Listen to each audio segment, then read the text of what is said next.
Shall launch on my end. Someone's name in this lobby is Moist Cheese. Ooh. Well, I mean, I guess in all fairness, cheese is usually it has like just a little bit of squish. Just a smidge. What's up, Jimsy? RAM is your bottleneck right now. You should get some RAM. Well, you have a laptop, so I don't know really how much you can. You can download more RAM. Download more RAM. That's right. That's for those who know. If you know, you know. Well, there you know. How about it? Yeah, that was an old shit post from way back in the day. And I'm trying to remember how it came up, but I think somebody was like asking on like some kind of message board. They're like, "Yeah, how do I download more RAM?" And people were like, excuse me. I think somebody was like petty enough to make a like download more RAM website. They were like, "Here you go, fam. Just click this button and there you go. There you go, more RAM." Let me go ahead and grab this. Looks like I'm getting some lag. Computer, why? It's okay. We'll tell the bad guys to be like extra nice to us, and they'll be like contractually bound to listen because we'll say please. Mm-hmm. Please. No, and they'll say, "Oh man, they said the magic word. Fucking hell! All right, I guess we gotta." Oh, but I'm not gonna be happy about it. My settings actually reverted the last time I rebooted this game. Let me make sure that they are what they're supposed to be, because that could very well be it. Yeah, it sure is. What the fuck, man? Ain't that some shit?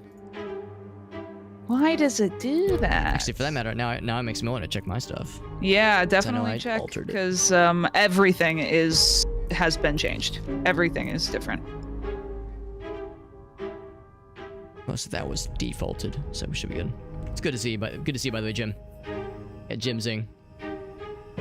You will not be running for. When do we ever have to run from things in this video game? That never happens. I think that is correct. Why would we're never having to run away from scary things? Rude. Wait, grinding the event. This will be my second time playing, so I'll give it a second. Reaper Queen is much more experienced than I am, so she might have like either offline or with some of her other stream buddies. She might have been doing some grinding, but yeah, I have been. I'm in no position to grind. Sounds like user error to me. Someone's I'm such sassy. a squishy little. Who could that I'm a squishy little baby. Where she is a hardened battle warrior. But look at that! Oh, but I'm fresh from the womb. All better. That's awesome. Doing solo as well. Let's Jesus. Go. This game scares the shit out of me. The idea of doing something solo in this game.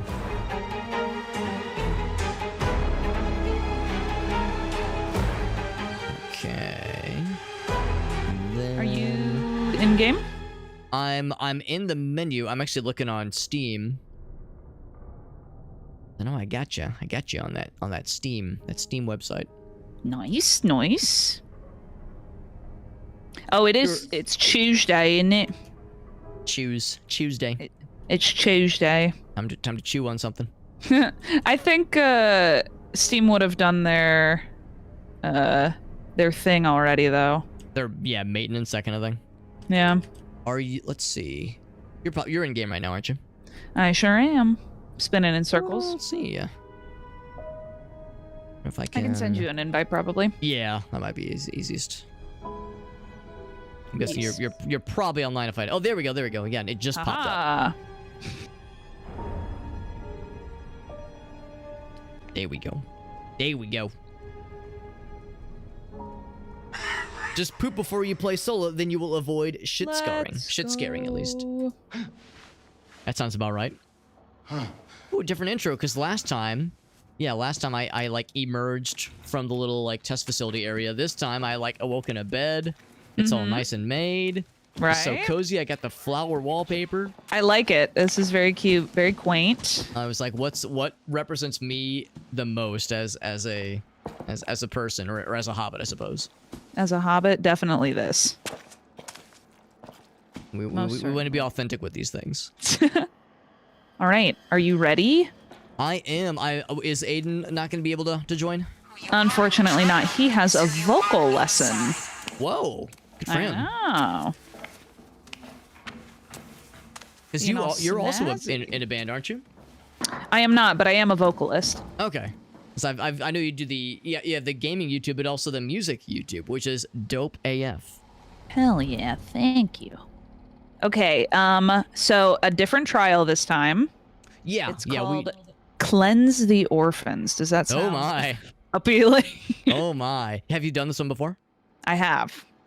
I remember we did the one with the warden where we had to give the snitch some stitches. And then we did the other one, the burn the pervert guy, which was deeply uncomfortable. Burn the pervert, yeah, dude. These are pervert the Futterman. I think that's the one. That's the one. Yeah. That one was fucking rough. Yeah, it seems the new way that they have these set up is that, and I don't know if it's maybe because I'm in, because I've done these other trials before, but I think it's because we are in a party together and you haven't done them. But well, I guess it just unlocks the next one then. But I'm a leaf on the wind. Yeah, more than happy to do this though. Yeah, no, I'm super down. Some orphans. I can only imagine, because I mean, the intro, like the names and like the overall themes have been like not overly suggestive, but then we get into the mission, we go, oh, we're doing this to these people. Oh my. You'll see. How do I take a shit in this jack-o'-lantern? You just gotta go for it. I'm backing up. I'm backing that thing up. Enter the shuttle now. Mike, you also do vocals. Let's go. Sometimes awesome. I get shy whenever I'm like recording, and I'm like, I'm not good enough. I can't do this. But sometimes, you know, I gotta push through that. Of course. As with any performing arts. Sounds like a Tuesday to me. Hell yeah. Let's go cleanse some orphans. It's good to see a Farsight. We got Jim's in, we got Farsight, One-Legged Duck. We're playing some Outlast Trials. Also, what's your Reaper Queen in Warframe? Unlock, helping us out. For life. Teach the children. Give them first. They're like robot children. And we will let you out. I think I'm relieved that they're robot children. I think I'm relieved. Right. Oh, we remember her. Mother Gooseberry. Doesn't have a drill this time. Okay then. Oh yeah. Yep. All right. Yep. Just right in the face. Yep. Just slap me with it a little bit. Boot me in the nose with it a little bit. Oh, she does have the drill. Okay, never mind. And then Ogasso, 72 years. That is extremely poggers. That is what the kids would say. Nice.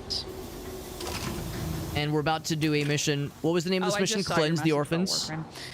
That's a penis. It's the reverse of that GIF. To change your loadout now, whenever you load in, which is right, really cool. Let's see. Would that be? Is there like a station where I have to go, or is I just do like the pause menu?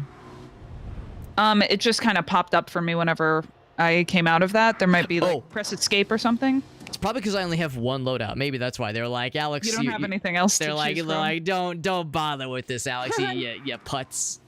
Yeah, putz. What are you? Don't. Yeah, what are you doing out here, Alex? You got the one. You're not fooling nobody. Yes, robot children. But there were very much not robot other things shown in that cutscene. Yeah, there are a lot of sexy nun mannequins in this one. So, yeah. Gosh, I hope no sexy I hope no sexy nuns try to take advantage of my vulnerable state right now. I'd be really upset. Do you think that would be a total bummer? Yeah, I'd be so. Do you think they heard me? Do you think they heard? For a friend, as a joke. We're laughing, right? If my wife calls, tell her I'm not here. Actually, if my wife calls, she would say like, wait, tell me about the sexy nuns. She'd be like, yeah. She'd be like, share. She'd be like, bro, we gotta share, bro. All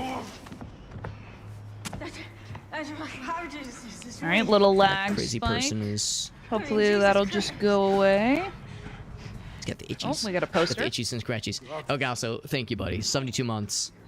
AKA 72 years. And it went away. Let's go. Awesome. And it came back. And you are a stud. What the fuck? A mega stud, even. I'm gonna need an explanation for this. Every 30 days, I'm reminded. Like no loot. How long Elgaus has been around, bottles, despite some bricks, my unending bullshit. Battery. He somehow manages to stick around.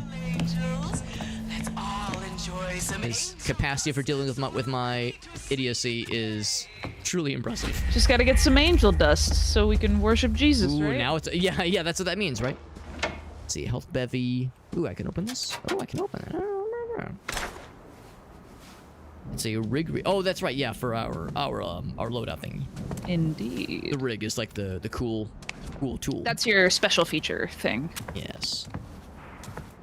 Okay. I was always told my special feature was my shimmering personality. Yeah, that's definitely it. My optimism. Reach the radio room. Okay, I've only done this this trial a handful of times compared to the other ones I've done multiple. In here. Oh yeah, special porpoise. Yeah, like the dolphins, the porpoise. Porpoise. Grab this. Propaganda. That's when a English person takes a very close look at something. It is the propaganda. Propaganda, this kind of thing. Yeah. So yes, I'm seeing what you mean about the density of like nun mannequins in like various poses and well, the blood in the face is not quite as sexy, but everything else is great. Right? Yeah, it's not bad, not bad. Trust in Murkoff. Did I ever see The Jerk? I did, actually. Yes, I did. A rare Alex Saw movie moment. Oh boy, the infant dorms. Oh boy. And then lots of dolls. And the nun lady is pointing scarily in the scary place. Got a good feeling about all this. I've only seen it once. There's like a number of scenes that like stick out very prominently in my mind. Oh, and nice. of course the intro is so iconic. But I think there's a lot though that I've probably about missed. to get a little spicy. Oh boy, I was gonna say we haven't had the thing happen where they announce the introduction of the fella. Right. Or Cinderella. Yeah, Steve Martin. This is the one where in the intro he's like, I was born a poor black child. I'll break up with my girlfriend right now and marry you if you can. Wow. Wow, I get it. I mean, Vessel's got a beautiful voice. I mean, if you it's not a Tuesday night Reaper Queen stream if at least there's multiple marriage proposals happening within the first. How long have you been live? 20 minutes? 30 minutes? Right. Yeah. It's just the way it is. And that's how it do. Oh, okay. I thought that was a living creature. Right. I almost walked right into that. Yeah. I saw. Yeah, we were just reflexively crouched. Not a huge Steve Martin guy. I like Steve Martin. Cool. I can't pretend to be. Oh, the door expert. shut. Oh, the door did shut. Door shut. That's fine. Door shut. That's fine. Oh wait, I'll wait for the lady. She's coming through. She's on her way. Don't worry. Are you a fan of the band Ghost by any chance? I got sprayed with crazy. Crazy spray. Crazy. I'm going off the rails in this crazy spray. They locked me in a room. A rubber room. Oh man. A rubber room with rats. They give you the good socks. The grippy socks. I like those. Oh, here, you want to do this one? Let's see. Ooh. I will tinker. I'm tinkering. Trying to get the right kind of frequency. Oh, I see. I see what this is. Okay, so back to the size. Okay. And then get the stretch it. Yeah, I love to stretch it. I'm really good at stretching it. And then we shift.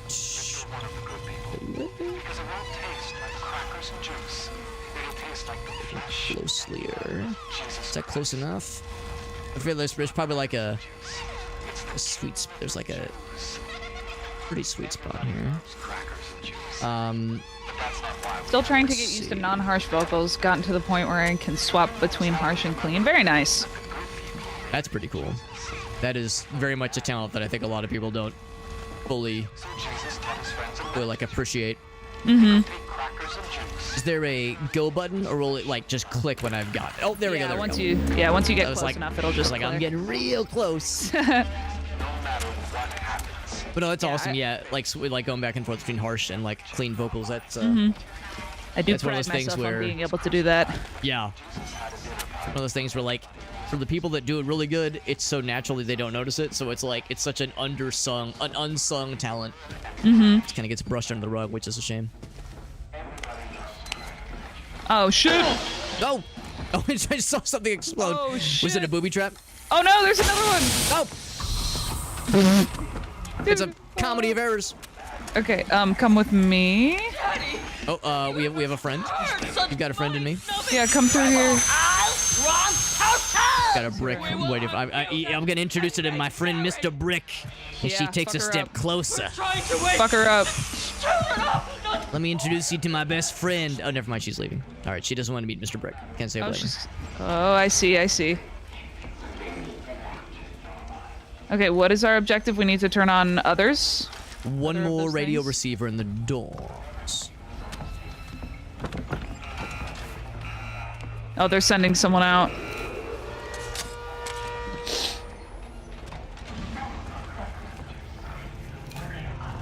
Let's see, at least we have some light in here. Mm-hmm. Yeah, Steve Martin. No, I like his stuff. I mean, I've never really engaged super hardcore with like his stand-up stuff. I've seen a handful of his movies. So I would say I like him, but no, I'm not exactly a professional. This second guy, nah, don't give me the dank. I don't want the stanky stuff. Psychosis. Dude, he is giving it to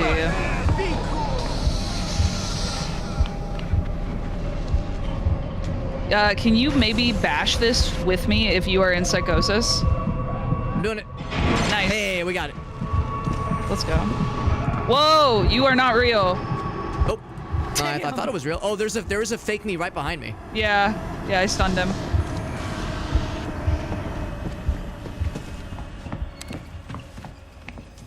Okay, I think I've outran the crazy, because that's how it works, right? You just run fast and you're just no longer crazy.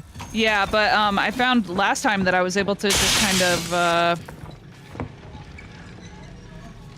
kind of run in a figure eight to get rid of him. Okay. I just try to run fast to outrun like the scary thoughts and the sad and then the scary. Just right, yeah. If I run fast enough, I don't really they won't catch me. You just gotta go real fast. Mm-hmm. I feel like that's the Sonic the Hedgehog strat. Like no matter how fast I run, I can never outrun the darkness. Care to bash this door? Yes, I do care. And take that, door. Yeah, door. A door killed my parents, so I have a vested interest. I'm, you know what? I'm with you. The anti-door agenda. Anti-door. Okay, I have no idea where this. Does it say in the room where the places are? Let's see. What do we need? Oh yeah, all it tells me is dormitories. Okay, so we just came from the boys' dorms. I think it's the girls' dorm. Yeah. Oh, there's drill lady. She wants to drill me. She wants to drill me a new one. Can't say I blame her. I'm pretty hot. Oh no, my rig is on cooldown. Okay, I'm running away. Which one is yours?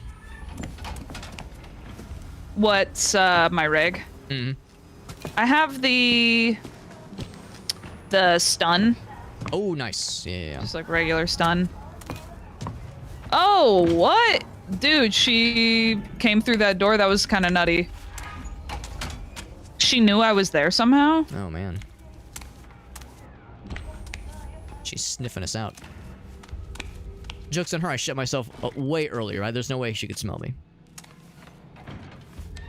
Small battery, I'll use that. Oh, yeah, I'm lagging.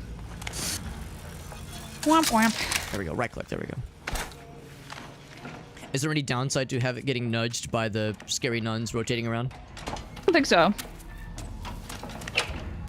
Every time it's like I see one, I'm like reflexively thinking, oh yeah, if they touch me, they'll smell me.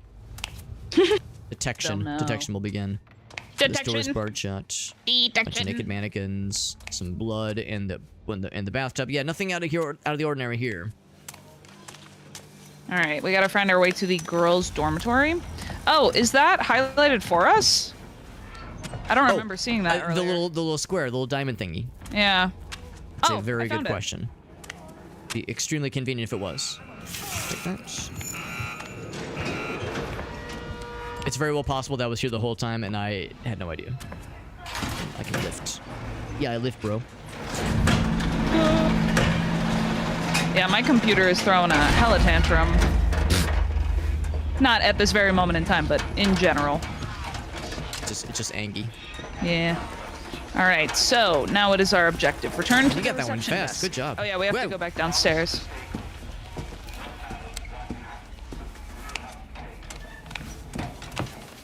Oh, hello. Sorry, excuse me. Excuse me, sexy young lady. excuse me, sorry. I'm impressed you got that other sorry, terminal thing so fast. So it took me like 30 seconds just tinkering. It was tough. With I mean, the first one I did took me a minute. Oh, that's right. Yeah, earlier. Yeah, earlier I was wondering if you're a fan of the band Ghost by any chance, or Ghost BC. I do like Ghost. Because when I see the nuns everywhere, that's all I can think of is the I can't remember what they call them, but at their concerts. Yes. The sisters that have offerings. Indeed. Yeah, that's a good band. I've gotten to see them maybe 3 or 4 times between like seeing them as like the main act and then seeing them open for other bands that I like. I saw them at a music festival 2 years ago. Very good. And it was sick. They played Hunter's Moon, and it was an outdoor festival, and the moon was like full, and the sky badass. was really sick. Yeah. All right. Would you care to press the big red button? Oh, do I get the honors? You do. Oh, press the button! Woo! Hey, what do I win? Classrooms. Oh boy, that's not what I was hoping I would win. You get to go to school, Alex. Yeah. Oh. Oh my. Do I get to? Oh, but not bad. the nun is okay. I didn't get to do this in school. I feel like this is a hot for teacher lyric. Oh, that's right. Okay, so this one, there are these film reels that we have to get, but you can't take it out of the room. You have to put it on this little conveyor belt thing, yeah. Okay. So pick this up, come over here, and then you put it on this thing, and then from the other side you hit the button and pick it up, and then we have to find the classrooms to take it to. Okay. Is it just one at a time? I guess it is. Yeah, I guess so. So I'll do this, and I'll take this. Very nice. And then you can get the next one ready. Okay. And I'll see if I can find a classroom in the meantime. I've got my emotional support brick with me at all times. I'm ready to roll. Nice. Oh, this also brick is you my can't.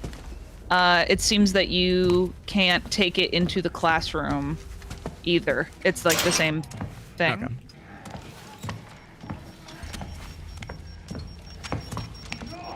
Oh, their heads turned to meet you. Oh, that one is different. Okay. Then we're taking it to. This is class 2.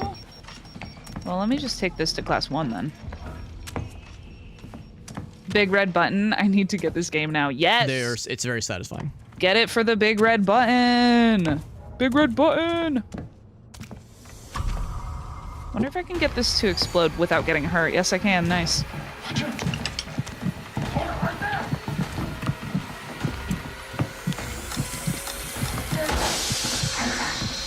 He's very angry. I have a stun.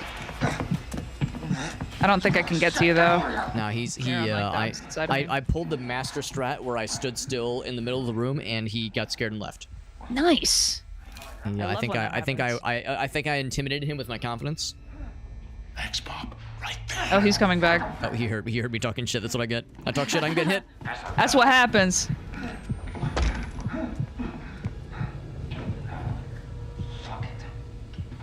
Okay. This time I hid in the corner and the same result. He's now leaving. And I thought I was cooking with the whole stand in the middle of the room and assert dominance and T-pose. I put a reel in the room that you're in. I'm not sure that there is a player in there though. I was gonna say I'm actually looking for I think some of these rooms are bait rooms. Oh, man. Oh, shit. A dude just spawned as I turned around. It was all a lie. Yeah, there is a projector in here, so I think this will work. I just heard like well, I didn't hear it, but I saw it in the captions, something about not unheard of for the doctors here to have sex with their patients, and now I'm uncomfortable. I need adult. Well, how about that? I'm looking for a projector because they got a screen here. So it's like in the back, right? Shade. Very dark. Very dark in here.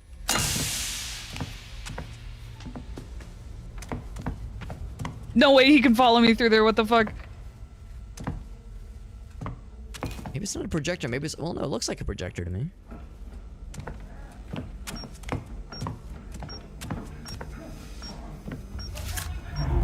That.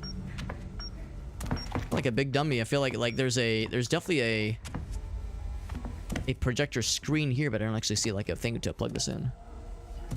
Game's usually pretty good about like kind of telling you when there's like an objective thing to interact with. Dang it, this guy won't leave me alone. I jumped out of that at the wrong time, but it worked out. Uncensored mic going to cook. Are you cooking? What you cooking? Ooh, I could go for some food.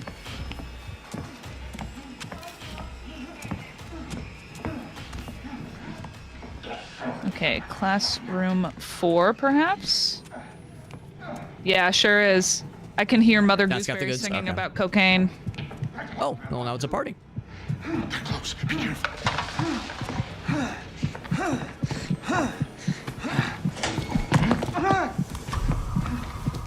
This is just like a bad system. Alright, emotional support brick had to be sacrificed, but it was for the best. It's for the betterment of mankind. For the betterment of everyone. Hobbit kind, at least, because... Let's go. Oh, this. Oh, I found every person in the world. And by person, I mean mannequins. I found fake you. Oh, is there a fake me? Yeah, he's trying to kill me. I bet he's like a normal-sized person. What a faker. Okay. Fake Hobbit, not even a short guy. I'm upset. Not even short, dude. I know. It's like so cringe. Calling yourself a Hobbit but not being short, that's stolen short valor right there. Yeah. Short guy stolen valor. Frankly, I'm offended. Oop, I got stanked. Who's stanking on me? Oh, you fucked him up. Yeah, get his ass. Yeah, fuck you, man. He tasted the brick, now he's tasting more pain. Okay, so this is the classroom that I just did, I think. Yeah. So this classroom 4 is done, which means I think it's classroom 3. They're sending out more enemies. Going to tactically hide in this locker. Bravely. Okay. Nice, yes, very brave. Yep. It's tactical repositioning, is what we call it. Oh, I found this is, yeah, classroom 3. Okay. Why you running? The guy walked right by me. Which still means he's heading towards you. Yeah. I'm gonna put a... Oh, wait, do you have a film reel? I did, but I dropped it when I was throwing bricks at the guy. I don't think I have any. Ah! Go back and grab one. Nice. Tactical retreat! Very tactical. I call it strategic repositioning. That's good. Oh, okay, well, do you remember where the thing was? Yeah, I feel like it would show you. This is a thing that nuns do, right? Yeah, no, that's normal. That's normal. Yeah, this is a very nun activity. Mm-hmm. Yep. Yep. Okay, They're praying about it. Yeah. I mean, God is probably being invoked right now. His name is being ushered. Oh, I got the weird camera.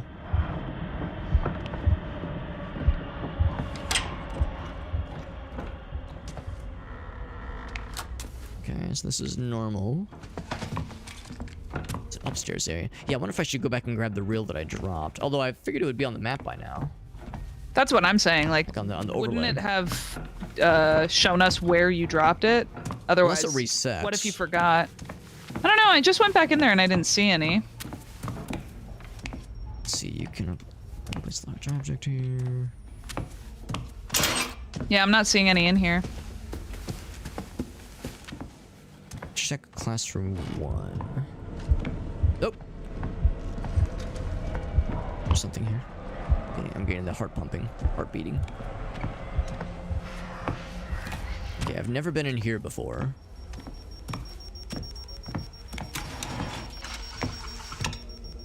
According to nuns, it might be none of our business. Ah, there it is. Oh, shit. Dude, he really just did that, huh? Damn. Oh, here we go. I got a little icon. A little something something. Yeah, I see it. I got it. Trying to point out the fake me. Oh, but I can't go through that way. Okay. So I gotta put this here. Great. There's a fake Alex amongst you right now. Okay, good to know. So I'm lurking. Oh no, I'm making noise. I'm so bad. Oh boy. Close. Be careful. Take that. Yeah, fuck him up. bitch.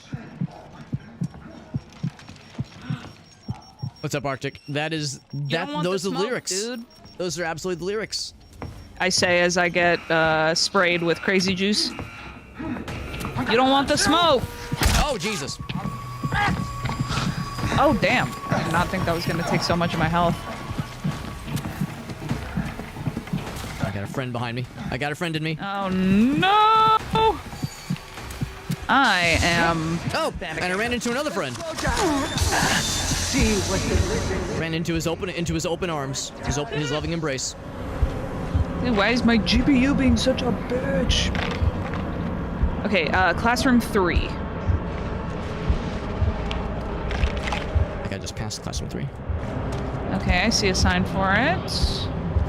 Here we go. All right, I'm putting the thing in the thing, and if you're in that classroom, you can do that. I'm trying to outrun the crazy. Yeah, do it. I'm doing an okay job at it. You get rid of that crazy. I'm doing an okay job of outrunning my sad. Get away Oh my from god, me! I'm so smart. I had an antidote in my inventory the whole time because I'm so smart. So smart. I'm so cool. Oh, this guy's so gonna humble. kill me. I'm so No, I demure, don't so wanna mindful. leave. Oh, I might be good to dead see here. Arctic. Oh shit. Okay, so you remember where we first, like the waiting room, the lobby? Yeah, the lobby. I just came from there. There was a syringe on the wall in the lobby. If you can grab that, then actually you can pick me up without that. That's only if I die. Alright, I'm gonna see if I can get around to you. Guys, he's like teabagging your corpse right now. It's kind of rude.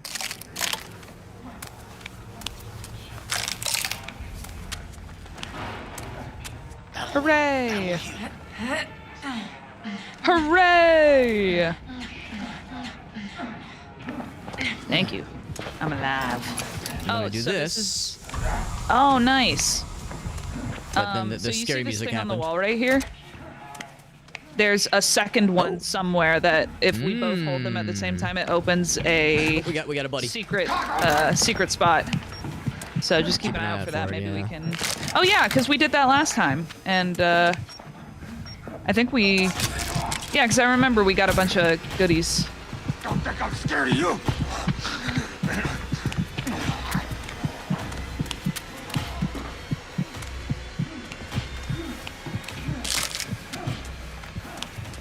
Guy really likes us. Okay. It'd be flattering if it wasn't so creepy. I'm here. I'm doing it.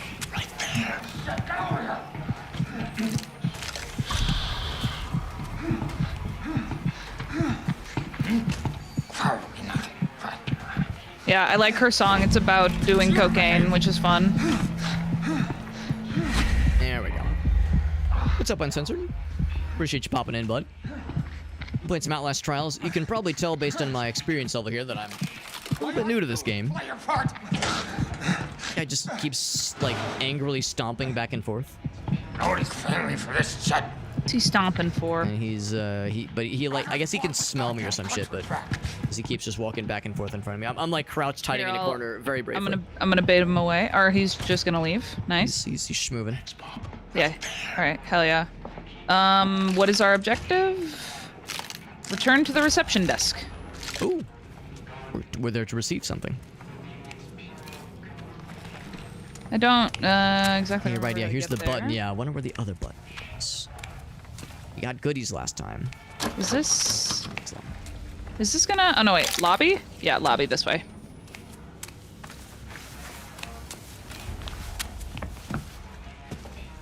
The therapy is a lie. Found Hobbit and tossed him a follow. Let's go. Oh well, thank you. That's nice of you. Hell yeah. I hear happy noises. Oh, it's you again. I'm shocked. Oh gosh. I don't have any, Oh, I do have a stun. Okay, let me see what are we supposed to do now? Maybe we're supposed to... I led him astray. Oh, I gotta press the button. Oh, button. Hell yeah. Okay, I've pressed the button and now things are happening. What's happening? I'm scared. Man. This guy... Stop the blasphemers in the chapel. Okay. He keeps chasing me around. He's gonna make me late for class. Okay, I see him. I see him lurking. That keeps being such a pain in the ass. He's gonna make me late for class, and the teacher's gonna tan my hide. It's happening. The nurse is gonna, or the nun's gonna hit me with a ruler. And give me a complex that I'll be dealing with well into my 30s.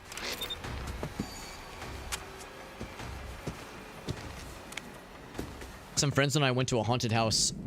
It was actually my first haunted house experience ever a few weeks ago, and it was a really fun time.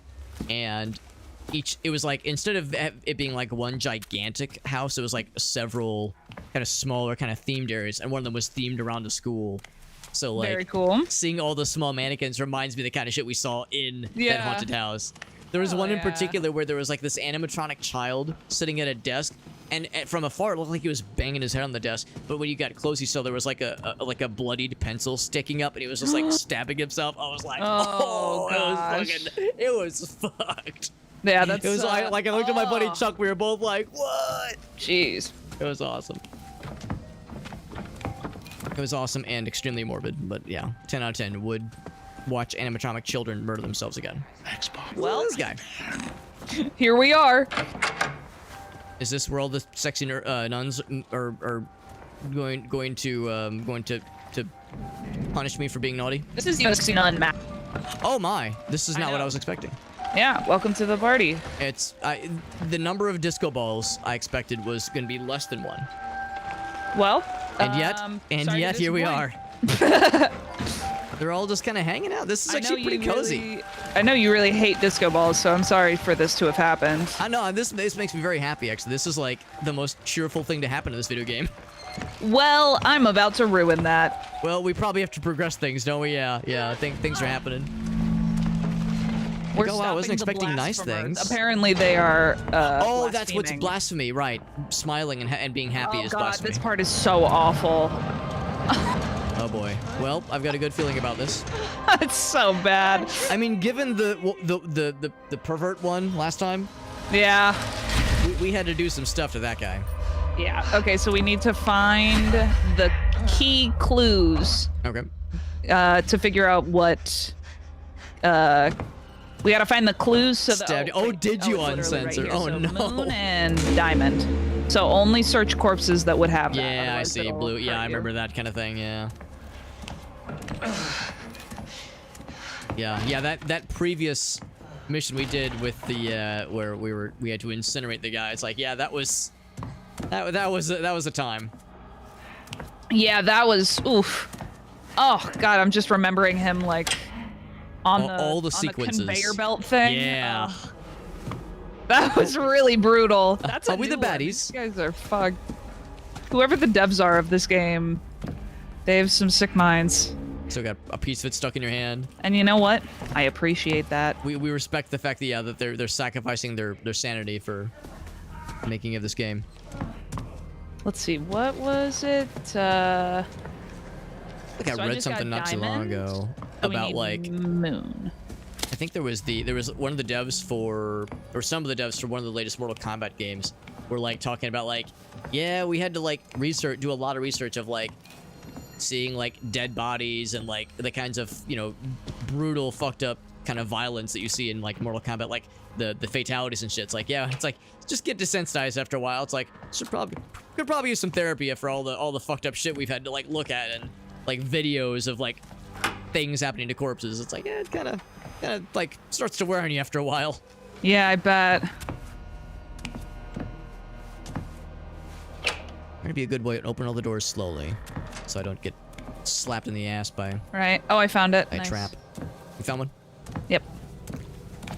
I found lots of corpses, but none that are like searchable. Oh, I have to search through the. Yeah, bouncing back and forth. No, I appreciate that. Uncensored. It's nice of you. Neck. Okay, cool. Right, popping got out, it. popping in and hanging out with us for a bit. Oh, what the fuck? At the That is moon. cursed. We're either looking for corpses or we're looking for Lucky Charms marshmallows. I think it's the marshmallows.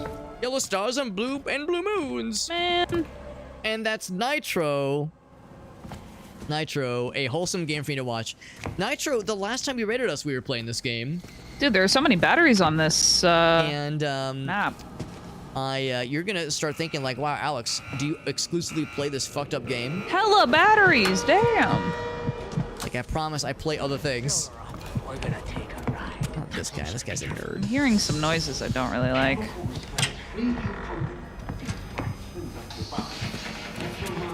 Oh. Okay, then. I found the fella. But the good He's news a screamer, is that's he why, has... Oh, never mind. Just gonna wait for him to chill. Okay, thank you, goodbye. And I'm gonna Oh, he's cruising back. Oh, did you find both keys? Yes, I did. Oh shit, were in Reaper the Gwen, same I got bad news. You're gonna have a hard time beating the allegations that you're in fact a gamer. I mean, what can I say? Oof. The allegations are there for a reason. It's tough to get past, but I believe in you.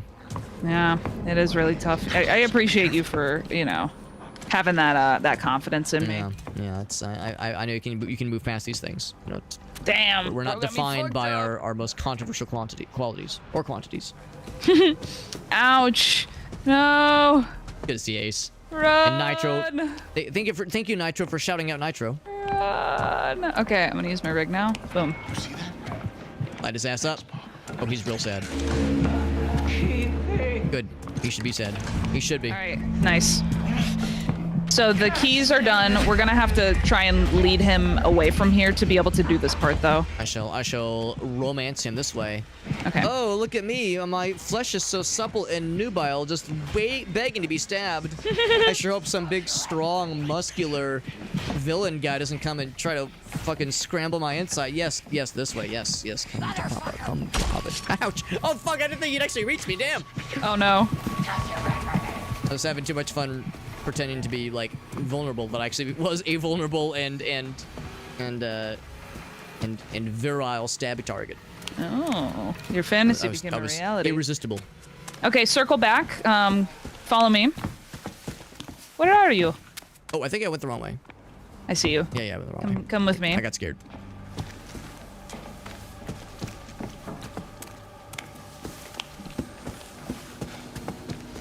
I don't have much for the batteries. Back to La Chapelle. Not just playing some zero. Oh, And that's a here fair we point. You're doing are. the zero escape stuff, so yeah. Ready That's to fair. saw this guy's legs off. Oh boy, I can't wait.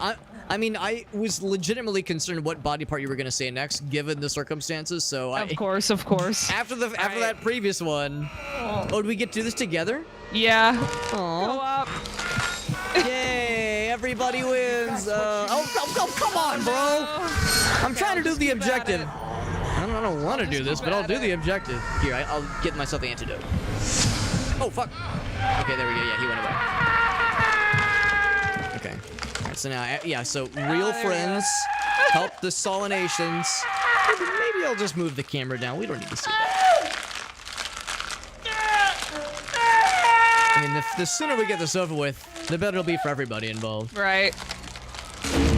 All right. There we go. Great. Yay! Give us this day our daily bread. Eat up, kids. Yep. Anyone hungry? Who's hungry?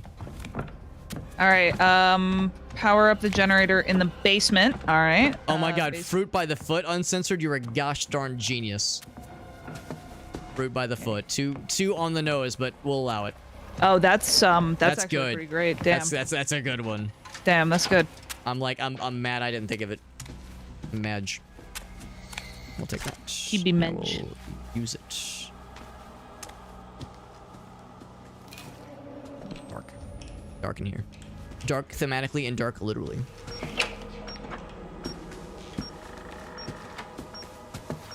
Let's see. Disarm this.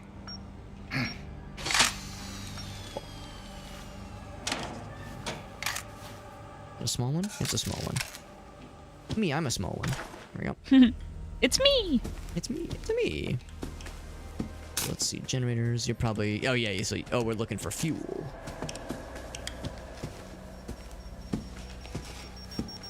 The landmine. I see it. Thank you, though, Nitro. Thank you for that so we raid. need to find gas. Despite playing an extremely fucked up and morbid game. Or she's just popping in. Sort of like a little gremlin noise, like meh. There's a little rat fella. Oh, I found something. Yeah. Oh, here we go. I found the gasoline. Oh, nice. Oh, just I drank it by accident. Shit. You drank the gasoline. I boofed it up my asshole again. Man, not if the last time, Alex. Come on, man. Again? I know. I just can't help it. I can quit anytime I want to. Yeah, that's what they all say. That's what they all say. I have some gasoline. All the gas boofers say the same thing. Fill me up, Daddy. I'm on my way. Is what this thing is saying to me, probably. Happiness today.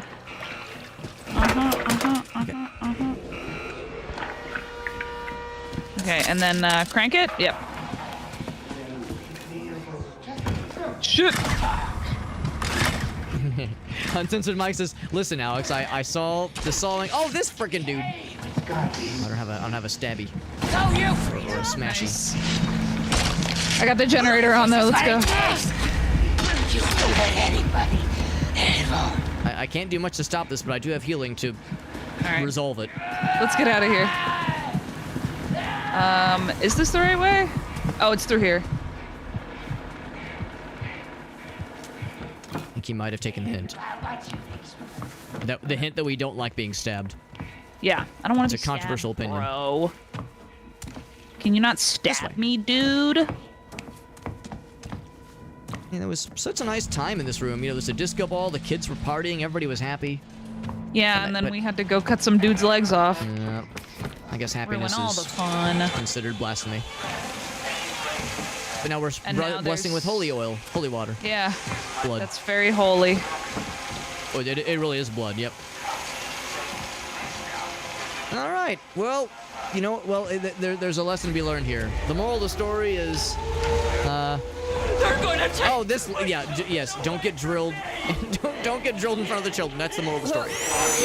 Oh shit! Oh shit!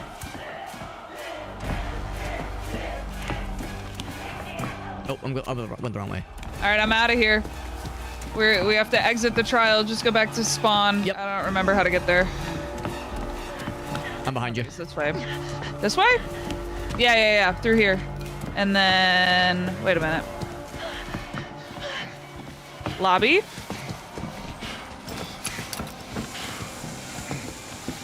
Oh, Here we go. Yeah. But of course, I do have the syringe.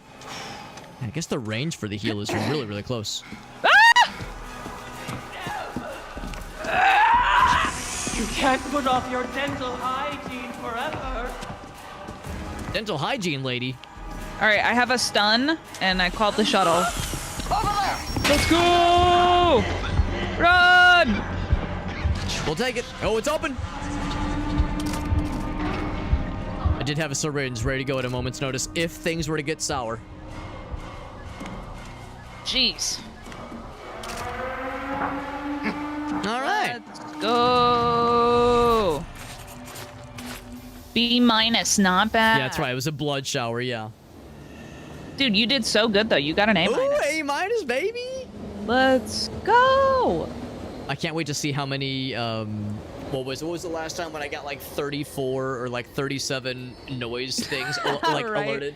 That's something obscene. I definitely fucked up. I ran into a lot of sound traps. Ooh, I got 25. I need to up the ante if I'm going to beat my 37 high score.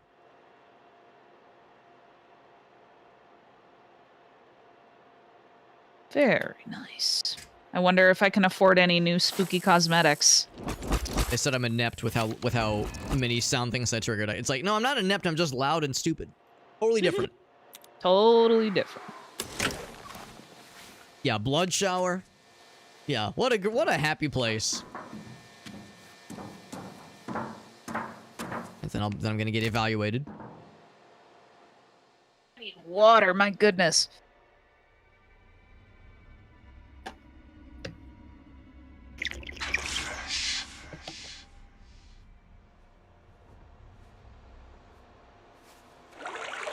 just want you to know that great things are coming. Expect more from me. He says, great things are coming. Damn. Expect more from me, and I'm over here like, whoa, TMI. Don't just say that to me, man. Yeah, inept at stealth. Yeah, that's pretty much how it went.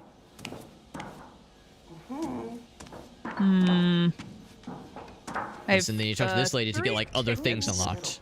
Yes. I got a couple tickets. It's a tier 1. Right, so I unlocked the slide last time, yeah. These are prescriptions. That's how we phrase it. Ooh, night vision battery life extension. That sounds pretty clutch. But I only have 3. Let me go see if I can upgrade my rig at all. That's a good point. Yeah, I wonder if I should do that instead of spending tickets on these kinds of abilities. You kind of got to like bounce back and forth because you don't really get a lot of tickets to spend. Right, yeah. Gonna go make your food now, an hour into stream. I appreciate you sticking around this long before you went and made your food. Let's go. I'd love to hear Just realized I about your forgot meal. to... Let me live vicariously through you. It's TikTok going. Let's get Careful, that going you're real running out of quick. fingers. How many fingers do I have? Expand the radius. I shall expand the radius. Good luck. I see what you mean, though. Yeah, we don't get a ton of these things. Oh, you sliced your Cheesemosa! What's up, Cheesemosa? It's good to see you, bud. The voice fairy of throat 3000. Cheesemosa, are you trying to call me the throat goat? Ooh, this. I haven't been called the upgrade for throat my goat rig since is the college. last one, That's and good. It's good to having see you, my rig Cheesemosa. I ready appreciate at the you. beginning of the trial because there's like a period of time before where you can't use it. That is pretty good. Maybe But I feel like you that'll don't give a really fighting need chance. Look, stun It's at good the to see you. very She says, start of the "Hey, trial. There we go." I'm Unless gonna you're use doing notes. harder levels, call which me we are not right now, or harder like No, difficulties. We're on the which I'm totally- the bunny slopes. We're on standard. I think we've been playing on I standard, guess which I'm things fine must have been with. pretty I think rough for it's you out fun there. to play games on like Compared to the normal shit in here. difficulties. You know, sometimes it's a fun to go challenge. crazy, and sometimes it's fun to just like play it as it's supposed to be. So I find it challenging right now. I imagine the higher difficulties are a real butt-reddening experience. Mm-hmm. It's intense. They send out a lot more enemies more frequently, and there's even less loot, and gosh, it's nuts. It really is kind of crazy. They're pretty generous on the loot. Like I very quickly fill up my inventory, and then I'm like looking for. No, I'm not looking. I'm like carrying too much constantly. So it's a good problem to have. Yeah, right. Should have done this earlier. I think I'm gonna do night vision battery life extended. Oh, that does sound nice, actually. Right. Yeah. Is that the pharmacist lady or the engineer fella? That's the pharmacist, but Okay, that that's- is tier 2. Okay. And you I have don't to know do... if you can. I don't know if you can access tier 2. Yeah, Not yet. I can't access tier 3 yet. So you probably have Right, to go yeah. through the whole tier first. Yeah, the first time I had lost so much blood, you could see patterns from the bottom of my shoes. Oh my god. That sounds awful. Oh shit! Looked like Art the Clown paid a visit to the place. Oh my god. Dude, I love Art the Clown. I love Cheesemosa, it's good to see you, bud. Terrifier. I feel like I'm a Cheesemosa is sick a person, but A homie from the good old it's- days. It's just the way it is. I never thought that I would to see you, be the kind of person that likes gore. Mm. And I just somehow became that person through watching lots of horror movies. It just got to the point where I was like, I don't know, it started getting desensitized, Sure. maybe? Yeah. And it's just like, I just wanted more and more because I love horror. It's like Mhm. my favorite, so yeah. As Ice Nine Kills once said, all psychos crave more shocking scenes. I like that they've left up the spooky Halloween decorations. Because Me I'm too. guessing it doesn't say this year round. Crisis No. is a catalyst for growth. No, they've left them like this for a bit. Oh, that reminds me. Let me take a look at the catalog, see if I can get any more spooky fits. I need 15 for these two, but I only have 14. How Mine's on cruel. this floor. How could they?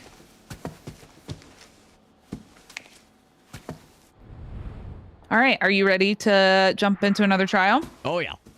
Nice.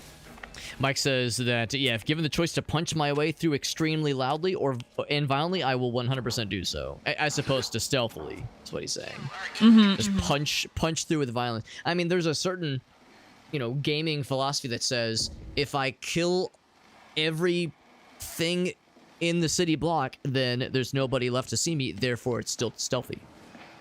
If there's no... like the Payday 2 or Payday 3 kind of idea, where it's like, yes, you killed all the hostages. Well, yeah, it's because we wanted to be unseen, so I made sure that nobody would see us. You're getting better every day. So there's like that kind of philosophy of just don't leave any witnesses, and suddenly every mission is a stealth mission. Yeah, no witnesses. Exactly, Mike. Indeed. Oh, it's good to see you, Cheesemosa. No, I'm doing well. I've continued streaming. Do you think God rises in heaven because still streaming? Hears what he skibbitied? Still hanging out with gay. Oh my god. I want to cut my tongue out for having even just read that message. You get to read it out loud, yeah. Yeah, I feel violated and offended. Your eyes saw it, but then you get to read it out loud, so it was a multi-sensory experience. That really was something, huh? There's a fellow standing next to you in the lobby that is like they're like wearing a very pretty kind of gingham dress, and it's very floral, and they've got like very classy high heels on. It's a very pleasant outfit until you notice a very subtle detail about it.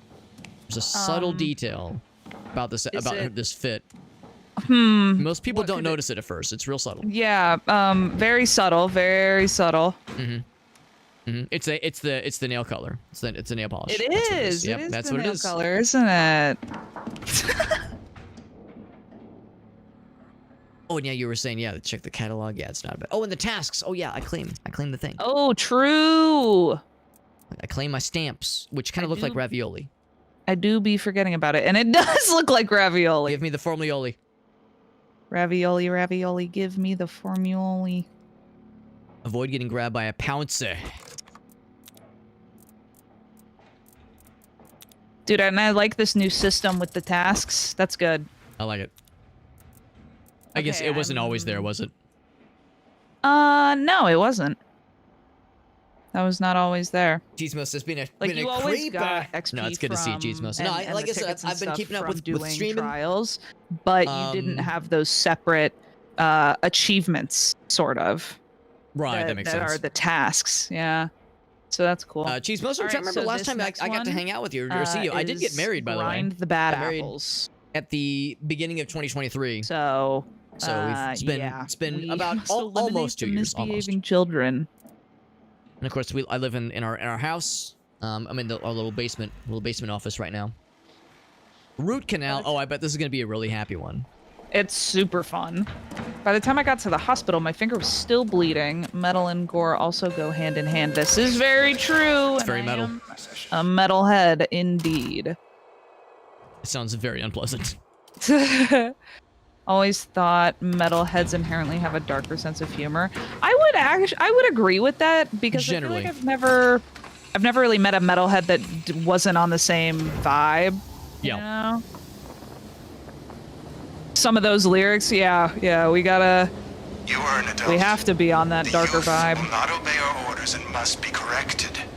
There are children murdering adults in the root canal. Bad Punish children. the children. Bad children. We will let you out. Murderers. Grind the bad apples. Are we making apple pie? Yeah. Are we making applesauce? Yummy. Oh, dude, I just realized, like, Thanksgiving is coming up. All the good food. Oh, yeah. Apple pie. Man, I can't wait for that WAP, warm apple pie. Is that what that stands for? Yeah, my wife was just saying, Alex, if you're really good for Thanksgiving, I'll give you the WAP. I was like, oh boy, I can't wait for warm apple pie. I almost said it with a straight face. Oh shit. Your wife sounds like a nice lady. She's awesome, and encourages my degenerate kinds of, like the degen kinds of things that I say. That's how it should be. She's an enabler. You have to enable your spouse, yeah. right? That's how it works. Grind the bad apples. Boy, I can't. Oh, I hope we get to make apple cider. Time out now, Timmy. People's insides are not supposed to be coming outside. Bad child. Aw. Bad Timmy. Oh, golly, I'll never get it figured out. It's okay, Timmy. Just keep trying. Just keep trying, Timmy. And here's the nice sharpened shank, Timmy. Go get him. Go get him, Tiger. Ah, such a little tyke. I can't stay mad at you, can I, little Timmy?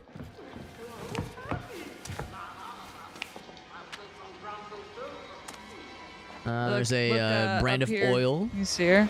Brand of oil called Alex 5. Alex, ugh, pretty cringe name if you ask me. Imagine.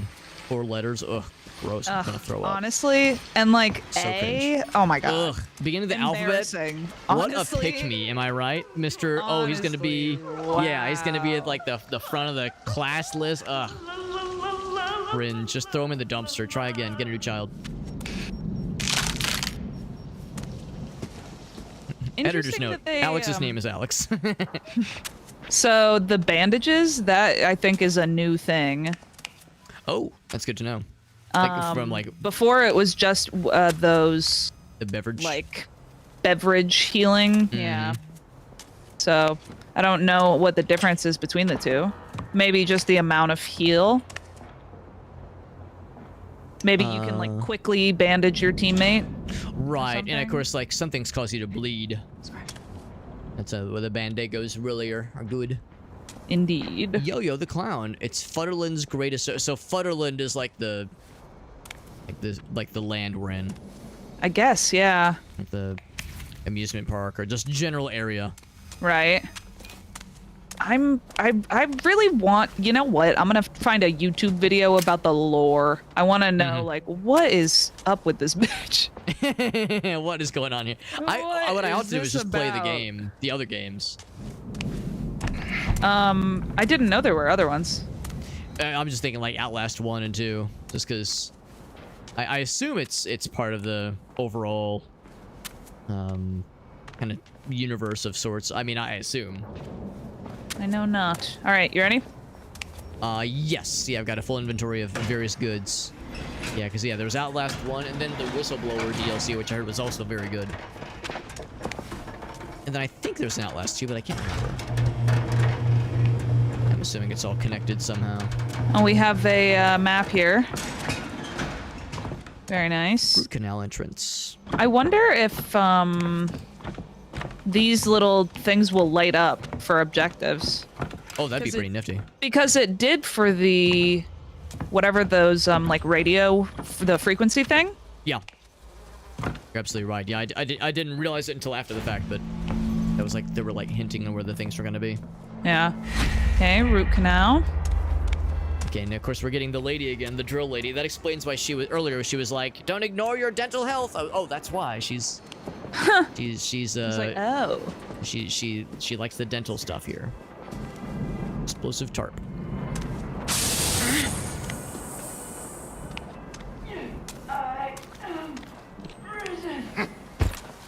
You're hearing happy noises.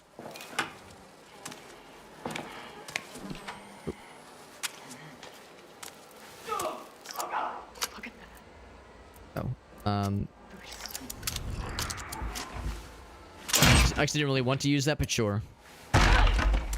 Little Timmy became obsessed with innards. Caught him playing with intestines earlier. Aww. Timmy, no! Not That's the third time this week, Timmy. Again. Timothy, don't make me tell your mother. School too. Oh.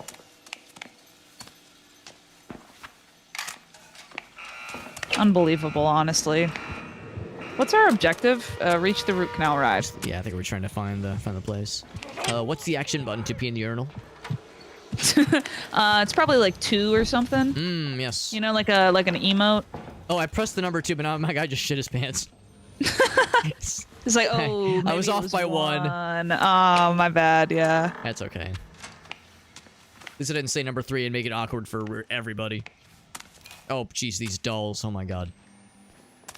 I'm checking the bathroom stalls. Just do a little bathroom inspection. And how close can I get to this? Wow, you can crouch like really close to those mines. Oh God. Without it blowing Without up. them exploding on you, yeah. I see what you mean. I ended up back outside. I kind of did a little loop.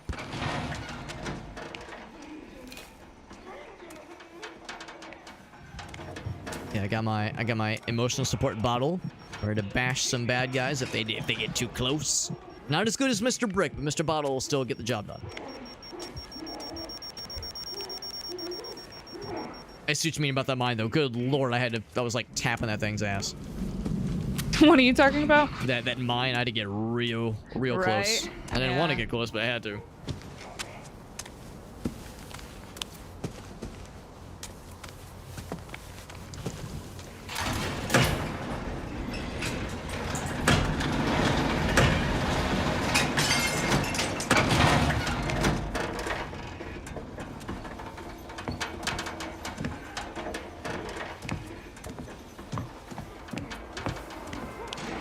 Ice cold soda, 50 cents. Wieners, hot dogs for 50 cents. Man, it's the cheapest wiener I've ever had all day.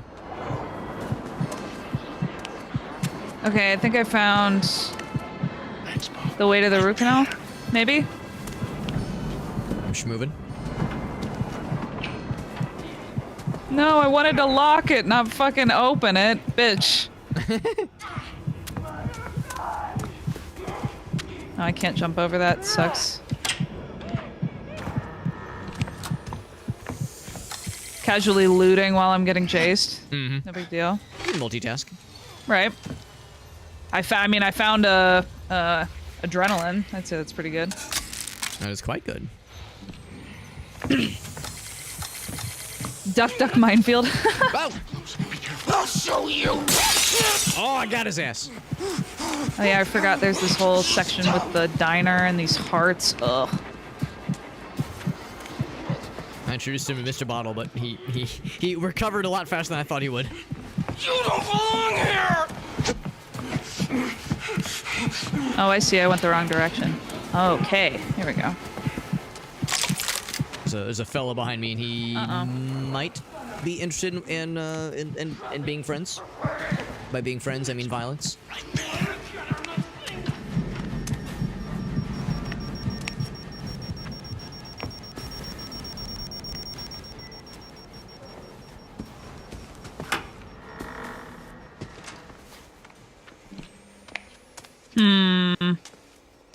I ended up back at the beginning again. I was gonna say, I keep kind of bounding back this way myself. I think I found, like, pretty much the right way to go, but I think I just went... I don't know. The diner area... Yes, I guess you probably have, like, the thing on the map that says, like, here's, like, the general place. We have, like, a direction to go. Right, I found the diner. It is just full of blood. Oh, yeah, dude, the diner is fucking nasty. Oh, so the diner is right, in front of the root canal. So you're, like, in the right spot. Right general area. You ever played Diablo back in the day? Like Diablo 1? No. So there's this iconic moment near the start of the game where, like, you're kind of going through the first couple dungeon areas, you're having a good time, you're killing a couple bad guys, like little goblin fellas, and then you see the butcher's room, and it's just this, like, kind of like this. You see it from afar, it's just dripping blood everywhere. It's like, it's not an overly violent game until that, and it's like, oh my. Damn. Okay, so we have to throw organs. We have to throw organs at... so casual. We're like bobbing for... Like, oh, I see what's going on here. Yeah, so you so guys swap your items. I think they'll be here. Hopefully. We throw them at each other. I mean, you could, but the you are meant to... Oh, okay, so if you swap with your items, they just end up on the floor. Yeah. So I see I'm it just says gonna grab throw 4 hearts. because I know we have to do a couple. Yeah, so we have to play, like, mini games around the carnival. That's adorable. Oh, well, I guess Root canal ride. What the frick? We had to do so many when we had 4 people. I threw one at the small child. Do I win? Yeah, okay, so we do still have to do this. I was like, damn, they, like, completely skipped that part with just 2 people. There's gonna be more of those kinds of little areas. Yeah, so 3 different games. So yeah, feed the clown, Lucky 7, and squash 'em all. Alright, I guess let's just go look for him. And we're looking Smoke for little meat. crosshairs. Those little like kind of crosshair icons on the walls.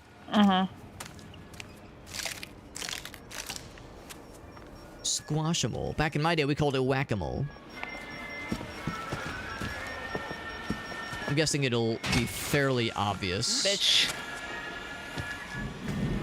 You would think, right? Oh, I found it. Ooh, there's something. Oh, there you go. For organs, I'm trying to turn. Hold on, I'm gonna wait until I'm not crazy. Not silly. So I don't know if it actually fucks up my whatever. I've got 1 heart on me. How many do you have? I got... There we go, baby! Cool. We'll go get another one. Oh, and we gotta get a ticket? So the door will open and then we can grab a ticket.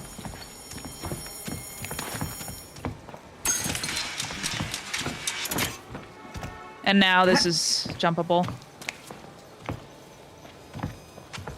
Okay, so I take this back here and I deposit my ticket.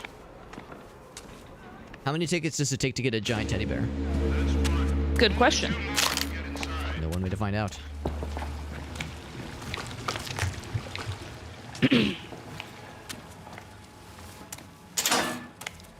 Bandages.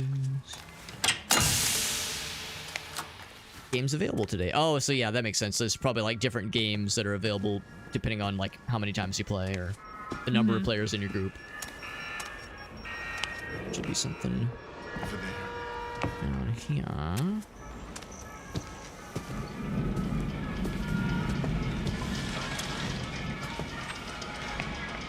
This map is kind of confusing. It's a little all over the place.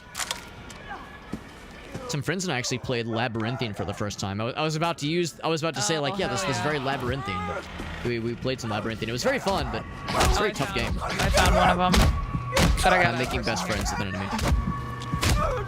Well, I threw a heart at him instead of my stun. It's very romantic. It's kind of very Valentine's Day-esque, throwing hearts at them.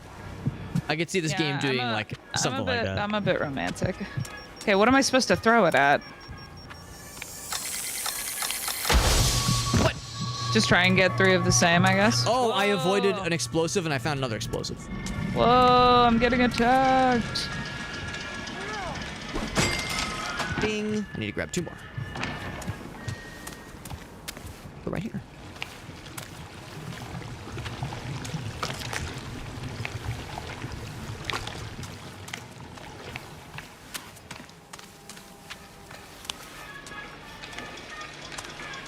You can see this game doing something like that for like Valentine's Day, where it's like some kind of extremely weird and fucked up thing where you're like carving out hearts from bodies and throwing them at bad guys or some shit. Right. I think there's an infinite number of these things. Are we winning? Absolutely, Jimsing. Absolutely. Hey, we got that one. We beat the first level earlier. It was a little bit rough, but we got there.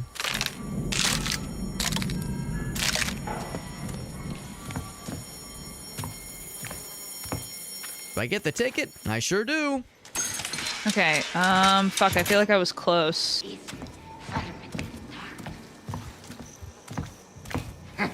Oh, the fountain is that way. Okay, this way. And Reaper Queen has played this level before, okay, so I guess she's 3 of a kind, probably. kind of helping to guide me a little bit here. Yes, I just got that one, so now we have the Lucky 7.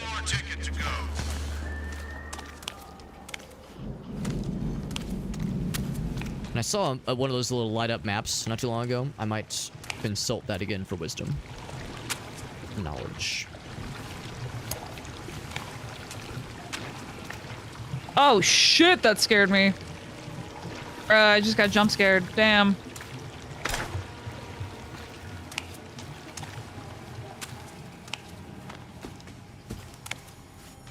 There we go. Okay, so last is... Damn it. Yeah, the Lucky 7, so it's going to be in the kind of northwest or corner. I can probably find my way there and not get too scared. Ouch. Can you not, bitch? Oh, is my rig not ready?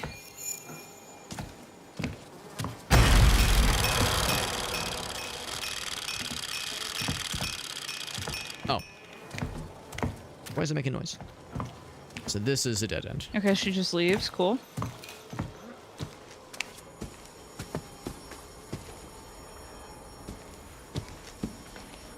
Oh, but I gotta get back to the... I gotta pick up my ticket! Oh. Found a blood fountain. Nice. Pretty metal.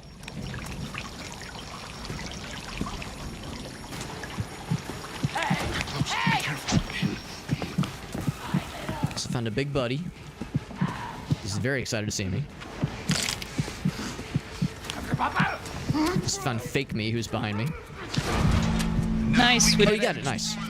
I'm gonna pick up my stuff.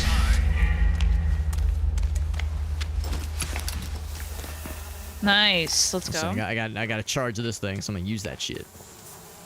Right, and fake me has declined to pursue me further. I think I bent over and showed him my ass. I think he was confused. He was like, oh. He was like, is sure. that what I look like? Ugh, gross. Get out of here. It's like, oh, never mind. Or maybe he was like, oh shit, that's what I'm supposed to look like? I'll never look that good. I'll never look I'll never good, match up to that. Figure of Alex perfection. Your heart without a smile. Yeah, the minigame. Actually, I like the minigame aspect. Need a bust yourself from the student fellow. You need a mouse, Dr. Daddy. I had a heart, I'd throw it at her. Hit her right in the face. Look at that pretty face. Oh, who invited Zara to my daughter's tunnel? Oh, everybody's invited in, Dr. Daddy. It's a place so wonderful, nobody ever thought to leave.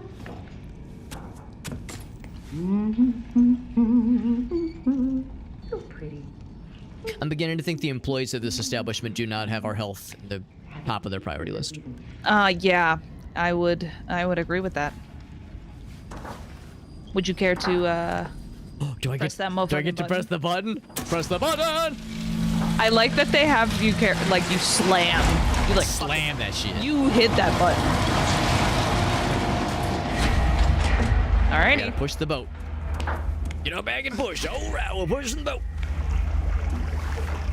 I cannot also push. I will supervise. I'm the supervisor. You can look around for loot. Careful for like traps and stuff. Oh yeah. Donuts. Oh, actually, there's donuts in there. Sure enough. All right, we have to power off the barriers. There's also bears. Barriers. Whoa, dude, no way. It hurts. It hurt my fucking soul. So it looks like, yeah, follow this cord for sure. Ka-thump.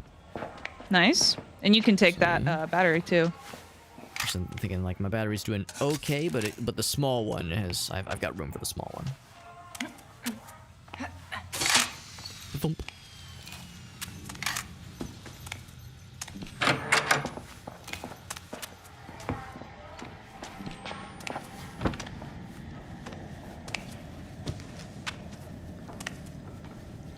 Realize those elevators are where they will spawn the bad guys sometimes.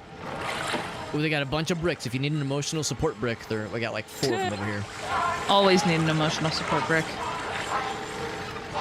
Let me introduce these bad guys to my best friend, Mr. Brick. Mr. Brick, eh?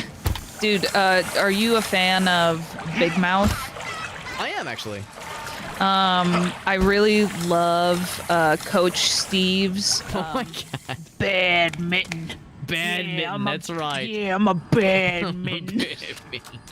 Dude, Oh, that man, shit who could fucking forget? cracked me up. And then he like genuinely is fearful of badminton, of like Yeah, more and he's more. He's like actually scared of him, poor guy.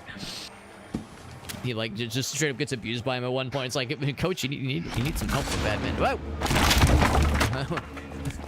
There was like scary noises, and then Reaper Queen just charges through the door. I'm like, It's what me. loud noises? It's Brittany, bitch.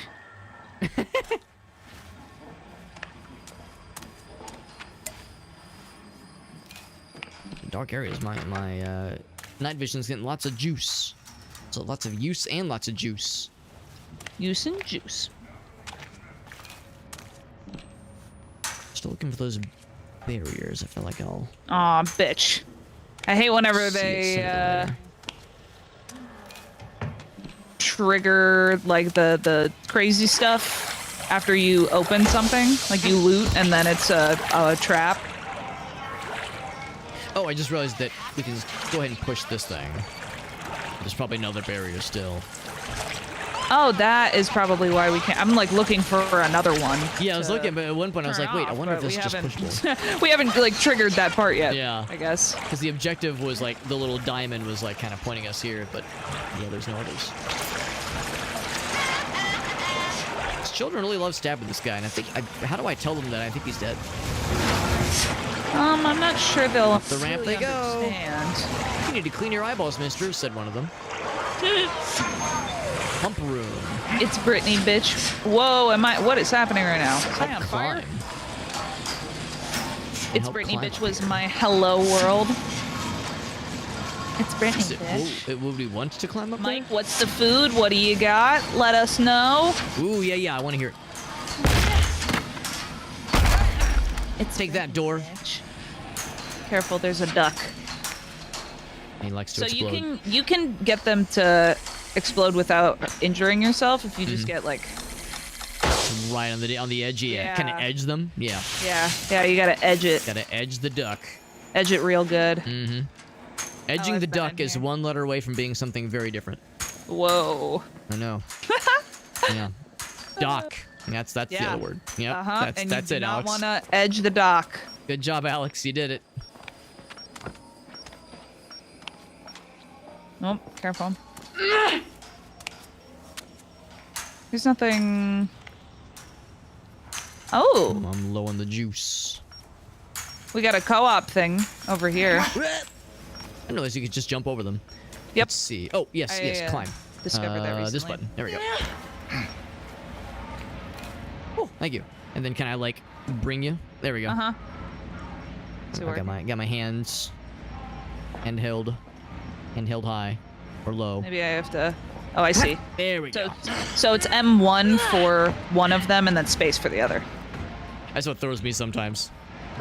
Jalapeno chicken noodle soup. Ooh, red pepper. Oh, spicy. I like it. Sounds amazeballs.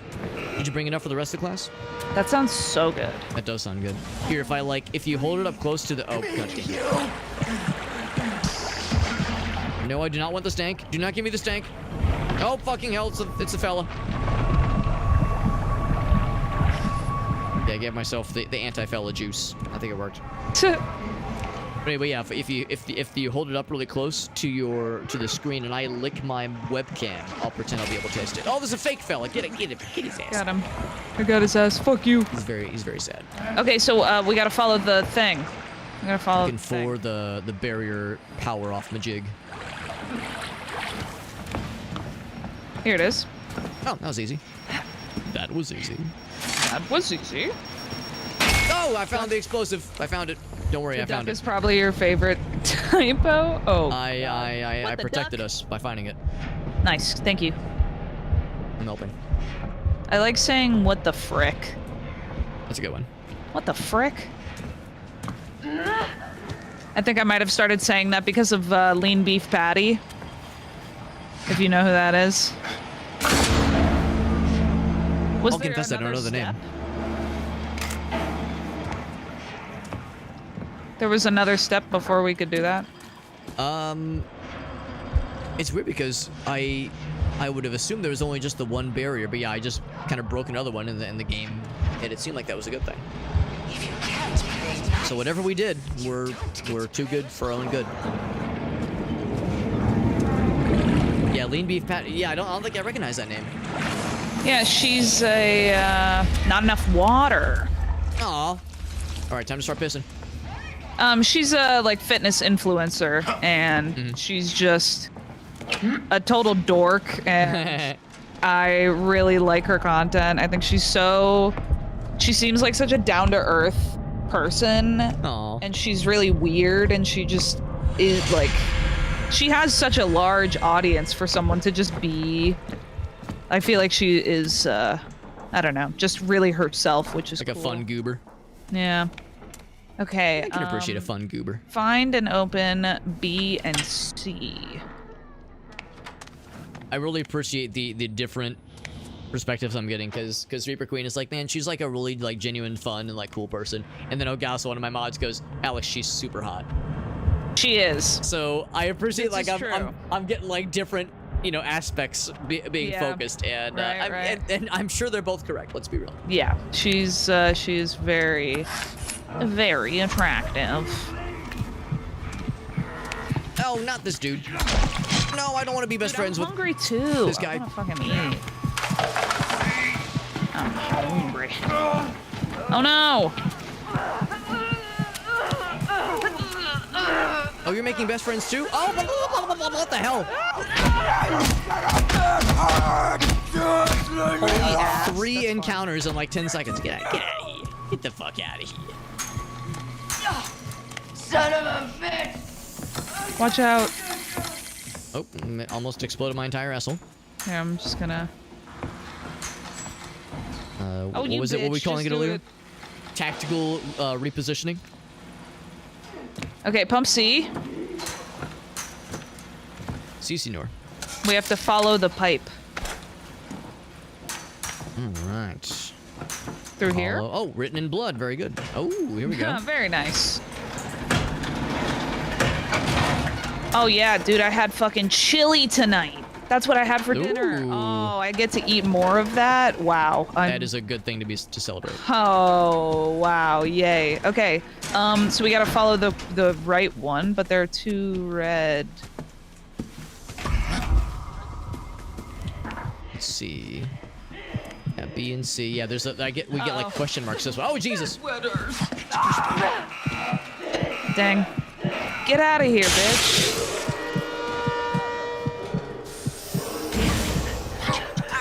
Oh, shit. Okay, this is a pretty bad place to be. I'm gonna bash this. Not the fella. I just cured myself of the fella.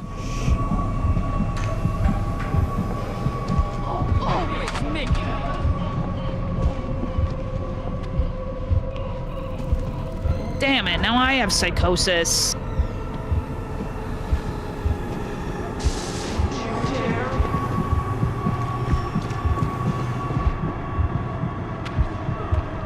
Trying to outrun the fella.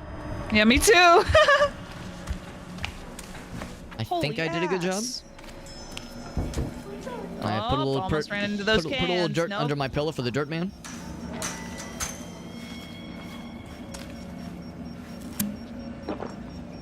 I'll drink my juice and I'll eat a battery.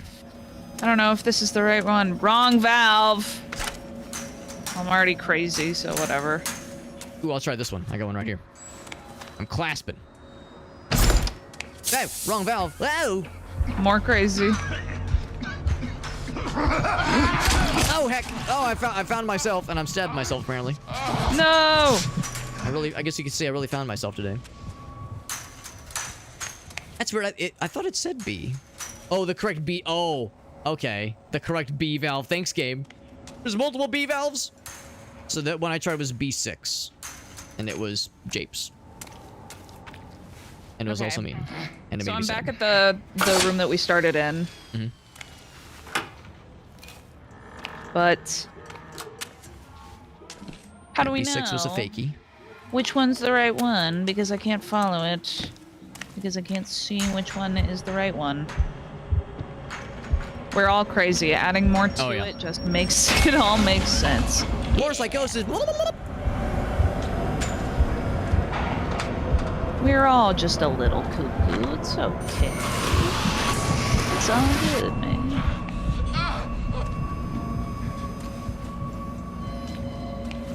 Yeah, I gave myself the juice, and now I'm less shit.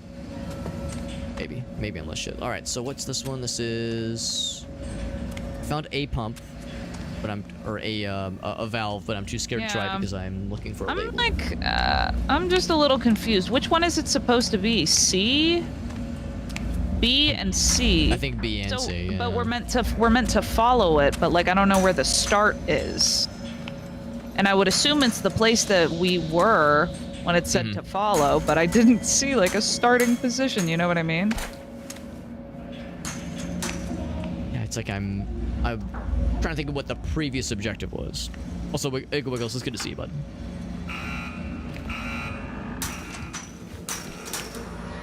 I found B4. I'm gonna go to the diamond. I don't know what that is, and I'm just gonna go see. It's the thing. It's the fucking thing I was just talking about. Doing it. Wrong valve. Cool. Just a C. Pump C. Oh yeah, I see it too on my map. I'm going up. What am I trying to do?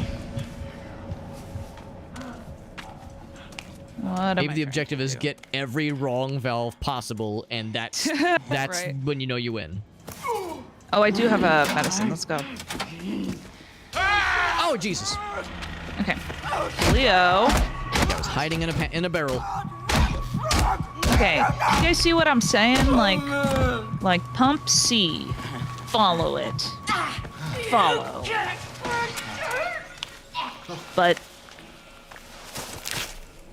But where? And it's bunch of pump C's. It's pointing up as well.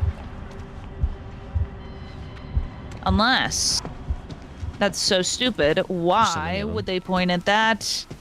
Leading me to believe that the pipe would be not good. Oh man, come on. It's on the floor. This one down here? It's on the floor, bro. Oh, the red one. Oh, it's special because it's red. It's this one, C2. Okay. It must be going through here. Don't trust that, Alex. He's fake. Was it this one?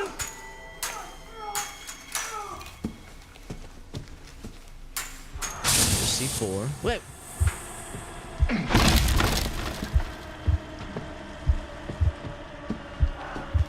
No, fucking get out of here. Get out of here, lady. I think I might just try and I hear her. hide. I hear her like I'm gonna hide singing. and wait for her to leave. Is she being cringe? Unless, yo, what's up, Pooch? How you doing, man?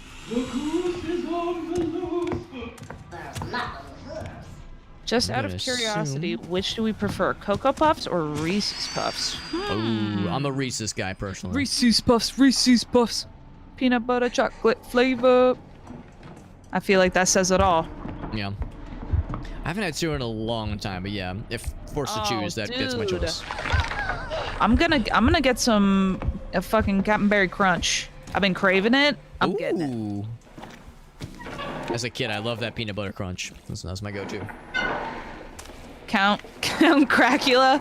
I like that. You've never had it. They don't sell it in stores. Yeah. Okay, so there's C. Now we need B. Okay. So, like you were saying, we got to find like. I wonder if it's like that specific kind of pipe, because the one you noticed was like a red one. Mm-hmm. And it was like emerging from that one spot. Okay, look for signs that I think maybe if we go back through here, we need to look for signs for the like B room pump. We definitely passed it a bunch. I follow. Dude, I hate the freaking Slender Man. Get out of here. Okay. Oh, we can just jump off. Wait. Okay. Oh, I hear drills. She wants to drill me a new one. Oh, she's behind you. Run. I'll stun her. Okay. So. Are we in the clear? I think we're in the clear. What do we have up here? This is C and D, so Yeah, maybe so I think we're gonna stay A on and this B are floor. down. Yeah. Open this. Root canal. Yep, here we go. A and B. There was an explosive there. Here we go. Follow the pipe. Yeah, here we go. Follow the pipe from here. So on my end, I see a blue one. I have fucking psychosis. The big one. That's so annoying. So, on the blue boy. Goes this way. I think it's gonna be this one. Let's follow this. Yeah. There's a fucking gremlin man. I think that's the one though. I triggered a sound trap. That's my specialty. So bad at this game. I can't believe it. Probably triggered like 40 of them by now. I wonder if they walking away like that. Whoa.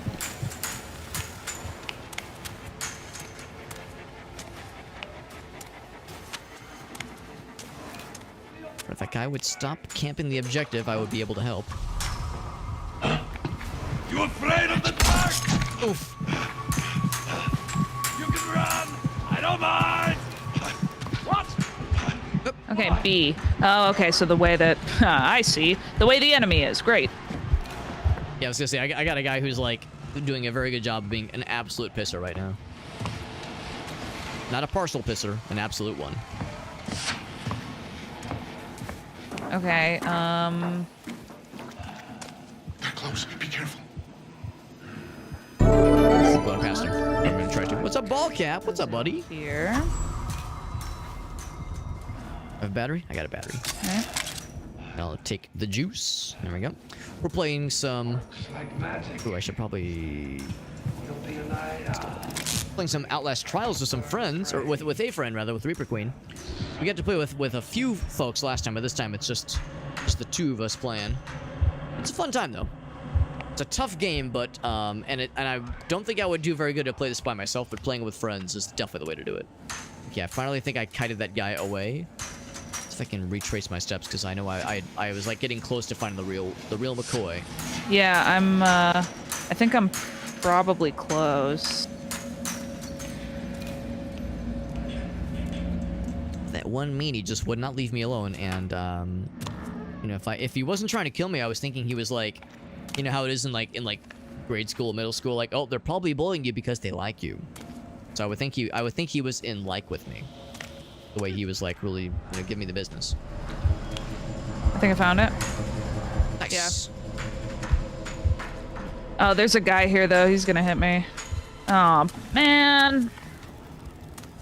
Okay, I gotta run from the Skinner man. But I have found the right one. Is it? Oh yeah, I think I'm kind of retracing it as well, retracing the steps. Oh, there's an antidote right here. Nice. That is nice.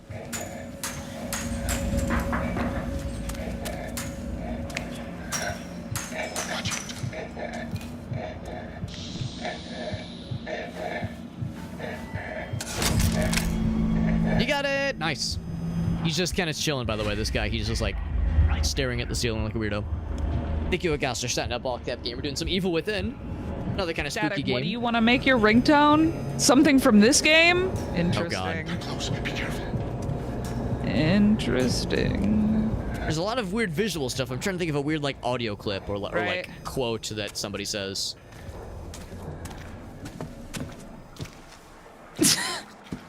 I know it's out there.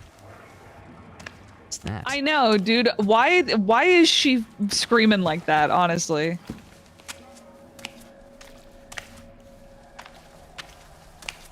I'm in the like weird fucked up nightmare zone over here. Ma'am, It's all like fucked up visual stuff, but not so much fucked up audio stuff.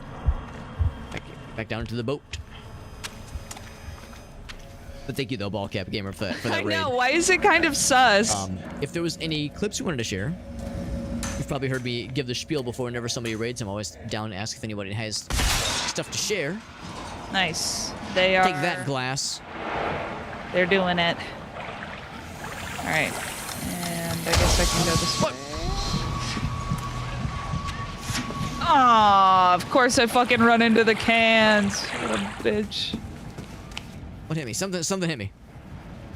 Boomst. All right. Oh, there's the freaking dude. Yeah, get him. Yeah, get his ass. He's immune to doors. Oh fuck.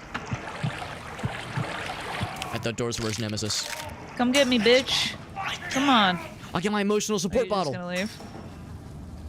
Oh, he doesn't want to fuck with the bottle.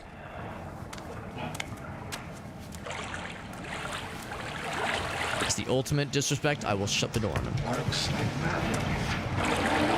Out of sight, out of mind. Alright. The demons have been vanquished.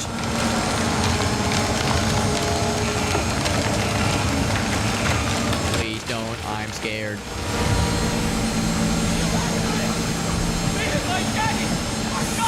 Oh. I will stun her. Oh shit. Oh my gosh. I kind of missed. I'm bad. Oh, I think we just leave now. Oh, not too bad. Out the way we came. Where are you? I'm right next to you. There we go. Okay. How do I get out of here? I guess the diamond would be an indicator. It's good to know you can jump over those things. Get bottled. Ouch. I guess getting bottled wasn't enough. Get bottled. Ouch.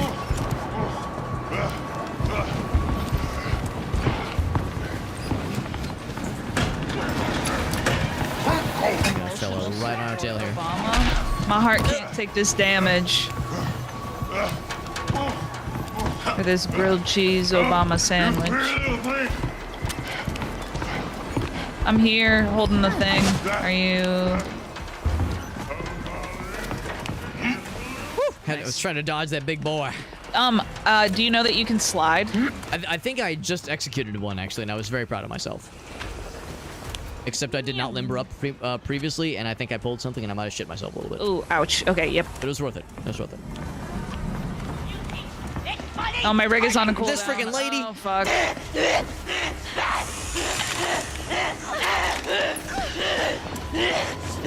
All right, just loop.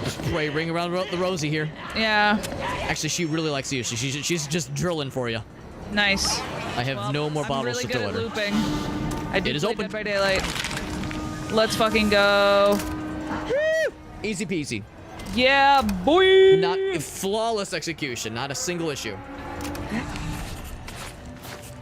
Used to have songs I like as alarms, but I quit because alarms make me angry. Understandable. That is understandable. Fortunately, I've been waking up like before my alarm even goes off. That's legit impressive, actually. That's been a treat, honestly.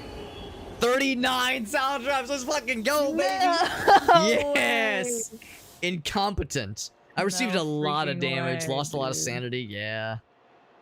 Yeah. Game, I know. Don't have to give me the business. Yeah, I lost sanity 8 times. I got 9, yeah. A lot, jeez. 15 my brain sound traps, dude. I suck. They just took my brain and just wrung it like a sponge.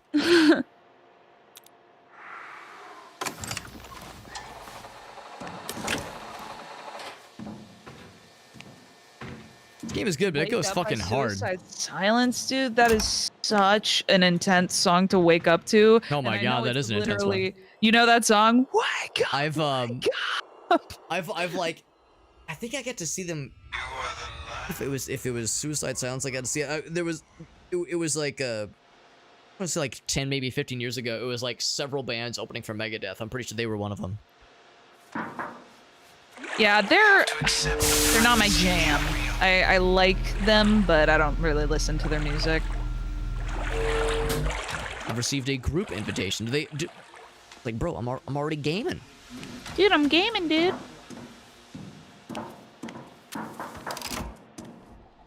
They saw that C ranking I got. They were like, "Ooh, this man's a pro." Don't be shy, dear. Yeah, they knew, dude. You're strong. They saw that 39 loud traps triggered. This guy said, "Man, I gotta get him on the squad. He's a fucking champ." Absolute unit. Absolute unit. That's me. Dude, I just got a group invite too. Vela Wolf. That's the one. That's the one. Yeah. Sorry, I must decline. I guess they're just kind of scouting the lobby, looking for anybody and everybody. Yeah. They're playing Pong. Isn't that cool? I didn't notice that cool. last time. I don't know if they just added that or what. Oh no, wait. Catalog. I need to point out the chessboard and a couple of other things. Spooky fits. Okay, do I have... What would I rather? This shirt or these pants? No one but you can say what you deserve. In fact, yes, in I don't my know, 'cause room. I really like the shirt I have on right now, so I think I'm gonna get the pants. That's a good point. I haven't looked at my threads in a minute. Yeah, I like the current fit. It's a little spooky. It's only a little bit though. That's the tricky thing. Gotta take it to the next level. Right. I do think I have some spooky pants. I haven't really taken a proper look. Where is my room? Way up here. Got more of the ravioli tickets. Very good. Is it loadout? Oh, here we go. Catalogs. Yeah. So these are the new pants. Not bad. So no, that's not bad. it. Looking, trying to remember how do I change my stuff, because I can, like, this is how I buy stuff. I don't want to buy stuff. I just want to look at what I have right now. Oh, dude, my back hurts. There's a lot of cool stuff though. Waking up to Nubs regurgitating a Go-Gurt. Ew. Customize? I have for sure woken up to Oh, Nubby. it's the mirror. Yamming. Ayo. Here we go. So blue is just so clearly you know, the play it's here. not me. Very black. Yes, please expand on emotional support, Obama. I would love to know. Yeah, that I imagine I probably said emotional support bottle really quickly, and it probably sounded like I said Obama. but that's a lot funnier than emotional support bottle. So let's just assume that's what I said, and I was just carrying around a little doll with me the whole time, like a weirdo. I don't know. I feel like the PJs that are like blood soaked and duct taped together. I feel like that's like a vibe. I mean, this probably like fits better. We got like the black and white. That's probably like better for the overall fit. Anything? I can. What do you spend your ravioli on? I've actually been such a dingus. I haven't spent a single one this whole time. I've just got this pile of ravioli. They're overflowing from my pockets. I'm embarrassing myself over here. I guess it's just the catalogs? I would assume. Yeah, come to think of it, I haven't really found like a shop for them yet. Yeah, right. Okay, that makes sense because the tickets are for, or the vouchers are for upgrades for your rig in the pharmacy. And then there's a lunch, not a lunch lady, but she hangs out in the cafeteria. And you will be prompted to go visit her once you hit maybe, I don't know what level. But you'll hit a level and then it's like, okay, come talk to this lady. So let's see, I can go this way. Yeah, that's probably the pharmacist lady. Power. Tomorrow's history. And she also takes tickets. You were on a rope. That's nice of her. From base and disgusting human. Yeah, but the next upgrade is not very good for that. Ooh. Enter a hide spot to restore 1 bracket of health instantly, and health regeneration begins immediately. So there's no way to click on her right now. Oh, maybe no? There we go. You could just hop into a thing to heal. Oh, that's kind of cool. That's actually pretty good. I was hoping you'd want it. Right now I have you enter a hiding spot and you recover stamina and exhaustion. Shoulder to cry on. Let's see. Medicine.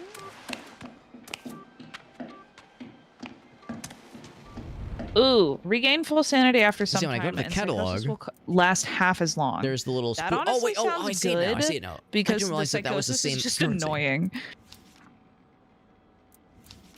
Okay, now that I am looking at the catalog stuff, yeah, I see that. So we have some things. It's like the little pumpkin tickets.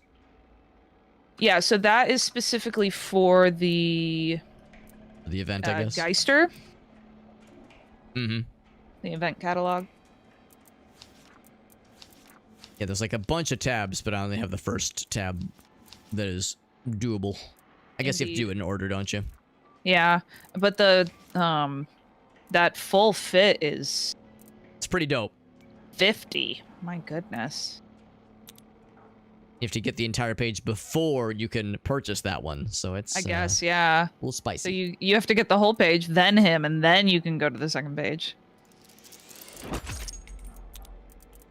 And it's a limited time event, obviously. So yeah, it's like... they should be giving out more freaking tickets. More pumpkins, please.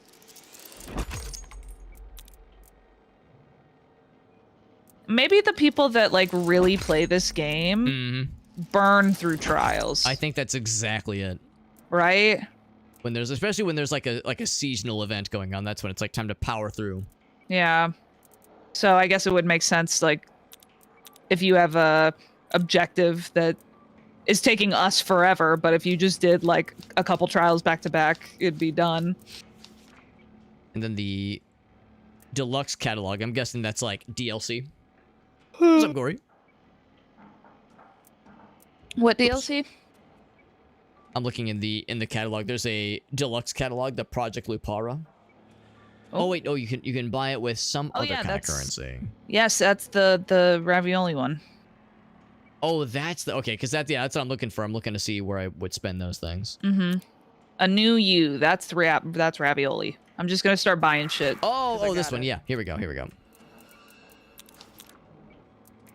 And I guess it's the same thing. Yeah, it has to be done in order. Yeah, might as well use them. I don't know if this one is as limited of a limited time. If I spend 20, I get 100 Murkoff coins. Oh, those are the fun ones. That's the deluxe one. Gotcha. Dude, what the heck? This is actually such a cool game. It is pretty cool. It's just like, I mean, it's actually really cool to have played it. I don't know if it was like early on. I don't know how long this game has been out, but whenever I first played it, it was just, I guess, bare bones compared to this. It feels like they've put a lot of attention and love into it. It's just cool. It's a good game.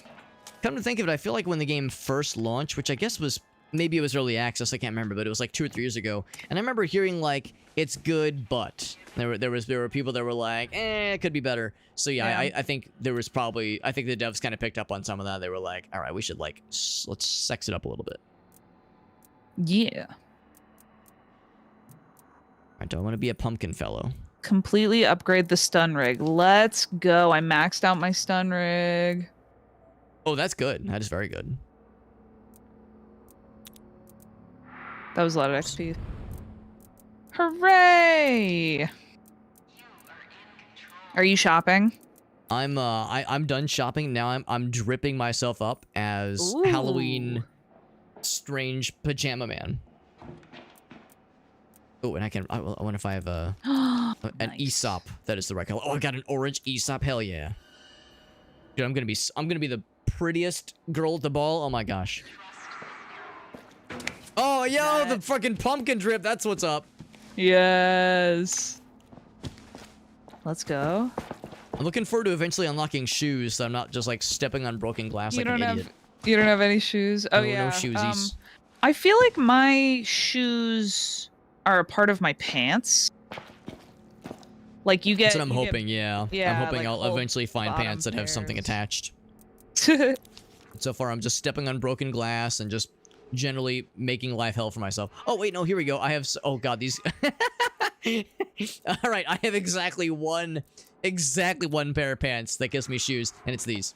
Nice. So there we go, baby. Now I'm all set. That's so I'm so dripped out. That's like an Aiden staple for sure. Oh man, yeah. I should show him. He'll be so proud of me. He'll be like, Alex, you've come so far. What shirt would match this the best? Probably this guy. Yeah, probably this guy. All right, cool. This is my summer look. Here we are in late November. I need a good summer look. I like it. I like it. Do you still have the tag on the belt, looks like? Oh, because it's so fresh? Yeah, that's how fresh it is. The look's so fresh, it still got the tag on it? Oh yeah, my look's so fresh, it still got the shrink wrap. I'm just so fresh and so clean. Don't you think think I'm all caught up. Did I get all my tasks cleared? Yes, I got all my tasks sniped. Did get some more wall art unlocked. Yes, I found some evidence. Yep. I found actually a good chunk of those as we were kind of poking around.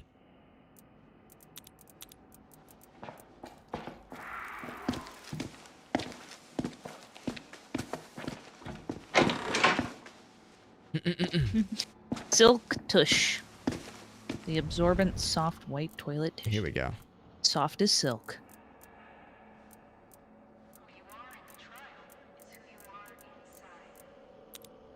We have to unlock those. Okay. I honestly feel like the amount of customization you are allowed to have in your bedroom is kind of crazy. It's awesome. They really let people express themselves. And it's surprising, you know? They just don't seem like the kind of organization that would do that. The thing I'm grateful for is that there's enough customization options where... Because I would worry about, like, everyone's room looking the same, everyone inevitably picking the same loadouts for everything. But I mean, just with the randos we've kind of seen scattered about when we're in between lobbies, it's a pretty good diversity, honestly. Yeah. Indeed. There's like the obvious cases of, oh, this person like spent real money or like the DLC stuff, you know, they got the goods, or they power game the hell out of this thing. But in other cases, it's more quaint. Just a little more quaint. Look at this little bunny fella. I like my room. I don't think I've messed with it since last time. Keep trying to break through the glass. So, definitely, you know, I have the, I got a group invite. No, thank you. Oh, yeah, I got one too, yep. I have the red string on the wall, crazy, sort of. Oh, yeah. The Charlie Day pointing at the map, yep. Yeah. And, of course, these candles and some bones, you know, really set the mood. Mm-hmm. In case, like, someone needs to chew on something. And then, yeah. Best of Freddy Krueger. What's up, Drenae? Bit of a dead body situation, but hello, it's all a part from Quebec. Of it's good to see you, bud. The investigation. Yeah, that was the first thing that came to mind as I walked in. I saw the outline. Mm-hmm. Because that's how the victim died. I'm trying to figure out what happened. Right. Yeah. I mean, if I woke up and somebody was dead in my bedroom, I would be interested in finding out what happened. Right. I would have a vested interest. Why did you die here? What's happening? Come up, shit. And the little red X is like this person, this one right here. That's the dead guy. Not the other police outlines. That's the dead one. There you go. Oh. All right, mi amigo. I do think I am going to call it here. That's okay. But that was super fun. This was fun. Yeah, I'm glad that we got to game. Sorry for bailing the other night. No, it's okay. It's okay. Work just crushed my soul. Yeah. No, we've all had that. We're like, yeah, you get home and it's like, man, I've got nothing in the tank. I am a husk. Indeed. But yeah, this was dope, and I would definitely be down to play some more. Absolutely. Yeah, especially when we get Aiden and possibly a fourth, because I know I've got one buddy that has played this in the past. I can maybe turn on the old Super Hobbit charm on his ass. I have I originally, when I first started playing this, I had a squad, all four of us. And one of those people was Aiden, and then Sin and Panda were my other two. Panda is a streamer who also is an Oblivion enjoyer. Oh, hell yeah. That's how he and I met, and yeah, so we all played that together. So could potentially reach out to either one of them as well. Perfect. Maybe plan something. Yeah. If they're a person who enjoys Oblivion, they're already in good graces as far as I'm concerned. Yes. And Panda's British, so that's, you know, that's fun. That is extra fun. All right, well, you have a great night. What are you gonna do? What's the plan? Keep streaming? What are you gonna do with the rest of your life, Alex? I'm actually going to. What are you doing, Alex? I don't know. I think I'm going to continue. We started a not a new game last night, but it's new to me. There's I'm a big fan of like the nice term is retro revival shooters. The proper term is boomer shooters because it's like inspired by old shit like Doom and Quake. So if you like that shit, it's probably because you're a boomer like me. So there's a boomer shooter called Forgive Me Father that came out a couple years ago, and they just had a sequel. And I want to play the sequel, but I'm powering through the first one first. I'm going to continue that tonight. Nice. Let's go. Yeah, the very same Tournay, the very same. Yeah. All right. How about you? What some other? I know you said you're going to be doing maybe more Dead by Daylight at some point. Yes. I actually will probably. I'm not sure when the 2v8 mode is leaving, because it's only like a limited time. So I would like to play a bit more of that while it's around. And after that, I mean, I really want to play Resident Evil 5. I've been kind of putting that off, but that's probably next on my list. And you did say you've got a human person to play that with, right? Mm-hmm. You're not doing the AI. Okay, good. Someone who is he's the Resident Evil guy. Perfect. He's the Resident Evil. The Resident, yeah, you nailed it. So that'll be a lot of fun. Yeah. Yeah, the general consensus is do not play that with the AI because it will make you sad. Oh, yeah. The AI will, like, use up all your ammo and healing items. No. Play with a person. Oh, my gosh. Bwah, bwah, bwah. And you're gonna yes, someone's gotta punch that boulder. You're damn right, Okasa. Punch that boulder. I have fucking seen that. That's so funny. Like, okay. We went from Resident Evil 4 to boulder punch. Boulder punch. All right. Thanks for the games. This was fun. Great night. Yeah, definitely. All right. I'll have a good night. Out of here. My poor computer can finally rest. Reaper Queen's like, oh, God, I can't wait to be done with this Alex kid. Oh, my microphone's not on, is it? He didn't hear that, did he? I was. Oh, now it's weird. All right, goodbye. Have a good night, bud. That was fun. That was fun. I was originally hoping to get to my computer a little bit earlier, but I'm glad we were still able to get some games in. But thank you again to Ballcap Gamer for that raid. We had Ballcap Gamer and Nitro. Nitro, I don't know if you're still listening in, but I sometimes forget, especially like when we're doing multiplayer games with the homies. Sometimes I'm, caught up with trying to keep up with voice comms and trying to play the game. Sometimes I forget to, make mention of the fact that, like, yeah, whenever somebody raids, I'm always happy to ask for clips of things that happened in their streams so we can see what kind of fun stuff they've been up to. We're going to see what Ballcap Gamer was up to because he did send me a clip in our chatterino. See what he's been up to on this fine ass evening. Excuse me. This was the Ballcap Gamer clip from 3 weeks ago. Open the door. Open the door. Open the damn door. There's trapped at this bottom room. What game is this? Oh, this is Dead by Day. Wait, no, it's not. That did not just happen. Lessens the amount of folks that will spawn. Oh, well, that's even within. Okay. I have no idea what those strats are. The overlay made me think it kind of reminded me of Dead by Daylight a little bit. Yeah, but I see what happened. This guy's just open the door. Just staring at the door. Yep. Open the damn door. What else does he have? Because he got like ate up real quick. Oh, that fucking guy. Yeah. That did not just happen.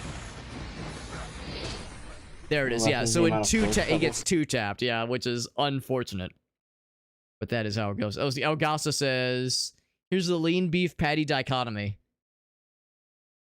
All right, so here we go. So here's the person that I've been informed is like very genuine and very fun and very cool and also may or may not be attractive. Here we go.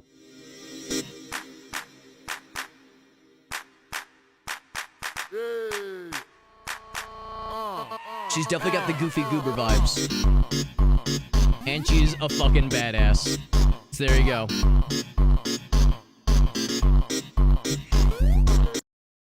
I'm not gonna lie, the first like 2 or 3 seconds is like, oh, like fun, silly, like, Goofy being silly. loose-fitting t-shirt, like nothing is being given away. And then suddenly it's like, wait, no, this person can kick your ass. And we all love it. Yes, get Meerkat on the horn. Yeah, exactly. There's a very good chance that Meerkat already knows. That Meerkat's already aware of this person. But, yeah. We're all better off now. Amazing. Check the comments. See if there's any particularly fun comments. Actually, like, a lot of things talking about, like, I was expecting the comment section to be full of, like, God, just fucking, punch a hole in my chest. Like, I was expecting people would be, like, requesting to be crushed with their thighs. But actually, it's people, like, saying, like, genuinely nice things. And people being like, oh, man, like, you're inspiring me to get into personal fitness, that kind of thing. So, it's, like, it's nice. It's not just people being weird. It's actually, like very, very, very pleasant. It's nice. He probably knows about her, but still would appreciate seeing these things. You're probably not wrong. You're probably not wrong. Gonna punch that boulder. Welcome back, Ace. And Ace is also a fan of the Boomer Shooters. And Ace, it does not surprise me at all that you've also played through the Forgive Me Father series. Because, yeah, we played through probably the first third or fourth of the first game. So, yeah, for the majority of this week, I'm trying to, maybe not like power through, I'm not trying to like rush through them, but I'm trying to play through the first game. So that way we can at least start the second game sometime in the next week and a half. Because there's a timed event going on where if I can get to the second game and I think kill the first boss and like show a clip of it, I'll be able to get some extra Steam keys to give away. I think it's a Steam key for the first game and a Steam key for a couple of other games by the same publisher. I think one for Graven, one for Dread Templar, I think. So I have a vested interest to play through the first one. No, I don't need to do all this. I don't have to play through the first one before I start the second one. I could just skip ahead, but it's like I think I can do it though. I like the idea of completing, a playthrough like that first, but for the first game before jumping into the second game. It's not like a game where you need that continuity and you need the story and the lore. It's nice, but it's not required, obviously. But to me, it's like a can I do it? It's kind of a challenge. I think we can handle it. I think we can handle it. So I'm gonna go ahead and get the categories updated. I actually feel like a bit of a silly person because when we played a decent chunk of the first game, I guess we started this on Sunday. Yeah, we started on Sunday after we wrapped up with Din's Champion with Alias and Krath.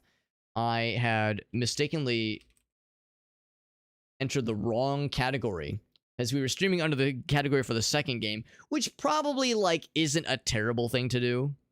Probably not a terrible thing to use that category. And of course, there's more people playing on. There's more attention on the second category. So maybe that's like, I don't know. I don't know if it's the worst thing in the world to use that category instead of the first game.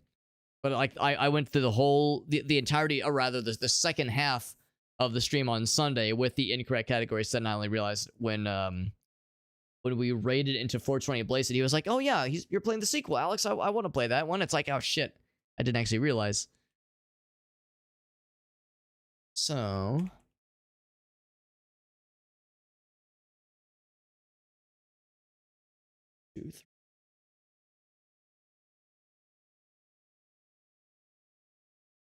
Okay, and we're all set. Category has been updated. We are all ready to boogie yogi. Shayna Cat is on my lap. She's very happy. And we got a kitty cat on our lap, so she's doing good. She was being very, very vocal earlier. Kitty cat was being very vocal, but now she's cleaned up her act. For now. Let us go and launch the game. Continuing with Forgive Me Father 1. Those kind of weirdos get chased off by her community. Which is honestly some energy that I'm down for. If like that's what it takes. If that's what it takes, like a bunch of like very fitness-minded, presumably very physically capable, muscle-bound badasses to chase out the creepers from a community. Like if that's what it takes, I'm fucking down. Like the weirdos who and we all enjoy goofing around with that kind of stuff. I mean, I loved and frequently reference that Gianni clip where he's doing the Spike Spiegel impression. And he's like, I love a woman who can just fucking murder me. And like, I love that shit. It's hilarious. But also, like, you don't just like say that to somebody. Like, it's like, we can joke about it to like a non-existent second party. That's one thing. But like, to see it in the comment section of somebody, it's a little bit weird. It's a little bit weird. Or at least it's weird if it's, I guess it's one thing, like, if it's women saying it to each other, because I understand, like, it can be, like, kind of like an ironic kind of deal. But if you're just some, like, random dude in some lady's comments, it's gonna hit weird, Just don't be a creep, man. Just don't be a weirdo. All right, the good news, though, is category is up. Oh, wait, no, I did not update the category. I just changed the input. Do that right the heck now. And of course, this does not have a category at all. On TikTok, that is. Okay. And save. Excuse me.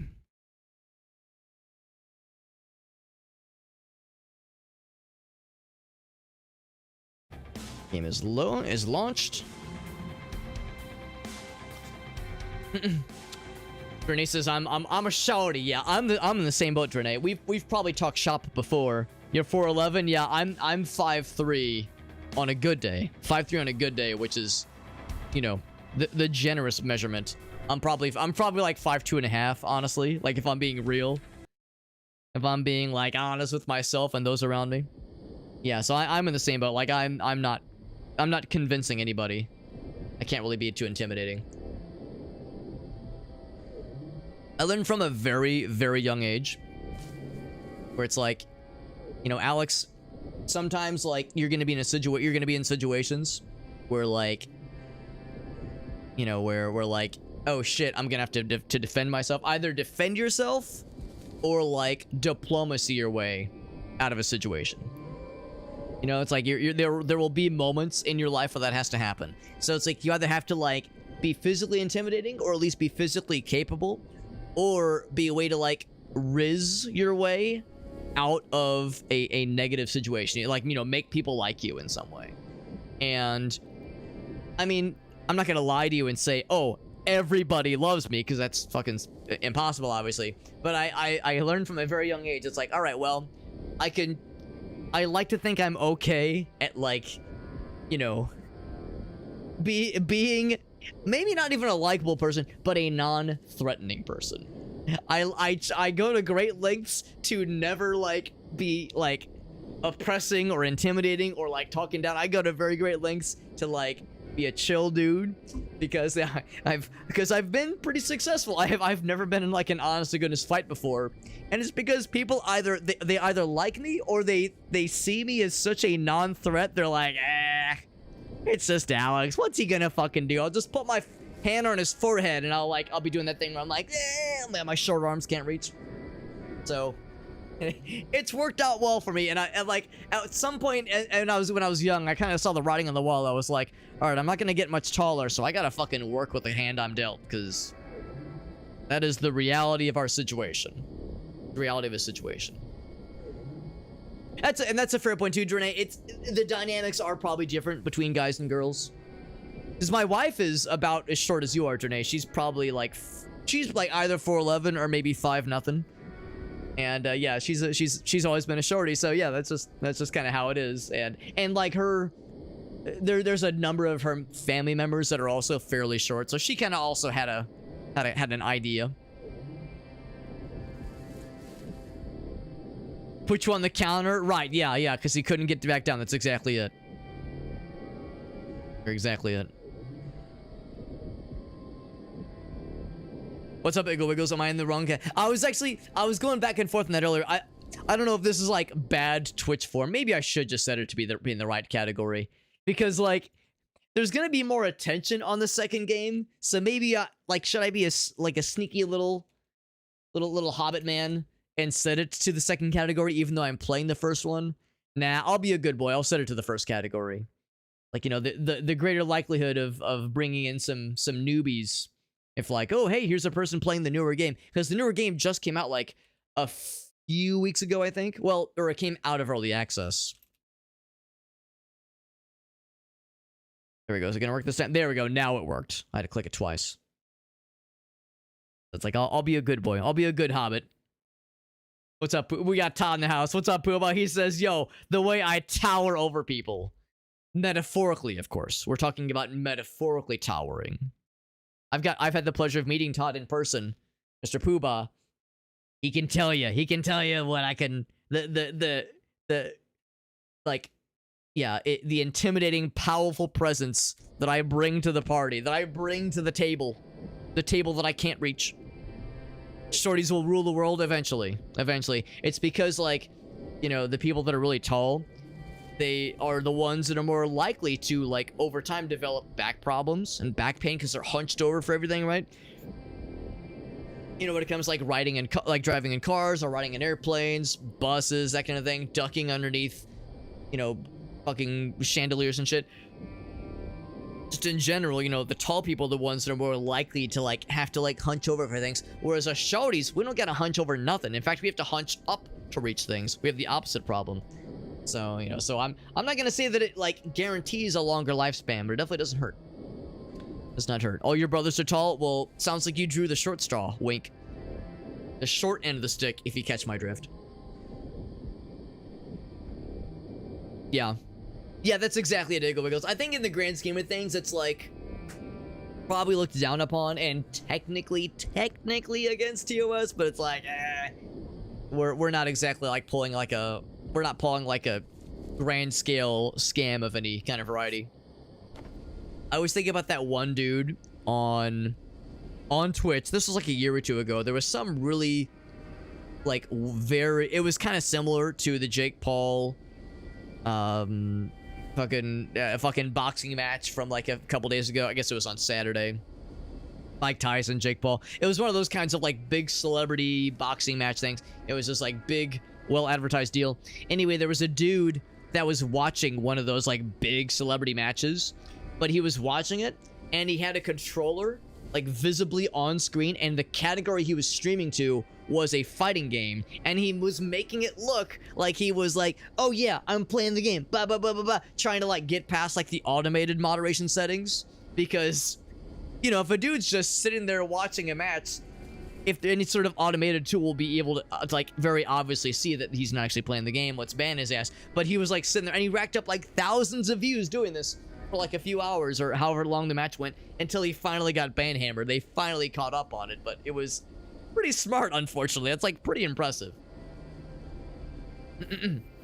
Smallest and the youngest, that is a very hilarious combination. That's right, running the charity booth and 100% solid and not gaseous. I mean, sometimes I'm like 10% gaseous, 90% solid.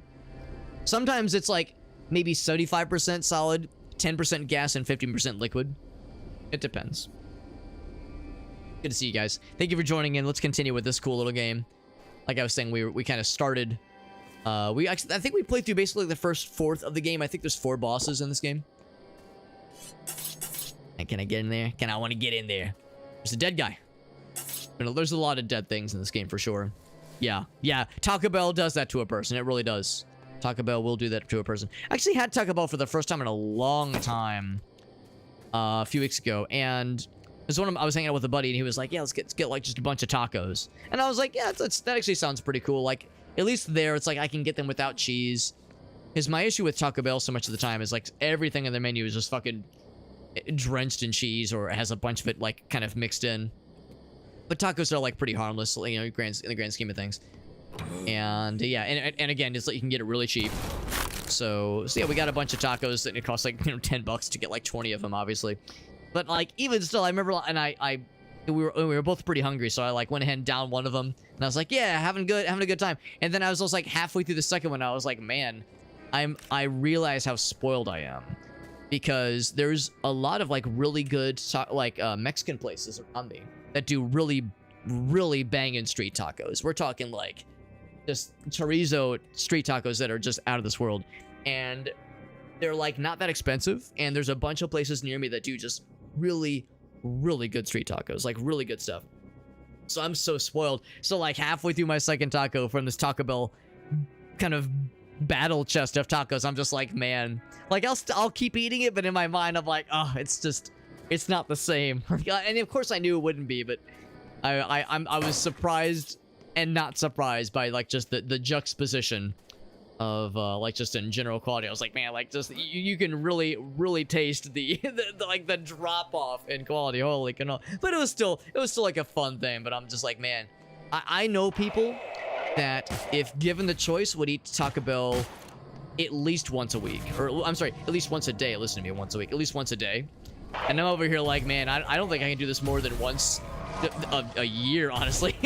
Like it's a fun thing, I suppose, every once in a while, but no, it's like I need a prayer. You know, stomach constitution notwithstanding, just kind of dealing with like I said, just kind of the dip in quality. I think I'm spoiled, man. I've tasted the mountaintop, man. I've tasted the land of milk and honey. I refuse to go back. Haven't had issues with honestly, and it didn't really give me any stomach issues, but again, I didn't have anything with cheese in it because I'm lactose intolerant. And I didn't really eat that much. I think I had like 2 or 3 tacos. So it's not like I went crazy, you know, and ate like a bajillion Crunchwrap Supremes or something. Nothing too ridiculous. Yes, I want to drink your vodka and eat your, what is this, honey? Whatever this is. First time in 20 years, he says. Just a dude. Not sure where that dude came from. No cashiers, but the terminals now. That's interesting, because yeah, I think when I placed my order, for one thing, I placed the order ahead of time and then picked it up and like kind of got it to go as like just like a carry-out kind of thing, like a carry-out order. And they still had cashiers in there for sure. They're so fast. Usually I pull out the big guns for these guys, but one of those then. Yeah, they still had cashiers. Oh, that's the wrong button. But not very many of them, and yeah, very much more of a focus on the kiosk, and also more of a focus on the desperate measures.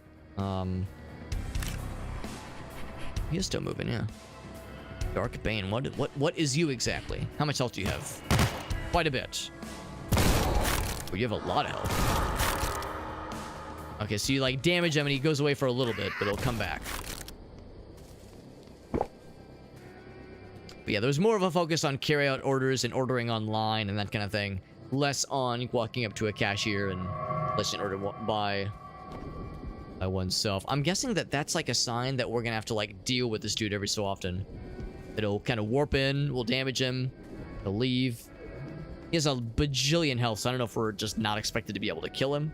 And it's gonna be more about trying to just get away from him. Headshot. Not terribly surprising, but that's just kind of how these things go. You know, more of the focus on ordering through the app, that kind of thing. It kind of makes, it's kind of not terribly surprising. I imagine it's like how it felt when drive-thrus were first introduced. You know, the drive-thru as a concept was first introduced, and people were like, man, what the hell? People aren't eating inside anymore. They're eating in their cars and eating as they're like, you know, driving to and from a destination. Renee says they've never had a taco. I went a decent amount of time like not really being into tacos or like Taco Bell inspired kinds of things. Yeah, he just kind of disappears after a bit. But I think part of it is because, yeah, for a good while there, the only kind of taco or like Mexican food stuff I was really exposed to was Taco Bell. Once I like started to experience that there's like really good stuff out there, it kind of changed the game for me. So I would say like when it comes to Taco Bell, that kind of thing, it's kind of not even a fair comparison, because you know it's just not going to be as good compared to, like I was describing earlier, the really good stuff that are more authentic in their nature. But there are some great ones. There's some really nice stuff out there. Just like, yeah, like I was kind of saying earlier, the more traditional like street taco kind of stuff. Big fan of that stuff. Yeah, it's a charmed life though. You don't really have Taco Bell in your neck of the woods. That's a fair point too, because I figure it's probably like fairly common in most parts of North America, but I'm sure there's parts of Canada where they're not very prominent, and I would assume they're not really a thing in Europe. I would assume.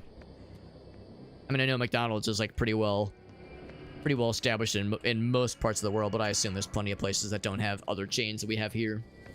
You know, Carl's Jr. / Hardee's, Burger King. Like, I figure a lot of these are probably kind of hit or miss for a lot of other regions. Oh. It's trying to tickle me.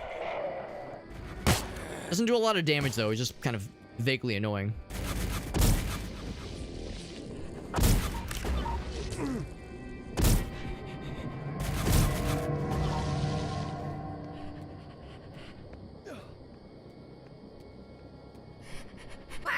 To say, I know he's still here. Yeah, I'm hearing noises.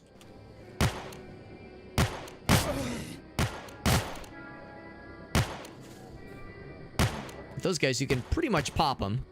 There we go. That's just a one-shot will do it. One-shot wonder. Ouch. Or the one-shot me. Also, 27 health, not the bestest. I might have to use one of my little healing, my little mobile healing stations. Haven't had as much generous health pickups this time around.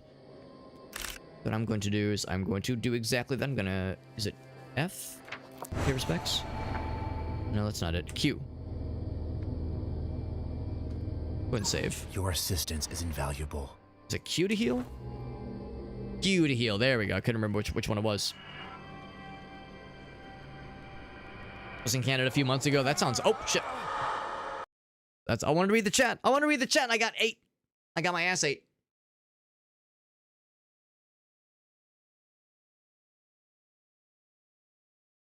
Lots of indigenous people up there, yeah. That's what I've heard, Drenay, which is something I wouldn't have guessed. I know, Drenay, you said you're somewhere near Quebec.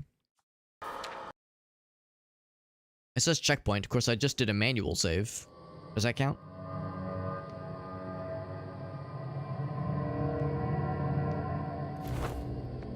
So I just done a heal, and then the dude decided to jump out and slurp my entire booty.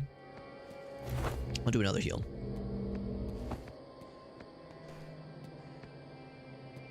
Big area out here though. Is it a demon butt gun? Probably this one. I think it looks more like a fish, like a shark thing with like the dorsal fin it's got down the middle.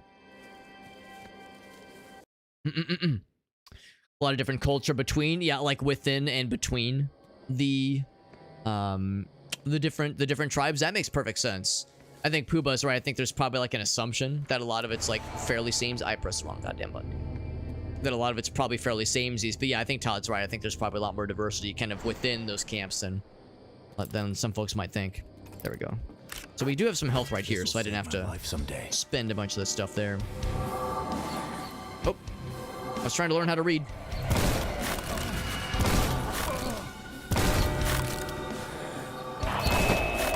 I see the big man's there again. Use this for a little bit as well. There's a guy up top throwing shit at us, which I'm not the biggest fan of.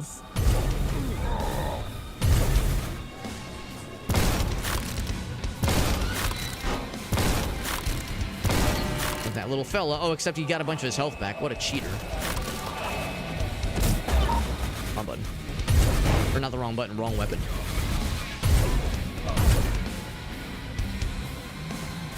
I say he was inside. I saw him.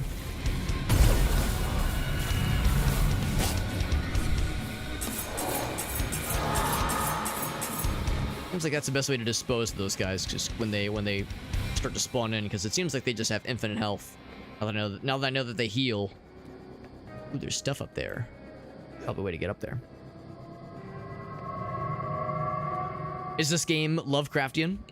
I would say it's definitely got some like Lovecraft vibes for sure. If not just from the visuals and like the bad guys, like the dudes that have like tentacles sprouted for their face, squid demon fellas. I mean, oh yeah, I would say there's Lovecraft inspiration at least, at the very least with the monster design, that kind of thing.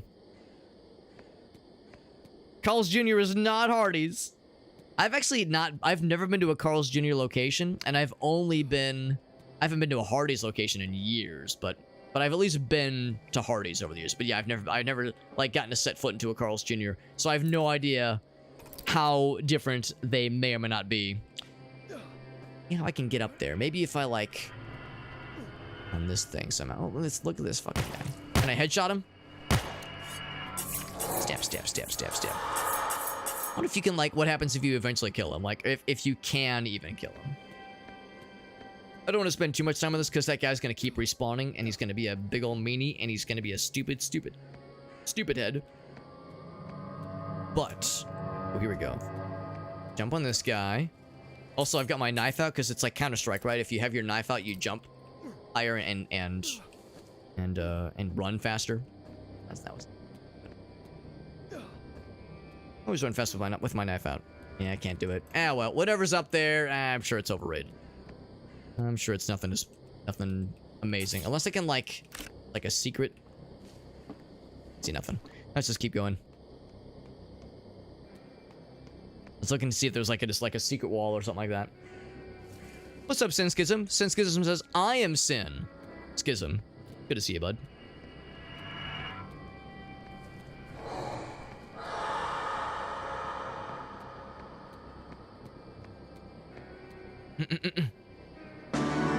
Whoa, there's a resub from Corky. Corky teacher, that's so nice. That's so freaking nice. Thank you, bud. That's very, very generous of you. It's really fun, though. No, I didn't know that about you, Todd. That's awesome. Thank you for the kind words, by the way, earlier, Todd. I was appreciating the banter earlier. He's saying no, he's a solid dude. Well, if Todd's saying that I'm a solid dude, it means I'm in good company because he's a solid dude too. We like that Poobah guy. He's a cool dude. One of those good duders. We like the good duders. We like those guys. Ooh, is this a secret? This is a secret. Armor and health and ammo. And also, oh my god. They got fucking Trogdor. Next to a what is almost amounts to like a burning trash can, but yes, Trogdor. It's like I was saying the other day, like I'm not gonna be like, ew, gross references to things, pop culture, I'm not gonna say that's bad necessarily, but it removes me a little bit from like the immersion. Like it reminds me that I'm inside a video game, which is probably like a dumb thing to say, but it's true. Like it reminds me that I'm playing a video game made by like nerds and not like a self-contained world, you know? It kind of removes the immersion a little bit. I would almost rather not maybe as many of those kinds of things. To me, it's like maybe takes away from the experience slightly, but they're just having fun. They're just having fun. The devs can have fun. That's not forbidden. And also, yeah, I guess you couldn't even get to that purple area, whatever was up top, because that wasn't a secret. And it looked pretty hard to reach, so seems like the kind of thing that would have been secretive, you would think.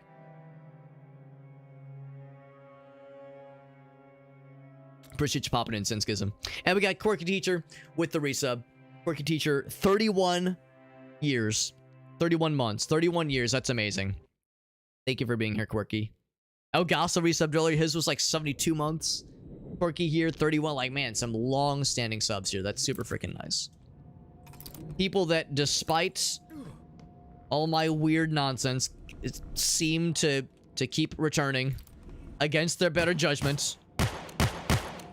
Against the you know, what other aspects of like their psyche and or sanity would tell them.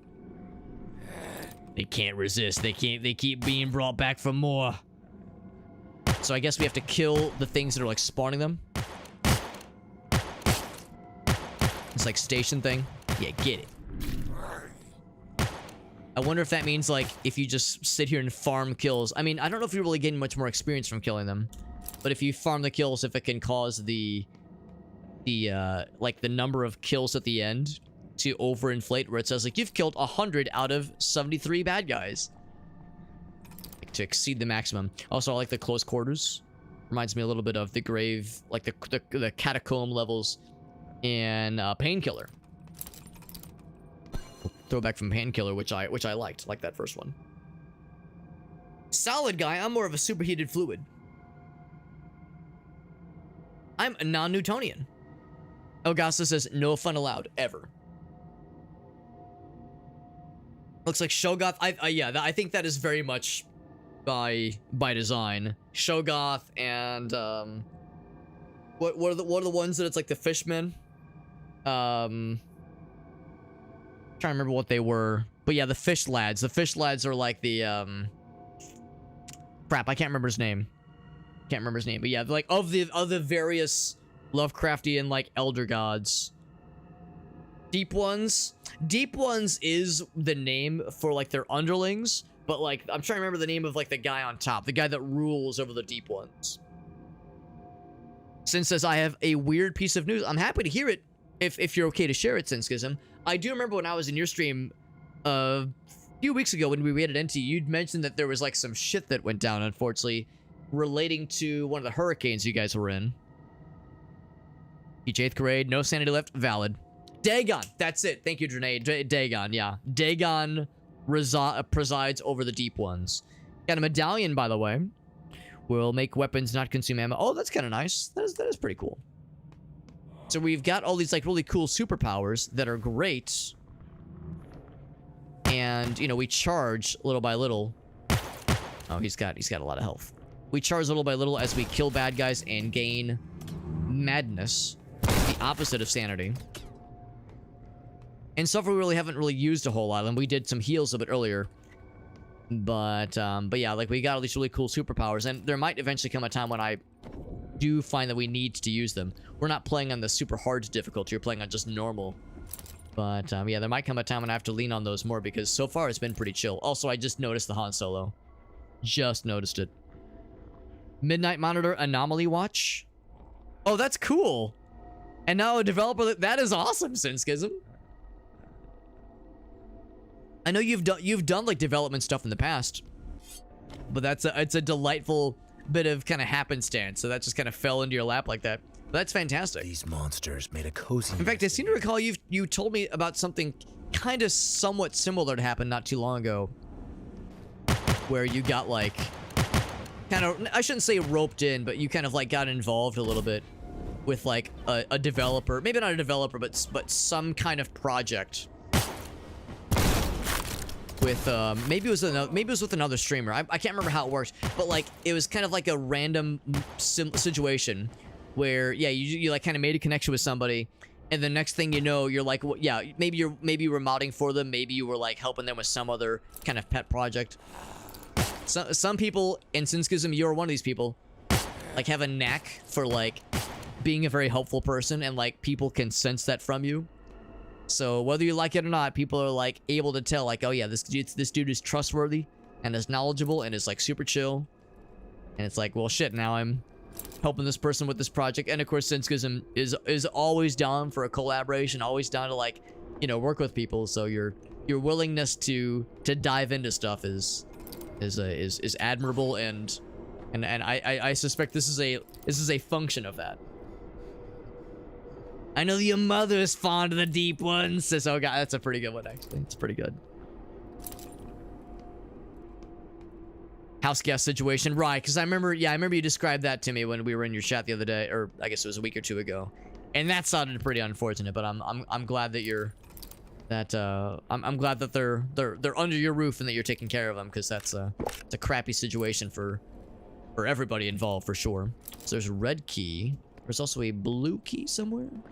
I know if I pick up that red key, it's going to spawn some baddies. I know it's going to happen.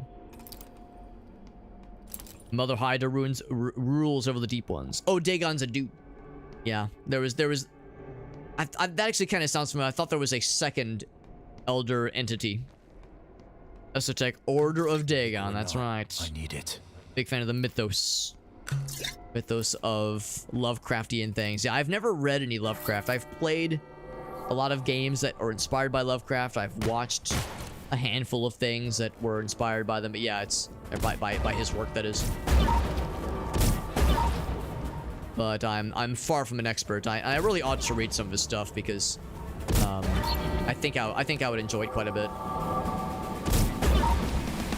Even though there's like, it's like, you know, some common bit of knowledge that some of it maybe hasn't aged super great. Just you know, the considerations of there's all these things that I enjoy that he has inspired. It's like at some point I really ought to just engage with the source material. Maybe not the source material, but like kind of what inspired it. He's gonna get his asteroid teleported away. I noticed until a little bit earlier that the orbs are kind of homing in on you. In fact, yeah, for Christmas one year, I think my brother got me like a compendium of a bunch of his short stories. I don't know if it's all of them, but it's like several of them. So I do have the means to get into that shit. I just gotta get my lazy ass around to it. Unfortunately, my book situation is similar to my video game situation insofar as the backlog that I've accumulated over the years is similarly shameful. The backlog of games I have to play is quite embarrassing. Excuse me. So we got the red key. This door's locked tight. Door's locked tight. This one here. Get a little savey. There's 2 blue doors. So go this way then. Oop. Yeah, Dagon's the fella, Hydra's the lady. Now, the only like bits of Lovecraft lore I've kind of picked up on are from playing Lovecraft games, because we did play, I guess really just game, singular. Actually, no, I guess no. I mean, no, it's a game. I was about to say, what's it called? Call of Cthulhu: Dark Corners of the Earth. We played that one a couple years ago, and that game was rough. I'm glad I played it just because that was a game that I've always wanted to play, and it's inspired a lot of cool stuff that I like. And a lot of my friends really like that game, so I always heard really good things about it. I'm glad we played all the way through Dark Corners of the Earth, but it's rough playing it. I don't really know if I recommend it, but I'm glad I played it. But it was kind of unpleasant near the end. Like it kind of overstays its welcome. It becomes a very trial and error kind of stealth game, and I think to a fault, I think the game would have done better to focus on like the cool like mystery aspect and not just be a very arduous stealth game. But when it works really well. Like when it's creepy and spooky and mysterious, it's great. But anyway, so yeah, so there's aspects of that game that were not great. But the other one though is the board game, Arkham Horror. I've played a decent bit of Arkham Horror over the years, and I was about to say, oh, that doesn't count, but then it's like, no, it's a game. It's a board game. It's not a video game, but it's a board game. And I like it a lot. I mean, it's a tough game, and it's a game I think we've only won a handful of times, but it's worthy for sure. And it does a decent job, I think, of teaching you some basic lore of, you know, who these elder gods are, where some of these significant places are. You do learn a little bit of backstory about some of the NPC, or something, not even NPC, some of the player characters, because I think some of them are not just one-offs, but actually have significance to other Lovecraft stories. Like you'll see some of the characters in May you rest in peace. Arkham Horror in like other kinds of Lovecraft situations, Lovecraft stories. Then there's Call of Cthulhu, the kind of like, there's no subtitle, it's just Call of Cthulhu, and that came out a few years ago. I've heard that one's quite good.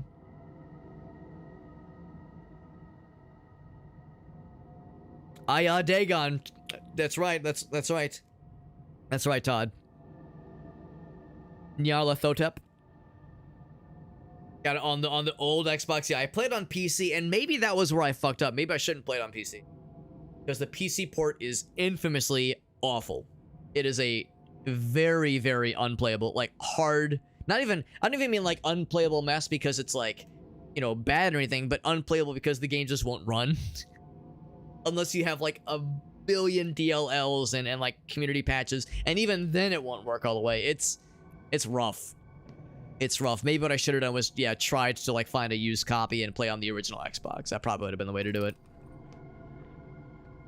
You got to see his grave. I think I heard you, or like saw you mention something about that, Todd. I don't remember if you had told me about it on here on Twitch chat at some point, or if it was something that I saw you mention on social media. But yeah, that does sound really cool. Trying to like, you know, utilize this thing's widespread. Glad I could find these. Like sometimes I'm shooting with the two shooter, the two pisties. It's like I'm like firing like this, and the bullets are just whizzing by their heads sometimes. Yeah, that absolutely does count. Have I played The Sinking City? I have not, and I've heard it's quite cool. I've heard it's like not everyone's cup of tea, but I think I would like it based on the kinds of things that I do enjoy with games of that nature. Mansions of Madness, that's a good one. Oh, it's a board game? That's a problem. I haven't played a lot of board games in more recent years. I used to be cool. I used to play like a lot of board games. I actually met Todd through a mutual friend of ours, Adam. He's been the DM for all of our Dungeons and Dragons and Pathfinder games. But also, he's like one of my more like prominent board game buddies. That's why I met a bunch of other friends kind of in our little group, Tyler and Jeremy. You know, people that Todd also probably knows pretty well. And yeah, back in those days, I used to be cool. I used to play lots of cool board games. I used to be so hip and modern. And nowadays, man, I haven't played a board game in ages. I feel like I've fallen behind. My coolness factor is slipping. Yeah, it's The Sinking City. I've heard it's a little bit rough around the edges, but I think I would enjoy it.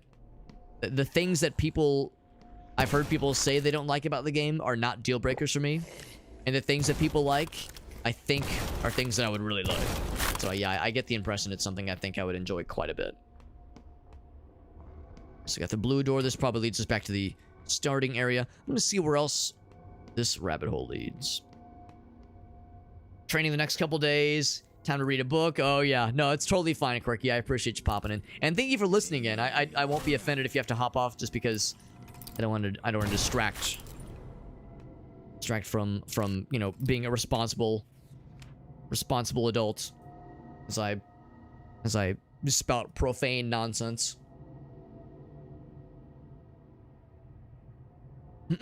Yeah, it's like an investigation kind of thing.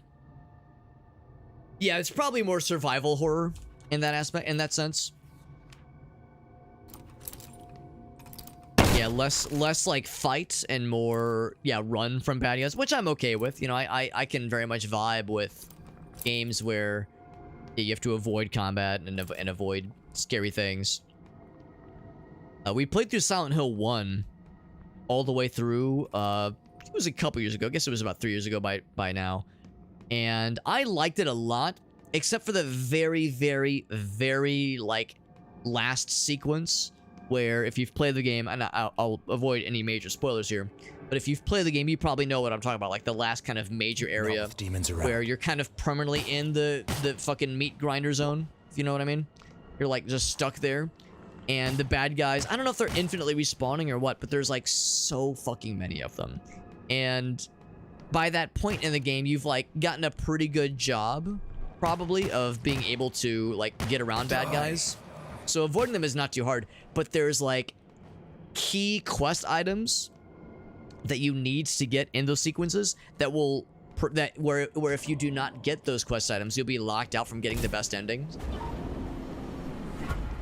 And I didn't realize that because it was my first playthrough, obviously. So like I'm seeing like just how many bad guys there are, and I'm just trying to rush through because I'm like, yo, this area sucks, holy shit. And then at some point I'm like, oh fuck, I'm missing some items. What the hell? And one of my friends was like, well, yeah, you missed a bunch of key stuff. It's like, well, damn, there was no time. There was too much stuff. There was too much stuff to avoid. Too many bad guys. I was just trying to get going. Didn't realize that I was missing some important task items. I mean, you could still beat the game, but you get the worst ending, obviously. So it's like that was a bit of a bummer. So like, you know, that I can very much vibe with survival horror where yeah, you're not exactly like a super powered badass with a ton of ammo. Sometimes you're just a regular schmuck running away from bad guys because all you have is like a crowbar or you know, like or like yeah, a revolver with 3 bullets and you're fighting Mega Satan. Just once lost.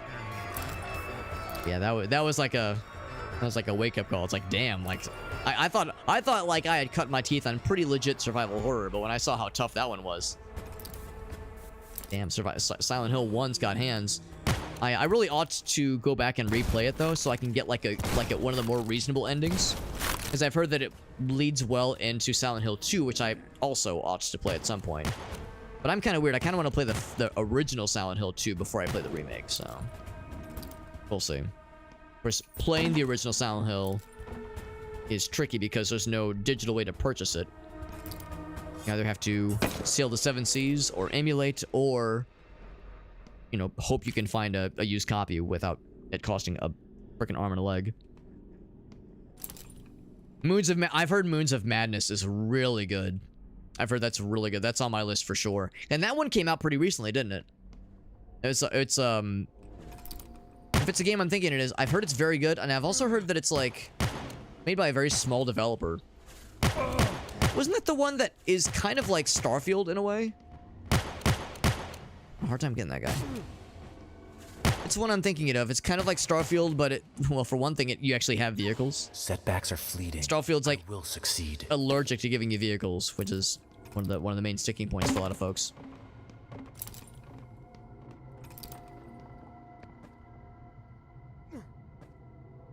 There's bad guys that are gonna spawn up from up there. One thing. Yeah, if it's a game I'm thinking it is, it's like pretty good and made by a very small development team, but it's like they've done a lot with a small team and made a really solid game that yeah, I think generally speaking everyone is saying is like, it's not like a perfect game obviously, but like for what they're able to accomplish, it's pretty impressive. Ever played Silent Hill? Yeah, I mean it's a oh god. It's a series that, you know, is kind of a mainstay of the survival horror genre. And was very much ahead of its time. I mean, I was really impressed by Silent Hill 1, which was a fairly late PS1 title, I'm fairly sure. Fairly late in the PS1 life cycle. And it holds up pretty well. I mean, the visuals, of course, like the graphics are kind of, you know, kind of grungy, but like it kind of works. The grunginess works. The fog, obviously. The fog in Silent Hill 1 is such a prominent feature of the game. You know, some might call it like a limitation, but you know, they turn what is to some a limitation, very much turn it into like a, you know, a thing you have to kind of work within, as far as like, you know, the limits of the game and the. I'm gonna grab some resources here. Something you have to kind of work around. It's almost like, I mean, it's an environmental kind of thing for sure, but it like the fog is almost like a hazard you kind of have to work around. Because like it limits the draw distance, you know, you can't see as much obviously. But like the game is kind of made better with that limited distance, because it like ups the tension more. You know, you can't just see bad guys from a million miles away. You have to be like very methodical about how you approach certain situations. So I feel like that limitation kind of like breeds some very impressive levels of depth that I think horror games, at least back in those days, weren't really known for necessarily. The Silent Hill 1, at least, I thought did a really good job of like what were considered horror limitations became like a very unique kind of horror experience that inspired countless others, obviously. And of course, Silent Hill 2, at least the original, apparently is even better. I haven't played it yet, but apparently, like, everyone says the second one's like even better. Holy shit. It's those little fellas. Ouch. I shouldn't say everybody. I'm sure there's probably some folks out there that like Silent Hill 1 more than 2, but it seems like, generally speaking, the general consensus is that the second one is a very, very worthy sequel. So he's down there. Boop. Moons of Madness is on Mars. Yeah, if it's the game I'm thinking it is, I think people have compared it favorably to Starfield. I think the general consensus is that like Starfield is not like a bad game, obviously, but there's aspects where it came up pretty short, and there's indie games out there that check some of the boxes that Starfield failed, unfortunately, to check for a lot of folks. And yeah, I've heard that Moons of Madness, if it's a game I'm thinking it is one such case where like, yeah, it's like, holy shit, this one actually has like land vehicles. Oh my god. Even if it doesn't have quite the same level of polish and like just general gameplay variety,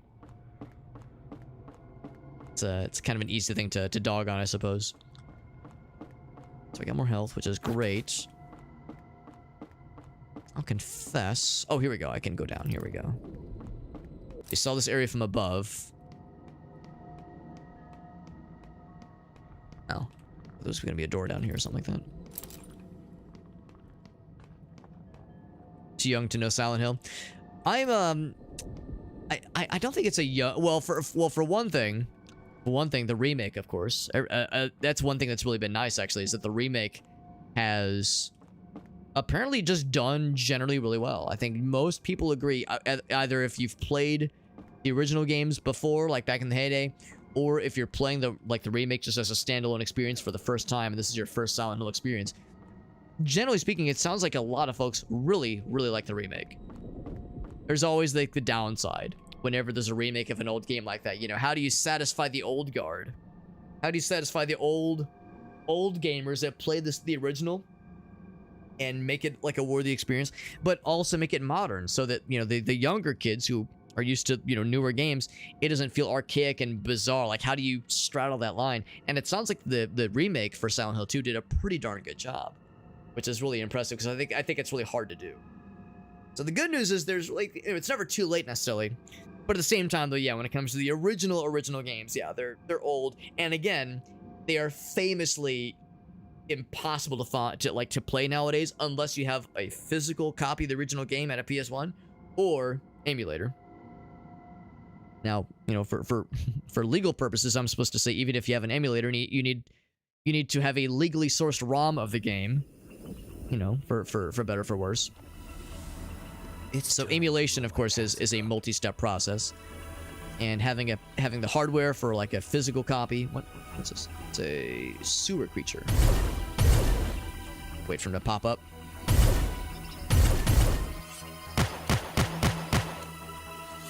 Step. Okay, you have to wait for them to pop up, and they're very annoying. Yeah, so that's the problem. And the reason for this, at least with Silent Hill 2, I think 1 is okay. 1 is in okay of shape, but Silent Hill 2 is famously is like impossible to ever make available in any like official stance, because the remake, or not the remake, the original. And it's not because like, hold on, who's the developer for Silent Hill? I think Konami. It's not because Konami bad, although Konami is a frustrating software game developer, or I guess game publisher. It's not because Konami bad, it's because Konami famously lost the source code for Silent Hill 2, the original. And because of that, yeah, it's like, you know, there will never be a port for Silent Hill 2, the original. It has to all be made from the ground up. You know, it has to all be made from scratch, which is truly unfortunate, because, you know, there's a lot of folks out there, especially now, there's like renewed interest with Silent Hill as just in general, now that the remake has done so well. So it's a shame that, yeah, there's like really no way to play the original unless, again, you get a physical copy of the original or have some kind of emulation set up. But what's it say? Fishing contest. Oh boy. July 6th. Oh man. Start planning for next year. There's a number of other games that have had that kind of thing happen to them, but yeah, the idea of source code got misplaced. Therefore, you know, it's not gone forever, so to speak, but it'll never be ported, unfortunately.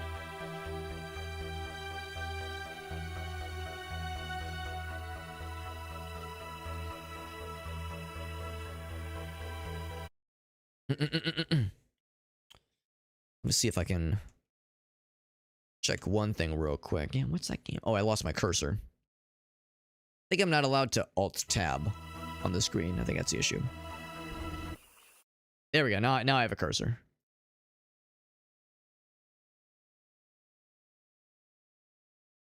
Oh, okay. So the Moons of Madness is not the right game I'm thinking of. The game I'm thinking of is Moon Mystery. There it is. I'm an idiot. Moons of Madness. Okay, that's the one. Yeah, I did a quick look. Yeah, you're absolutely right, Drenay and Iggle Wiggles. Yeah, you're both right. Yeah, I had the wrong game in mind. I was thinking of Moon Mystery. Secret found. Oh, I pressed a button, and it did something. It opened up something. I'm gonna grab these for now. Probably spawn some bad guys. Yeah, I was thinking of Moon Mystery. Moon Mystery is the one that apparently does some things that Starfield doesn't. And that like, you know, is a kind of has that like is somewhat open-ish sci-fi kind of adventure role-playing game, and does aspects of that kind of design that Starfield doesn't do as well.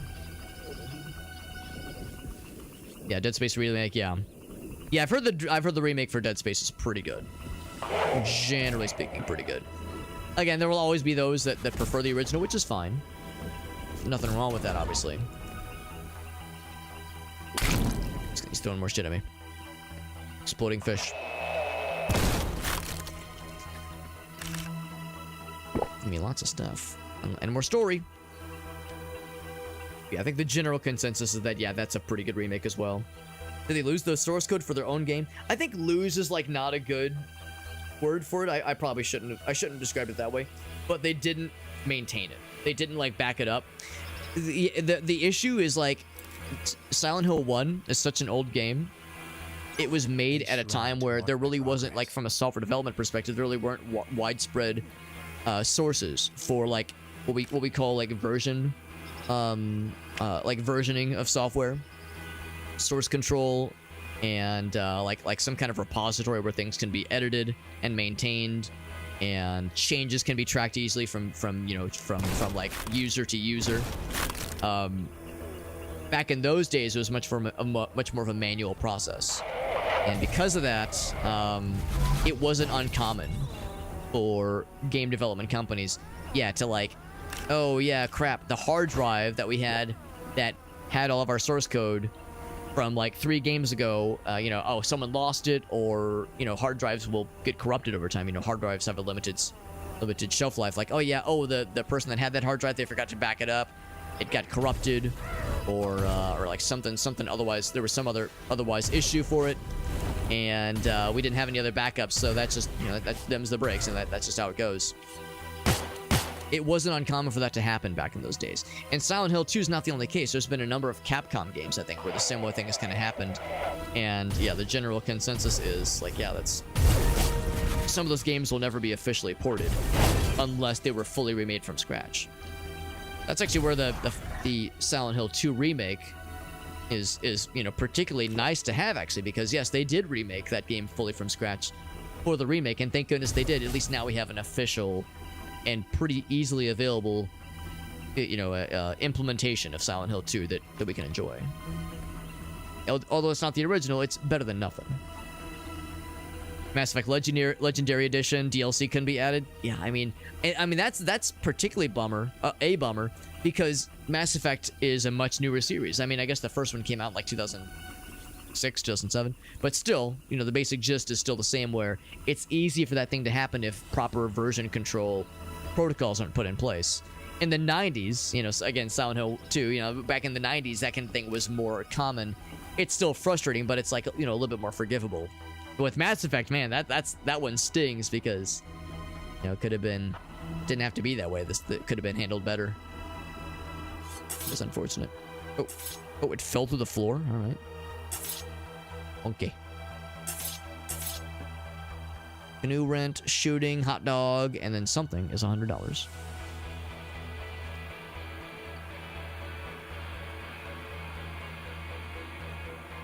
Early game production was like a fever dream. I can't imagine. I mean, I'm a software developer as my day job. My day job is as a software developer, so like that's what pays the bills. But I don't like have like a burning passion for it necessarily. Oh, I do have the red key. I thought I didn't have the red key. That's why I kept going. I don't like live and breathe it, so I don't really do any like software like side projects or anything. This is my side project. Playing, streaming, and like that kind of thing. This is like my hobby. This is my equivalent of like a car in the garage that I'm working on. This is my project car, so to speak. Except it's playing video games and like trying to think of ways to be entertaining, and trying to think of ways to make like trying to find games that are interesting to people, and establish an audience, and like do weird stuff with my friends, like weird gaming projects with my friends.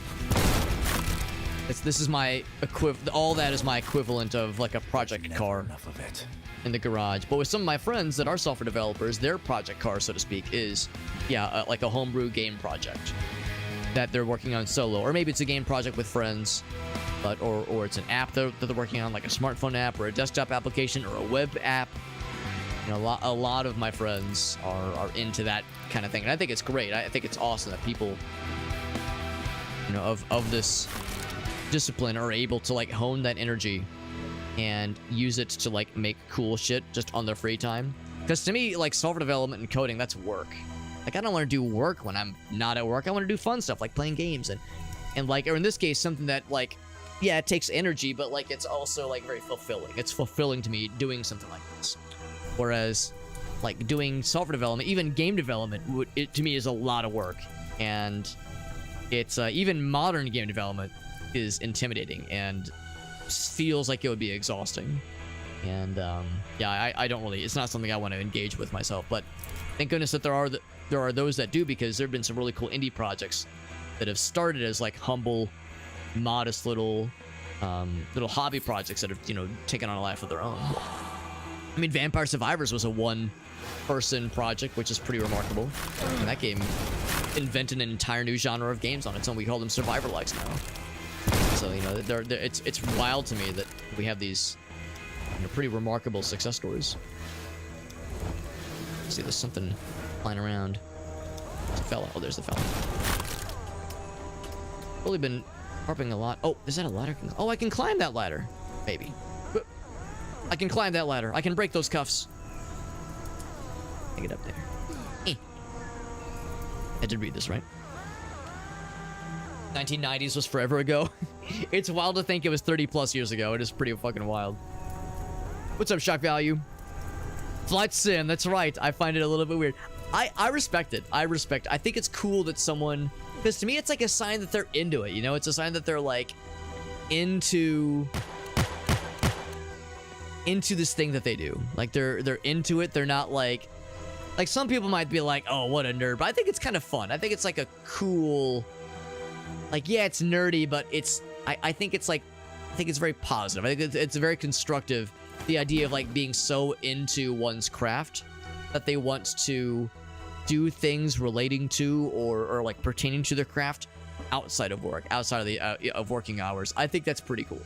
And to be honest, I'm envious of it. I wish I had that drive, because I think I think like you could do so much cool shit with like just using the software example, you know, the idea of making a game in your free time or a desktop app or a smartphone app or something, you know, you could like add something to the world. You could, you know, bring something that can, you know, better people's lives or entertain their lives in some way. Or just express yourself. You know, game development is kind of an art in of itself, so you can like, there's like so much possibility and untapped potential with like weird indie game ideas. Like there's all kinds of crazy stuff out there on itch.io and of course Steam as well, but like, man, there's like, if there's the AAA games are one thing, but indie games have so much diversity, so much wild crazy shit out there. It's awesome, and the idea of like contributing to that is very exciting. So yeah, I'm envious of those that have that kind of that kind of drive. I think the term, the best way that I heard to describe it years ago, it was actually at like an indie game conference thing that I think still happens here in St. Louis. So it's called Pixel Pop. I don't think it's as big as it used to be, but I think the pandemic kind of fucked it up a little bit, unfortunately. But back in its heyday, I would go most years, and I remember there was a really cool presentation done by some local game devs, and inevitably somebody brings up the question of like, yeah, like how do you get started in game development? What does it take to get to be a game developer? And honestly, the big thing that he harped on was not the usual stuff like, oh, you got to go to college, you got to get a degree, you got to learn about coding or art or writing or design concepts. He said the main thing was grit. He used that word. You need the grit to get through it, which is to say, you know, it's like you can't just go by passion. You can't just go by inspiration. You need like discipline, and you need like that something inside of your brain that says this fulfills me to work on this. Like if I'm going just by passion or just by inspiration, that fizzles. That's a fickle feeling, and it's hard to trap that lightning in the bottle.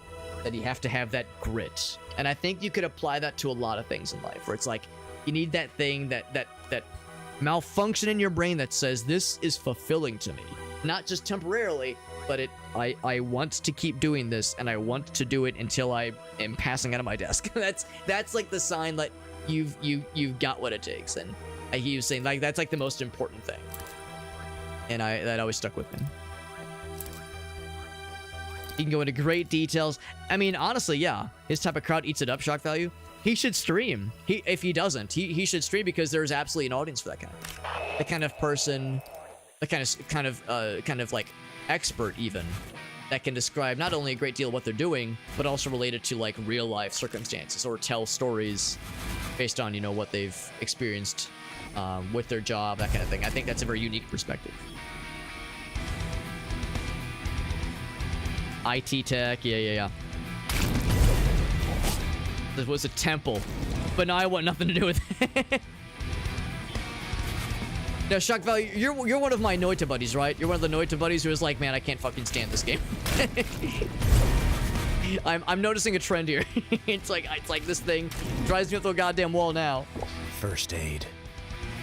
Debugging your house was rage-inducing. Yeah, it's work. To me, it's work, and I think it's great that some people have the patience to deal with that kind of thing. And I think for some folks, it is work for sure, but but they're the masters of that domain. They don't have to submit a Jira ticket to get that, or like a pull request to get that thing fixed. They are the masters of that destiny. They can jump right in and fix the issue, or at least start working on the issue. They don't have to get approval. They don't have. They're familiar with, presumably, if they set it up, you would presume they're familiar with all the systems, all the aspects of how it was set up. So I imagine that's at least part of it, where it's like, oh my god, this is a pain in the ass, but at least I've got like the grand vision for all of it. I don't have to like navigate through multi-levels of bureaucracy to find what is missing or to talk to the right person to get their approval. Like, you know, when you're the super admin, for better or for worse, the buck stops with you.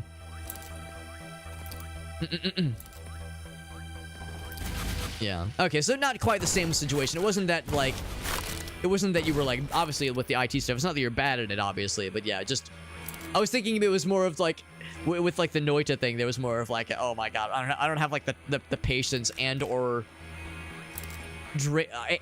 like sanity loss capacity. Because that's how it goes sometimes. Sometimes a game like that will absolutely affect your sanity with the bullshit it spews your way. So yeah, so maybe not quite like a one-to-one comparison. What came to mind? So I appreciate. At first I was thinking this was the exit, but no, we do get a new weapon. We get a harpoon gun. That's badass. Can't wait to level this thing. Oh, speaking of which, I did get a level. I got 2 levels. What the hell? What am I doing? Just get tired of it, yeah. But still pretty good at it, right? Yeah, that's the thing. And it's enough for that to be a job, and it doesn't have to be your life. That's perfectly fine. I was just talking with my wife earlier tonight about that kind of thing. She's a graphic designer by trade, and she does that as a job. And she knows that I have some graphic design needs. I have things that I want to do, you know, for my stream that would benefit from having a graphic designer, but at the same time, I'm not like I'm never harping on her to be like, when are you gonna do that graphic design stuff for me? Because it's the same kind of thing. Like, she does that shit for her job, you know, for like her as a trade, doing that kind of thing for, you know, like friends or family members, even as clients that I've offered to pay her, obviously. Still, the idea of having to do that, like, outside of working hours, who could blame anybody for maybe not being super enthusiastic about that? So no, I totally understand that. Just being like, listen, I've got the juice, I've got like the fuel to do this to pay the bills, and beyond that, it's a means to an end. It's a means to afford a lifestyle, and you know, to give me, you know, disposable income and pay the bills and put a roof over my head and not make me hate myself. And my job mostly does that. It mostly makes me not hate myself, mostly. How's about this? So we just got the... Wait, no, hold on. What's this? This is... Yeah, that's the harpoon gun, yeah. What did I get last time? I think last time I went for... What? Oh, it was this one, right. It was the ammo thingy. That's probably not a shabby idea. Increased damage and shoots 2 weaker harpoons instead of 1 thick boy. I will go for that one. I could get a health upgrade. I've so far resisted any health upgrades, and maybe I ought to at some point. Get the infinite ammo around logger. Right, these are the 4 kind of talisman items. Lantern being brighter wouldn't be a bad idea. I'm gonna go for more ammo. I'm like holding out for as long as I can before I do any health upgrades, apparently. This, of course, means that I'm using the harpoon gun as the upgraded station for a long time before I ever actually... Hold on. Oh, secret! Apparently, harpooning a fish gives us a bunch of fun story stuff. Maybe it didn't have to be a harpoon. Maybe I could have just shot it. But yeah, apparently I'm like going as long as I can without having to mess with like upgrading my health, which is already pretty good. I feel like 200 HP is pretty good. Part of the crew fell into a delirium. Of course they did. Yep, we all know how that goes.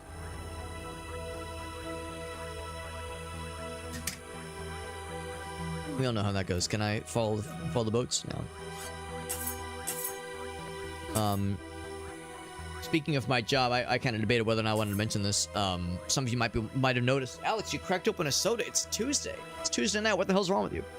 Usually my soda night is Thursdays. This might be a 2 soda. This might be a 2 soda week, and I'll tell you why.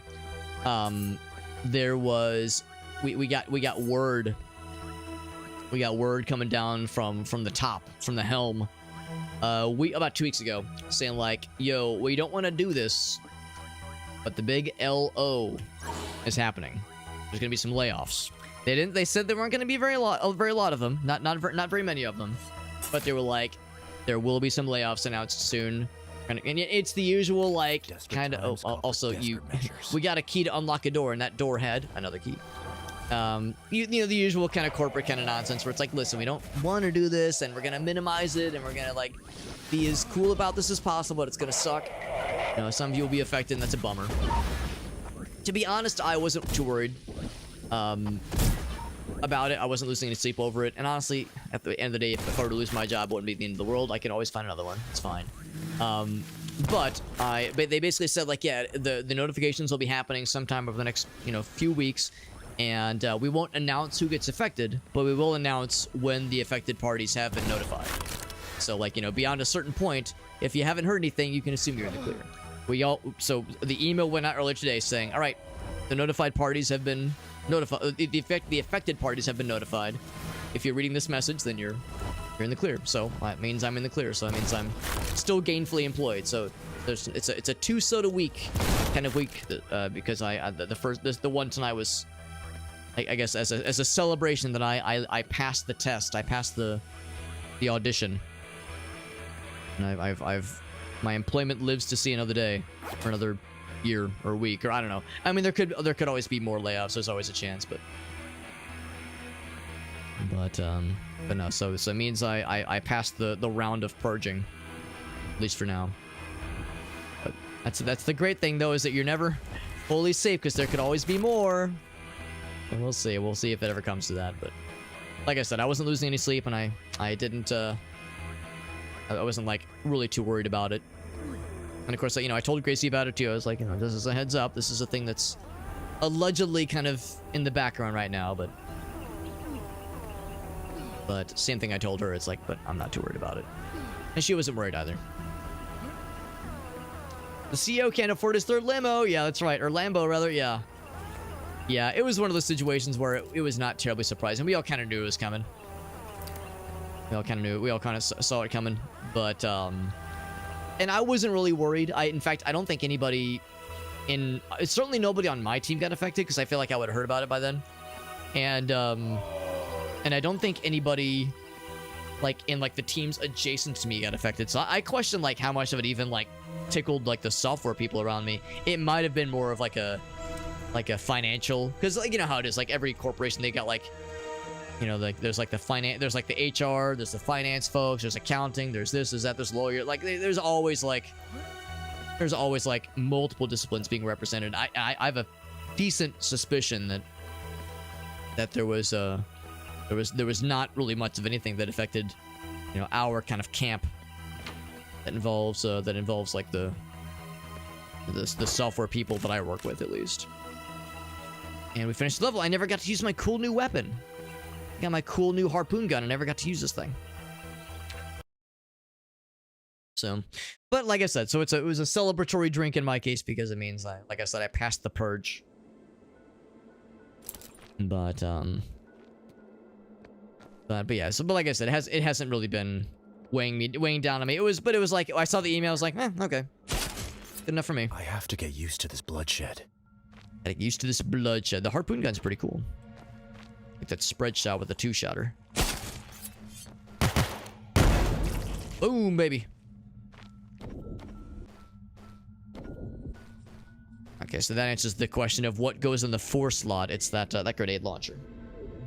But for sure we would get some kind of like single barrel shotgun since this fires 2 shots technically. Hello, Shayna. I smell the rot of this The rot of this place. These mushrooms poisoned the air. Headshot. I almost kind of need to get up close to really get the proper experience of this thing. It's like a sniper shotgun. It fires, you know, like a very small and precise number of shots that do high damage, but it fires 3 of them kind of in a slight spread, so you got to get up close and go for the headshot.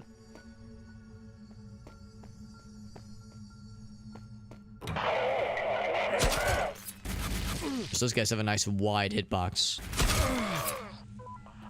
If I suddenly miss my shots, it's not because I'm an idiot. It's because I've got a cat like forcibly bumping her forehead into my elbow, my mouse arm. I am prepared now. I am prepared now. Like if that meant there was gonna be a boss battle.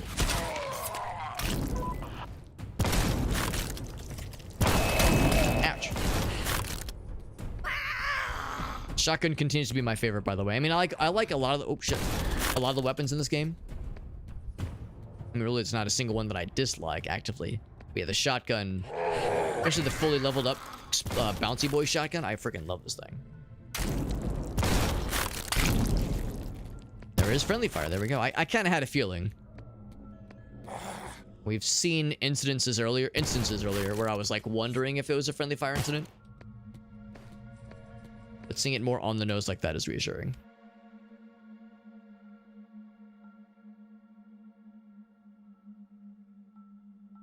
Swarm of godless savages from the sea abyss.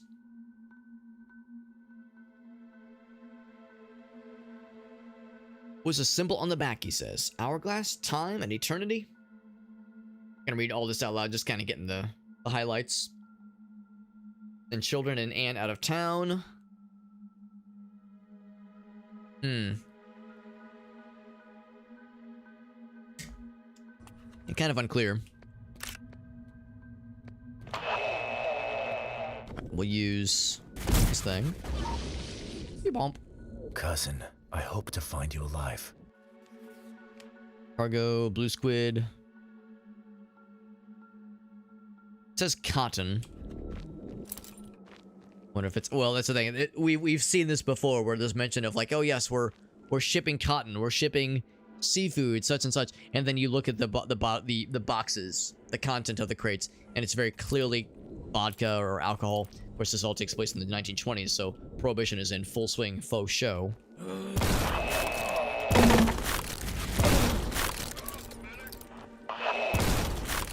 So the blood splatter, I was like, apparently I wounded something unknowingly.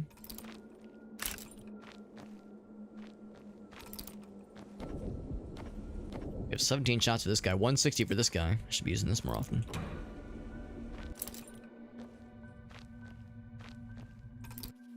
It's a pocket watch. BM. Is my guy looking for us? Because we are. Yeah, we're looking for our cousin. Because he had contacted the protagonist. Look at this like very smooth obelisk. He had contacted the protagonist, saying like, yeah, I've uncovered something big. I need your help with something. I've like something about this evil force I've been pursuing. I need your, because the protagonist is a priest. It's like, hey man, I need your assistance with this thing I'm chasing down, but like all signs point to that our cousin is on the run from this evil force that we keep encountering. And there's the question of like, you know, what is their fate? Are they still alive? Have they been kidnapped? Have they been taken by this evil force? It's all very mysterious.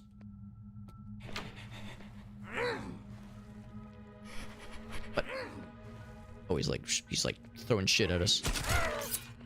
Do a lot of damage though. Not enough to kill that guy in one shot. Maybe a headshot would do it though.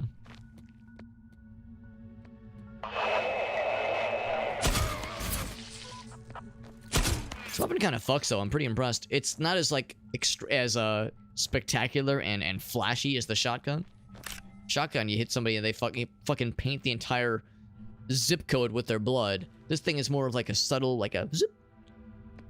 It penetrates and slapifies and spankifies.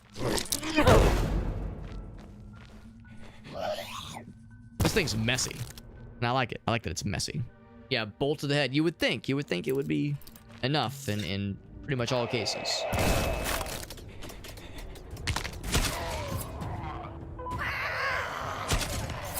That's a lot of damage. I'm impressed.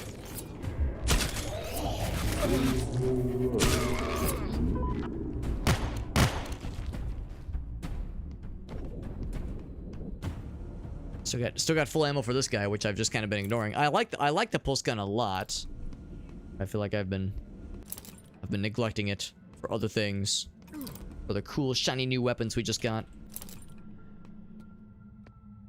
Pastafarians worshipping the Holy Spirit. That's right. It's all just one big misunderstanding. What we think is a cult situation is just Pastafarians, just vibing, just having a nice time, and we've taken this many steps too far, unfortunately. Ooh, secret. You know, the Tormentor. I do like the Tormentor. It's pretty cool. I wish we could drop it sometimes. Like I wish it was not considered the best gun ever, because I think it's not always a great idea, but it is a pretty cool weapon. I need to be brave. I shan't lie. It is pretty cool. It's not always the best, but it is frequently very cool. The damage is pretty sweet.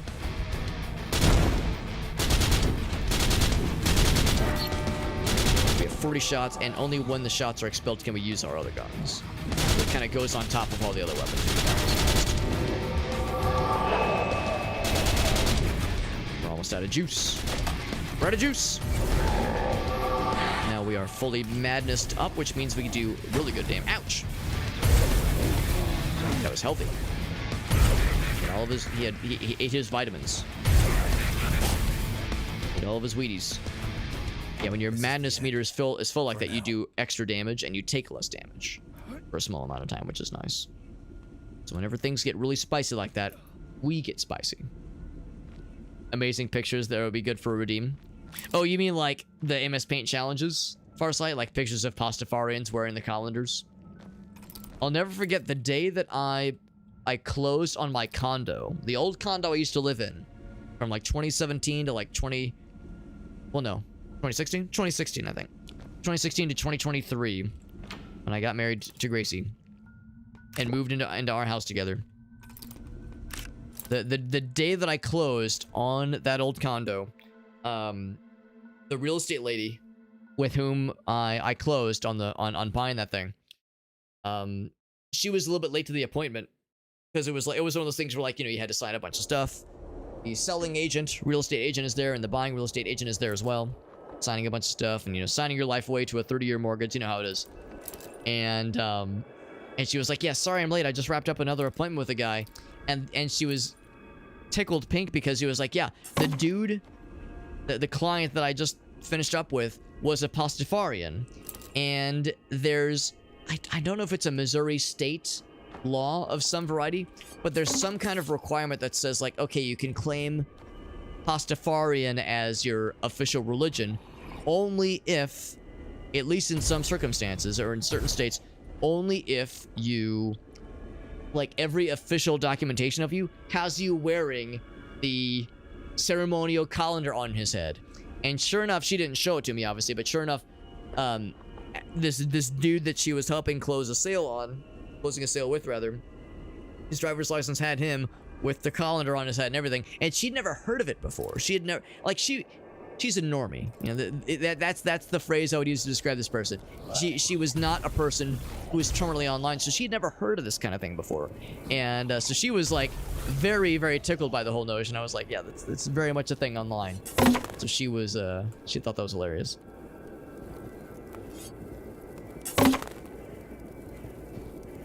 What's up, Woo? Good to see you, buddy.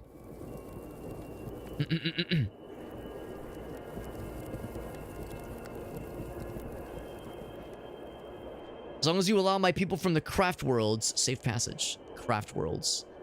Wait, is that another like Pastafarian-esque? I feel no kind of deal? Something kind of similar? The noodly appendage, there you go. Yeah, Woo knows what's up. It's good to see you, Woo. Appreciate you popping in. We have a lot of doors to unlock. We came from this area, didn't we? We did. Yeah, we had to have. This is a dead end, yeah. Yeah. That's it. Sorry, I get excited when I get to break some barrels. Is that a pickup line? Are you trying to come on to me? Not that I'm complaining. How's about this? Let's go ahead and save. Yeah, we already saved. Invaluable.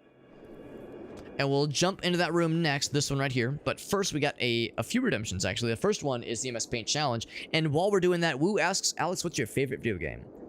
So yeah, I will properly answer that in a meowment. Let me go ahead and get the MS Paint Challenge set up here. I've met a Pastafarian. I probably have without knowing it. I don't know if I've ever, like, knowingly interacted with somebody that like, had something like prominently shown. I mean, I guess if they're hiding amongst us, they're not always wearing the colanders everywhere they go. But I'm sure there's more out there than we can imagine.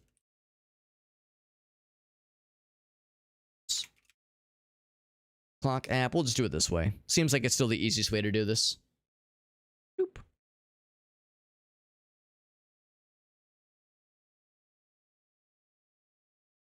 Find Spaghetti Monster. Oh, really? Could have been from your hometown? Woo, that's awesome. That'd be a really cool kind of claim to hometown fame if that was the case. Here comes the Morrowind glazing. Glazing to imply that, like, my eyes will glaze over with nostalgia, or glazing insofar as I'll get so excited I will ejaculate involuntarily. I will neither confirm nor deny the more embarrassing of those two things. I will neither confirm nor deny them. I will just leave that to your own imagination, dear viewer. All right, let's get the image. Zoop. How did the call go? Our side says, I got the goods for you, Alex. This is a good image. I don't fully understand what's going on here, but that is a scrungy-ass cat right there. Scrungy is almost properly depicts or describes what's going on with this kitty cat. It's a scrungy cat. Let me move my face. Actually, I'll just move the kitty cat. Move a little bit to the right here. Renee says they've met a Raelian. I've never heard of that one. It's something sinister. Yes, they lurk amongst us. Yeah, I'm trying to think if I would have ever talked with somebody or met somebody who like was, you know, out and proud about being a Pastafarian. Although it just doesn't really come up in casual conversation. I would have to would have to take pains to mention it, or you just kind of happen to casually glance at the driver's license, I guess.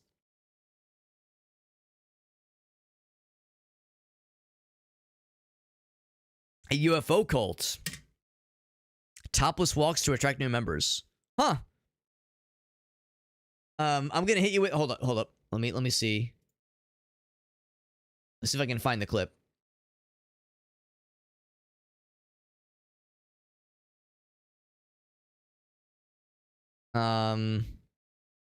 Yes. Here we go. My God, that's disgusting. Naked pics online? Where? Where did he post those? Yeah, tell me. Yeah. My God, that's disgusting. That's disgusting. Naked pics online? Where? Where did he post those? Yeah, where? Yeah, tell me where they are. Tell me where they are. It's terrible. Oh, so horrible. Oh, I can't imagine. Tell me where, though, so I can avoid them, obviously, so I can tell other people not to go there. Oh gosh, can you imagine people being naked in public? Terrible. Ugh, can't imagine. Anyway, moving on. The logo is super sus. They wanted you to join, Renee. They said, come join us. Bobby Henderson, that's the guy. Ace is going to be like, listen, I can join in, but it's going to be a little weird. We're going to get real weird with it. Roseburg, there you go. Ooh, that's a cool little claim to fame. I like it. I like it. St. Louis, what do we have? We have, what do we have? John Goodman? Goodman, is that the guy's name? Let me just confirm some things. Yeah, John Goodman, he's from St. Louis. What else do we have? John Hamm and his impressive genitals. So he's from here. We do our toasted ravioli. We got the toasted ravioli. We got gooey butter cake. And Miles Davis. Well, he's from Alton, Illinois, but that's like the St. Louis metro area. So we got a few things going for us, but it's a bit of a stretch. Went around the internet a whole long time, yeah. But a second angle surfaced, and she was part of a cult. I'd never heard of this, but yeah, it sounds like I've got some reading to do for science. Obviously, some research purely for scientific purposes. Obviously, because I care so much about the science. Obviously,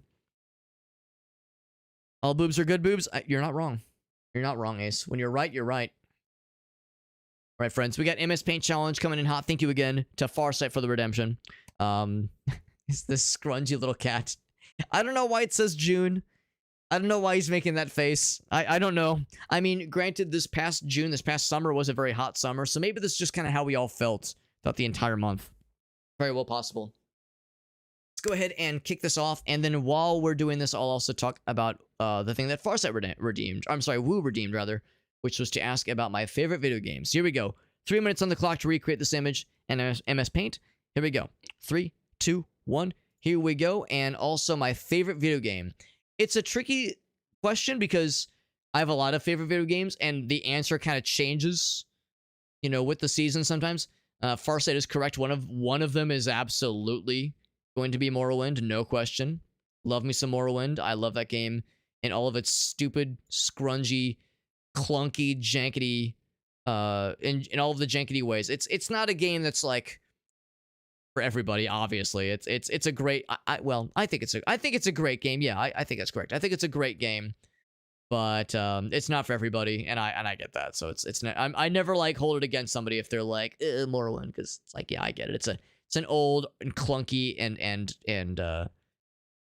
just kind of archaic game to play, especially if you're working backwards. If you started with Oblivion or if you start with Skyrim, it's a little bit tough. It's probably not as bad as if you played it back in the day, or if you like just enjoy other like weird kind of older games. It's not so bad, I don't think, but yeah, it's a little bit tougher for those that start with the more modern stuff. So Morrowind is up there for sure. Another one that's up there is Diablo 2 and Diablo 1. Those are two great games that I really like for very different reasons. Diablo 2 is perhaps the game I've maybe played the most in my entire life.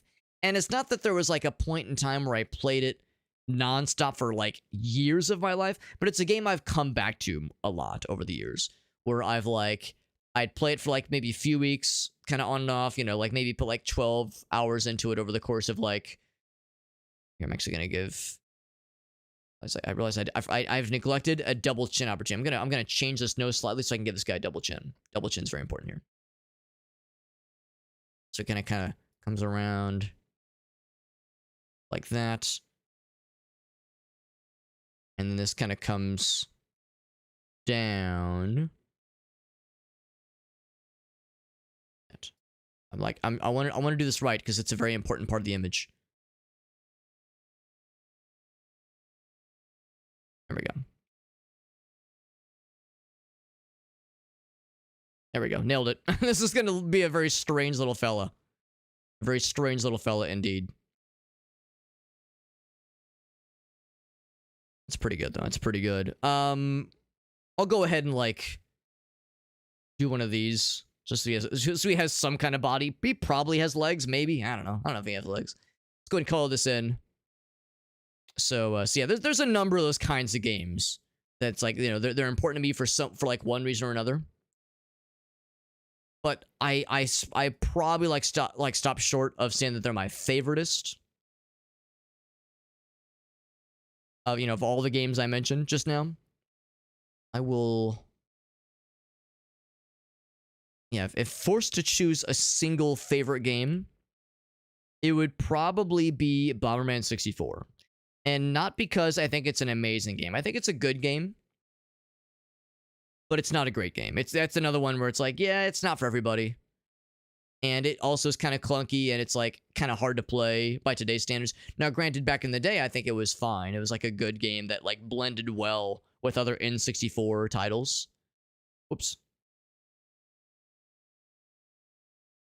But also, I'm gonna give him like kind of like an off-white, kind of like an off, because you got like some scrunge like on the pausies and like the face area up here. I'm gonna do like more of a green, I think, for the eyes.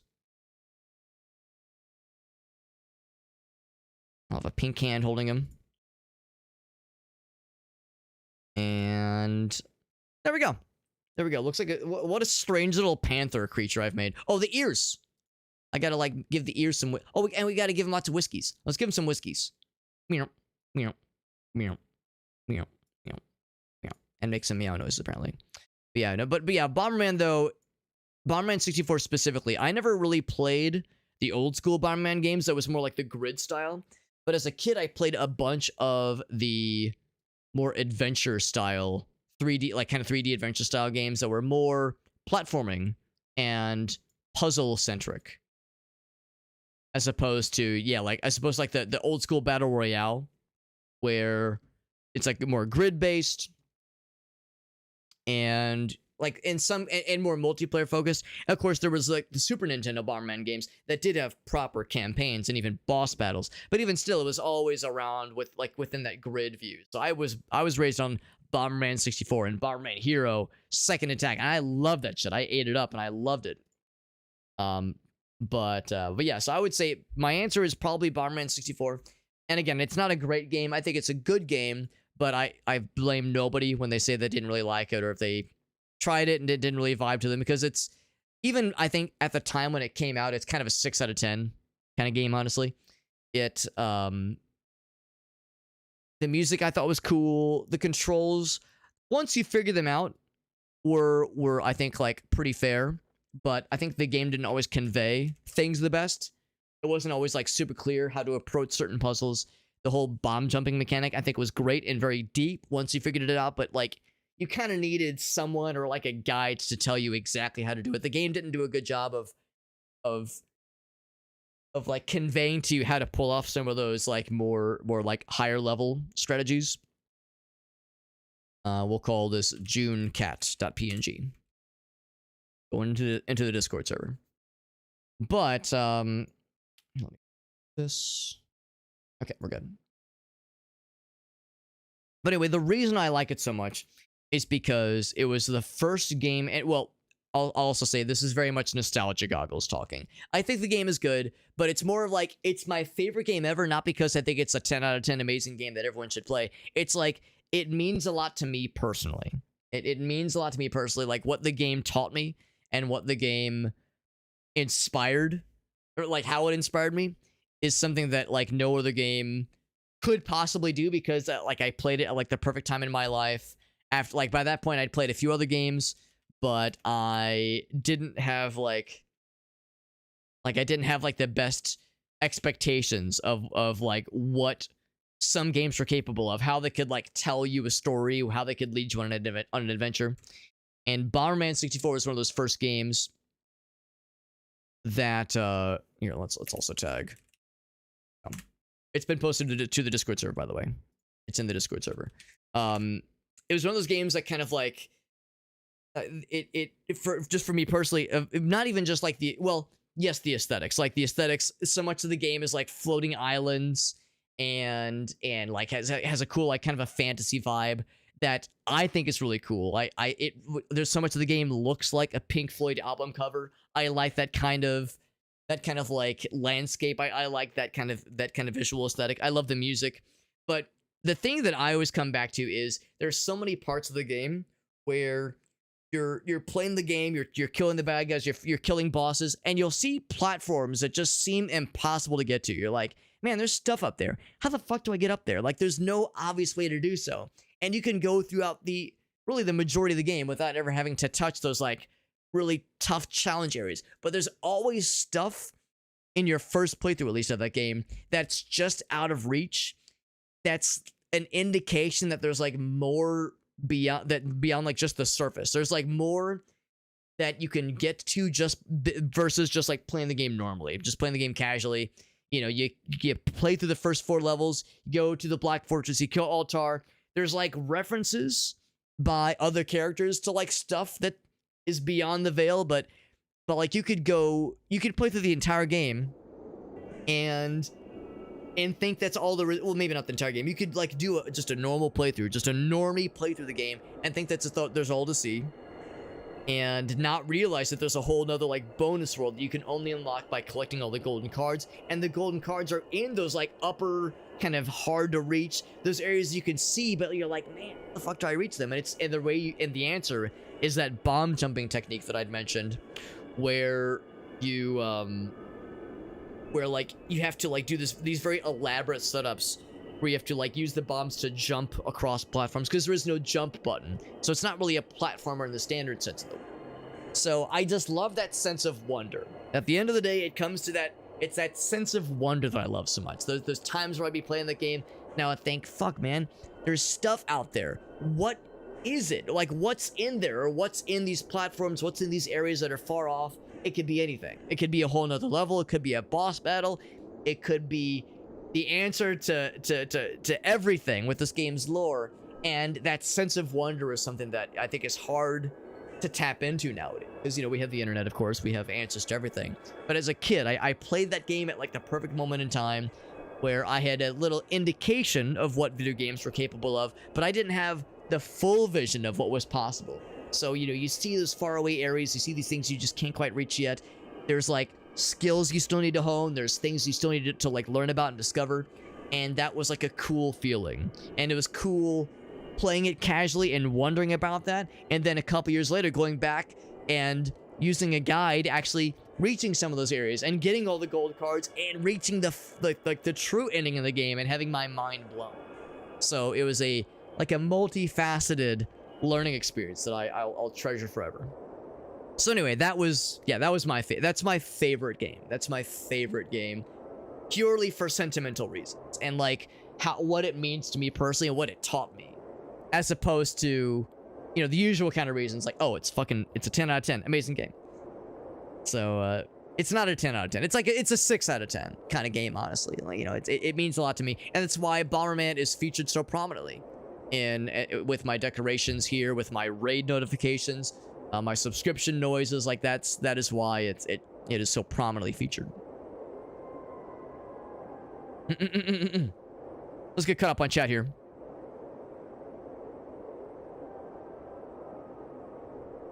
Morrowind is the best Elder Scrolls story. It is very good storytelling. Oblivion is good storytelling too, though. That's the thing.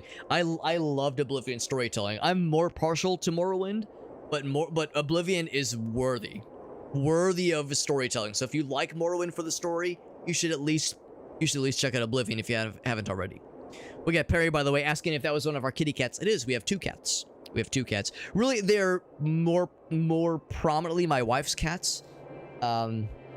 But they both like me. They both like Gracie more because they've been around her more. But they've accepted me. They've accepted me into their family, and into our family, that is. Yeah, started with Skyrim. Yeah.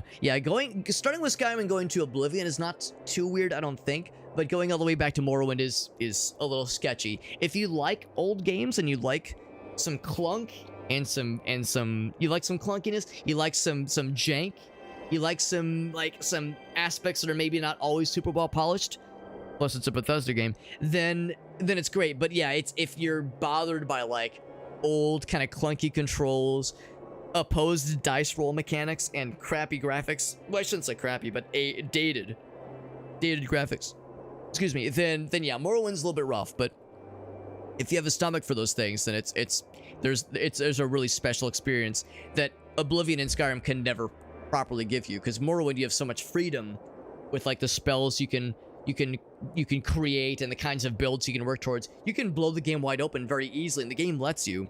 Oblivion and Skyrim, there's a lot more controls to keep you in your lane, to keep you from like getting too powerful and getting too strong or getting too weird or breaking the bounds of the games. Morrowind, there's so many ways to break the game in ways that are very entertaining and fun, and are still, I would argue, like within the realm of what is acceptable in the universe, in the game's lore and description of what you are as the protagonist. So I love it. I love it. But again, I understand that it's not everyone's cup of tea. Yeah, probably the strongest. Yeah, generic and weak. That's what everyone else says, Ace. I think you're onto something. I don't think.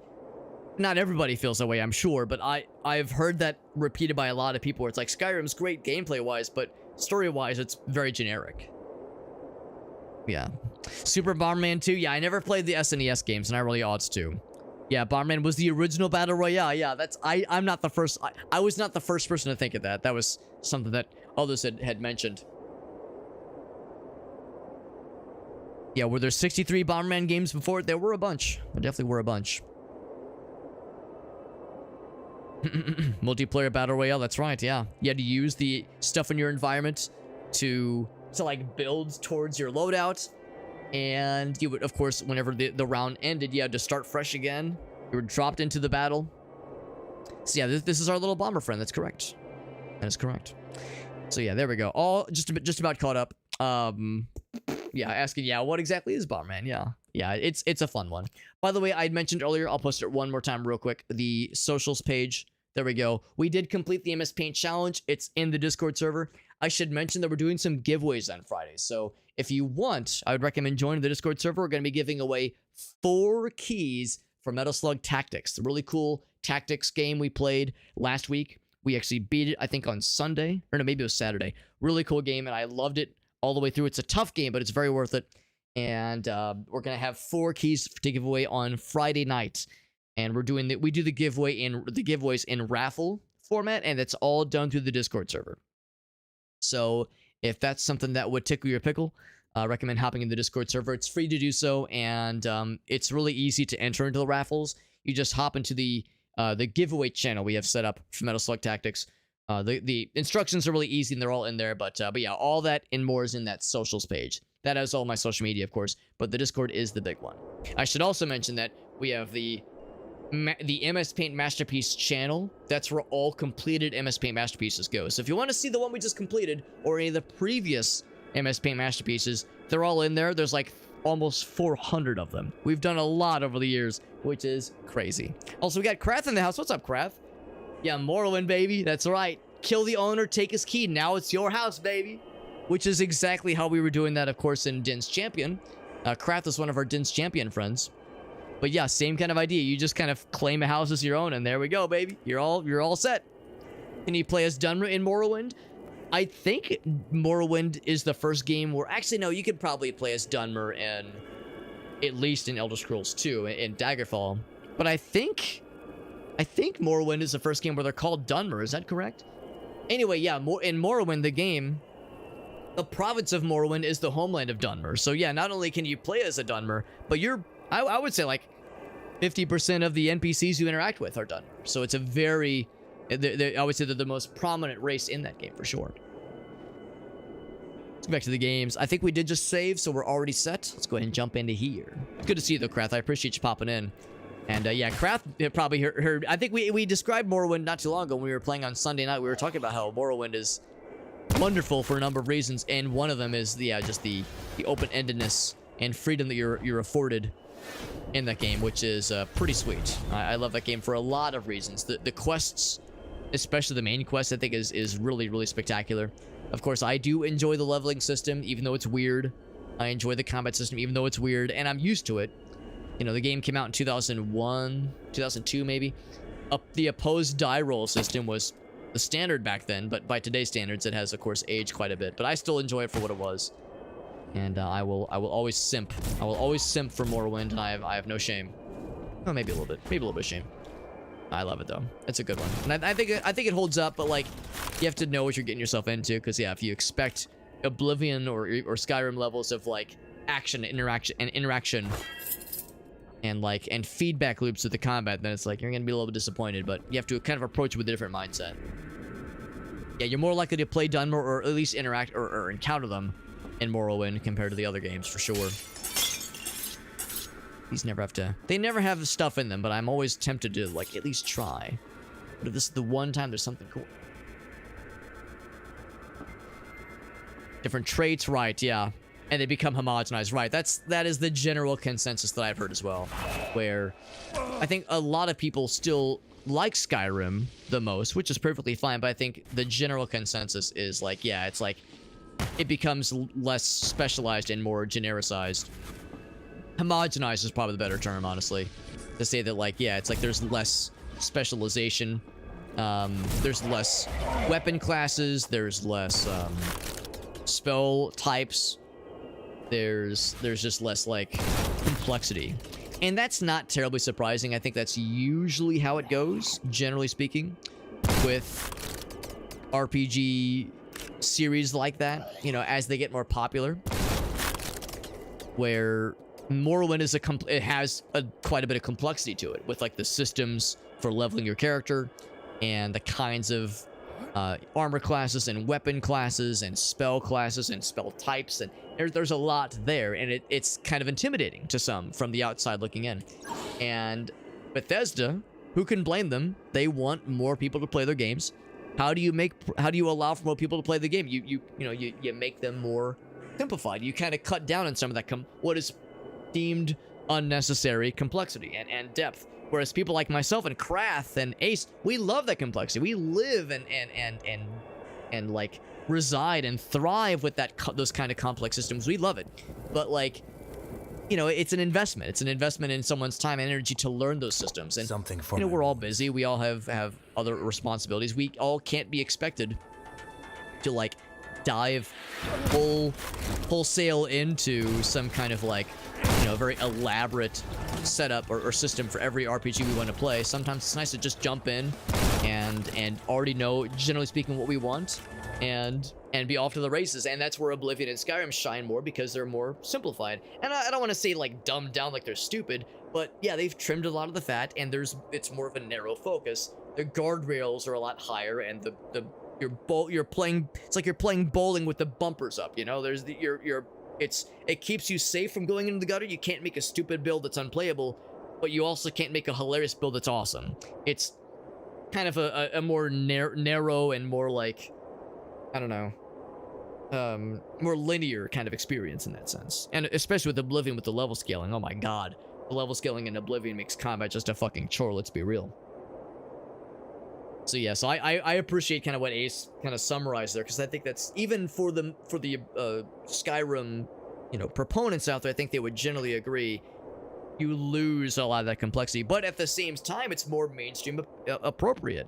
And Bethesda has been rewarded in kind with making those games more approachable by the mainstream, because everybody's played Skyrim. Who here's actually played Morrowind though? Like not as many of us.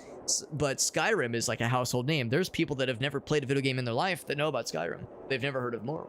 So, you know, there's this strategy of focusing more on how can we make this more mainstream appropriate so more people play our games and beat our games. Again, I don't fault Bethesda for going down that line, and it's been working out well for them. So, you know, I'm happy for them, but I'm sad that, selfishly, that the kind of thing that I want is not as big of a focus. But I should know better than to think that that's that's like, you know, the expectation, that what I'm looking for is not what everyone else wants. And that's just how it goes. I think I'll level up the lantern, or maybe the health. Maybe I should level up my health, since my guy's definitely been getting his ass kicked a little bit. Dunmer, but I hardly even know her. Morrowind is, yeah, if I weren't a product of its time, or if it weren't a product of its time. I mean, I still think it holds up, for sure. And I love it the most myself, for sure. The spell making, absolutely. Is Morrowind, yeah, Morrowind is the province. The answer is that, like, in the game, it's kind of a weird case where Morrowind is the province, but you don't get to see the entire province. You just see Vardenfell. You see the island. Vardenfell is the island. Morrowind is the province, which includes a good chunk of the mainland. The developers originally had intended for you to experience all of Morrowind and include a good chunk of the mainland as a playable part of the game, but they had to scale that down in order to release sometimes. They couldn't give you the full Morrowind province experience. You really, with the exception of the 2 expansions, are limited to Vardenfell, which is a shame. Now, the good news is that there is a Morrowind mod called, is it OpenMW or is it Morrowind? I can't remember what it's called, but there's a mod that's pretty popular and like pretty making progress. Pretty commonplace in the Morrowind modding community that is looking to include, build out and include the additional mainland areas of the province. So you do, once the mod is complete, the idea is that you'll eventually have the full Morrowind experience, the full province experience. They're of course making this mod and adding these areas based on descriptions of things in the other games or contents of things that are mentioned in some of the in-game books, because Morrowind and Oblivion and Skyrim, they love their book. They're in-game books, right? So they're trying to use as many lore appropriate things to fill in the blanks. It's how do you fill out the missing content for a province for a game that was that was never fully developed by the official developers? How do you fill in the blanks and have it be lore appropriate, have it be not how do you remove the guesswork? And I think the answer is that, yeah, they're trying hard to use as many official sources as inspiration, but I think at the end of the day they are having to probably employ some creative liberties at least to kind of fill in the blanks. And I think the project is I think the mod is pretty well developed, but I think it'll be a bit before it's done. But it's pretty sweet though. And then of course Daggerfall's huge, right? Yeah, Daggerfall is one of the largest games ever, just by sheer square mileage. Even by today's standards, it is enormous. And of course a lot of it is procedurally generated, but still counts. Yeah, Solstheim, right, which was a retcon, of course. Meerkat says, what did you create, Alex? Art. It's called art, Sweaty. Good to see you, Meerkat. Sky Oblivion's pretty cool. Yeah, I've never engaged with it, but it looks pretty cool. Sky Oblivion is more of just attempting to recreate Morrowind within the Skyrim engine. Well, it's the same engine, but within the Skyrim presentation. It's a Skyrim mod.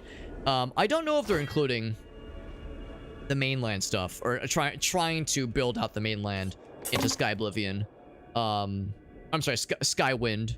Skywind is the one that is doing Skyrimified Morrowind. Sky Oblivion is one that is doing Skyrimified Oblivion. But no, this is a different one.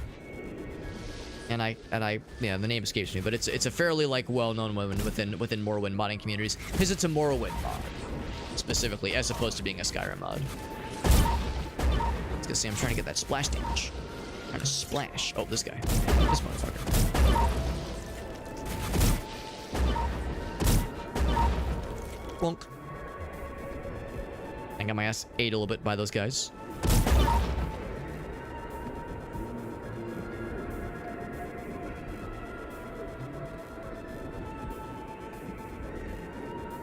That is kind of messed up shock value. Yeah.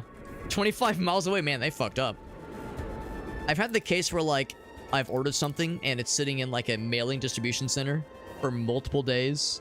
I've had the case where it's I ordered something and I'm in St. Louis and there's a bunch of suburbs within St. Louis that are kind of scattered around, and there's some fairly prominent I guess I'm still at a shotgun ammo. There's some fairly common and fairly prominent UPS and FedEx facilities that are kind of distribution areas, distribution centers that where stuff frequently kind of comes to as it is en route to getting to your doorstep. And I've had the case where yeah, I'll check the FedEx or UPS site and it'll say it's in Hazelwood, which is, I don't know, 10 or so, maybe 20, maybe 15 miles away from me. It's pretty close. It's in Hazelwood. It's like, oh, cool. And then I'll check the next day. It's still in Hazelwood. It hasn't moved. And I go, huh, that's kind of weird. I could have just driven to the shipping site, but whatever. I'll just wait. And then day 3, still in Hazelwood. Has not moved. What the hell? And like the estimated delivery date is approaching. And then I check day 4. It's now further out. It's like somewhere in Illinois. It's like, what the fuck? Is it not going to get here in time? What the hell? And then like day 5, it hasn't moved. And then day 6, it's supposed to get here. What the hell? And it shows up at my doorstep. It's like, guys, you could have made this easier for yourself if it would have just, well, for one thing, I could have made it easier for all of us if I would have just driven to the place and say, here's my ID. I know it's here. Just fucking give it to me, man. Make it easier for all of us. But yeah, it's very, very strange. Very strange how that works out sometimes. And I know I'm not the only one that has had that experience, because I know it's like a relatively common kind of thing that happens sometimes. This place needs an exorcist, not a humble pastor. A lot of official sources write. If I get to open the chest.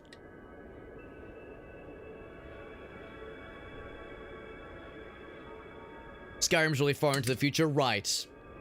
Right, which is kind of nice, honestly, because Oblivion takes place not too long after Morrowind happens.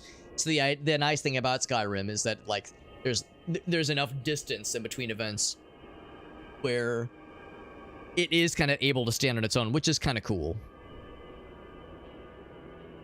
Official depictions for the city. Right. Yeah, between the stuff in the other games and the stuff, I think there's books. Like, not just the in-game books, but I think there might be, like, novels, maybe. I guess I can't remember.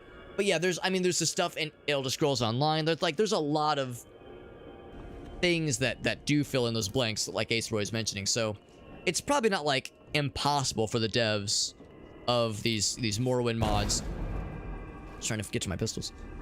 To try to fill in some of those blanks. But still, it's definitely a tall order. At least it is to me.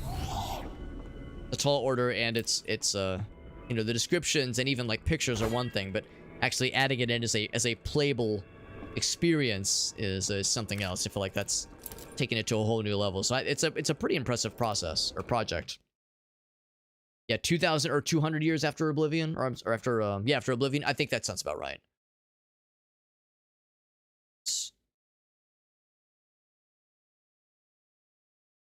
It is Tamriel Rebuilt. That's the one.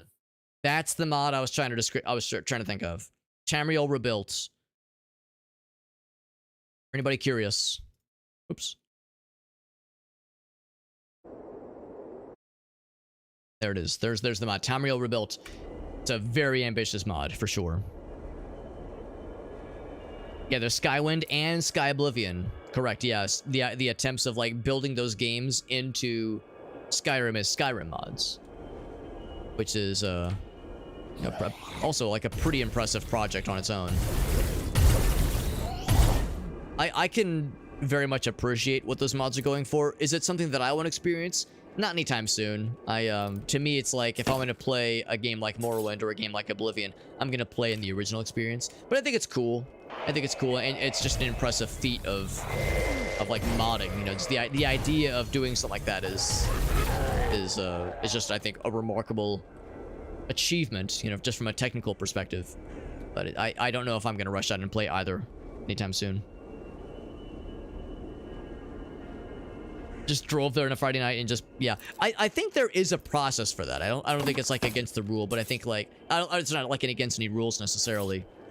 But there's like a process for to like request it ahead of time or to like, there was some kind of, because I think I've done that kind of thing too.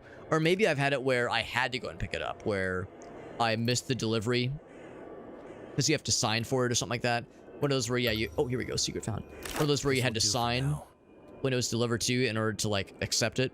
And this was back when I was working full-time in the office, so they would come by at like 2 p.m. Of course I was, at work, so I couldn't sign for anything. And they would do that like maybe 2 or 3 times, and then eventually like on the 3rd or 4th attempt they'd be like, all right, well, we can't deliver this to you. You have to come pick it up now. Or else we're gonna ship it back to the original sender. So I feel like I've at least had instances like that where I had to go and sign for something. But yeah, I think while I was doing that though, I also found that there was a way to say like, yeah, you could elect to say, we'll hold it for you So you will, you know, save us and yourself the wasted energy of having like misconnections of trying to like catch when someone's trying to deliver something to you. So I think that's what it is, like some kind of way to indicate a voluntary hold. So I still don't have the grenade launcher. Grenade launcher would be really nice right about now. So I'll just do this as a sort of spread shot attack.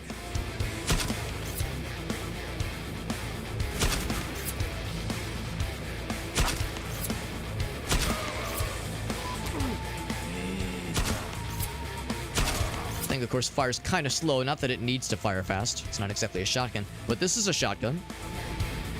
Oh, now I have the grenade launcher. Nice.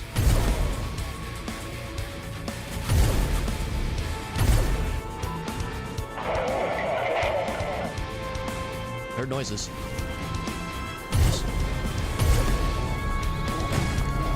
It's charging towards me. May you rest. Headshot. Ouch.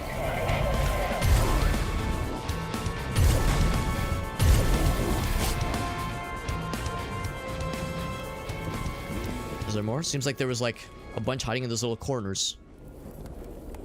Little corridors. I appreciate that we keep returning to this area as like a little hub area. As we keep clearing out these areas to get more keys. Your assistance is invaluable. Yeah, that's exactly it, Ace. Yeah, that's exactly it. It's because of, like, usually like a mass shipment situation. They're not like mailing things individually, obviously. So yeah, so that's just kind of how the cookie crumbles sometimes, but it was very baffling. Yeah, all those things are being shipped in mass, obviously. By the truckload, so it does make perfect sense when you kind of take the full picture into consideration. So the end is right there. I'm gonna see if there's anything else to snag, but I think we're in pretty good shape, honestly. I guess that's kind of it. We were all kind of like building towards getting through the yellow door, since the yellow door was the last one. Anything else? Looking for any other secret things? A ton of the grenade launcher ammo, which I kind of was leaning on a little bit more heavily in this level. Almost all the secrets, which is to say we missed only one.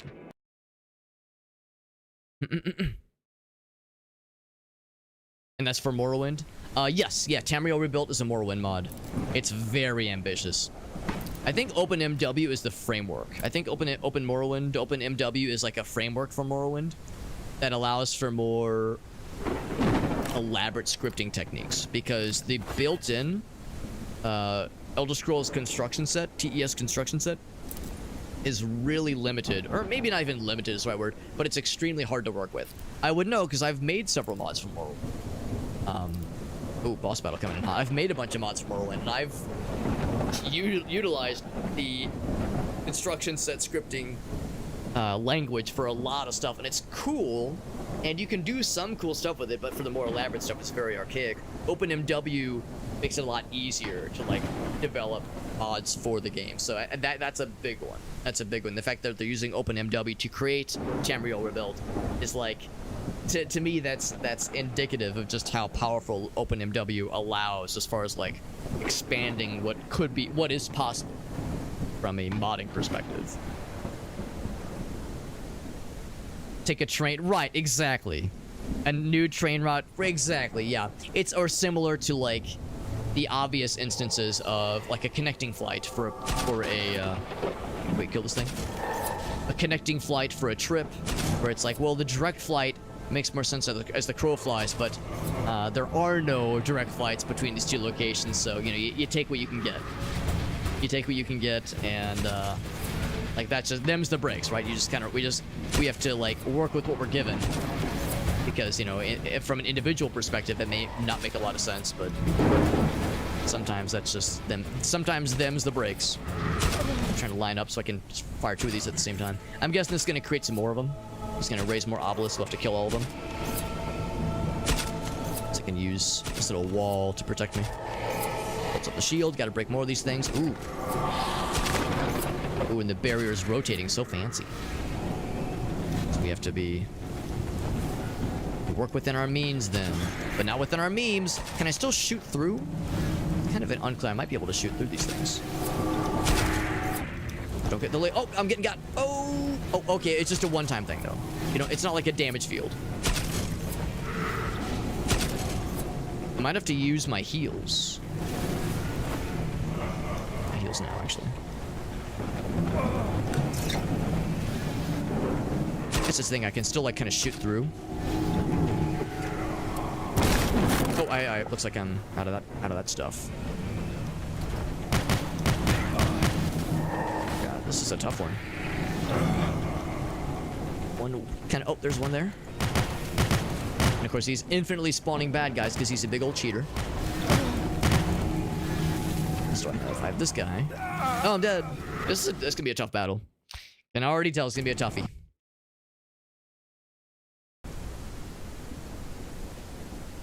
Old Thief games, yeah, that's a good one for sure. There's a well, for one thing, when it comes to Thief, you've probably already heard about Gloomwood, right, Ace Roy? You strike me as the kind of person that would already be very up to speed on Gloomwood. It's gonna be tricky with like not having a ton of ammo here. The new Thief game, yeah.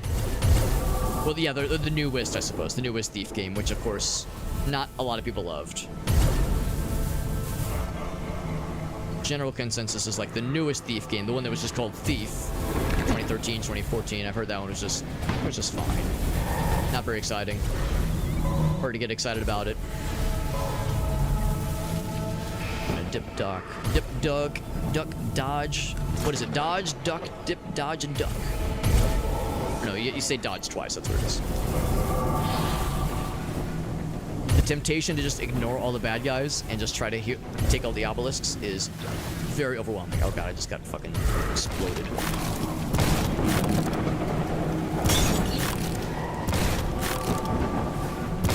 Oh god. Yeah, I think I have to blast some of these fools. So he is dropping, well, not if he's dropping health, but there is health available sometimes. Only sometimes. There's a lot of shit.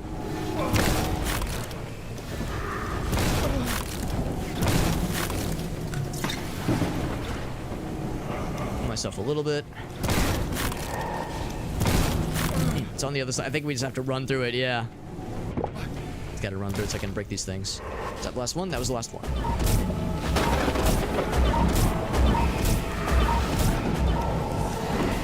Heals. Power of healing compels you. What else do I have? This guy. I got this guy. Oh, it's going real fast. Oh, I'm dead. God, this could be a tough one. Holy shit.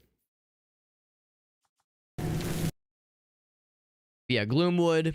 There's another one. There's another one that caught my attention very recently. I'll get to the name of it really quick.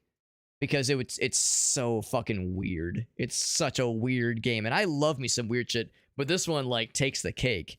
Being something really, really out there. It is Brush Burial. Is that it? Yeah, Brush Burial. This game... I can't believe this game exists. It's so fucking strange. But it is perhaps the closest I think I've seen to a modern Thief-like. But still add some extra other weird stuff on top. It's a Thief-like, yes, but like it's doing other very, very strange things. Yeah, Brush Burial. I just posted it in the chat there. Yeah.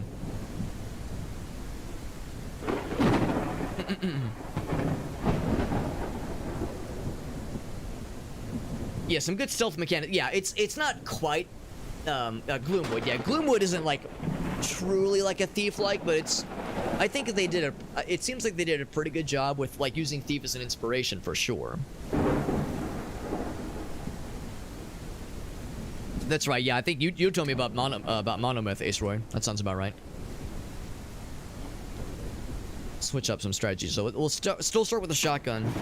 I think we'll have to use the invincibility thing a couple times. Invincibility and infinite ammo. I think after the first...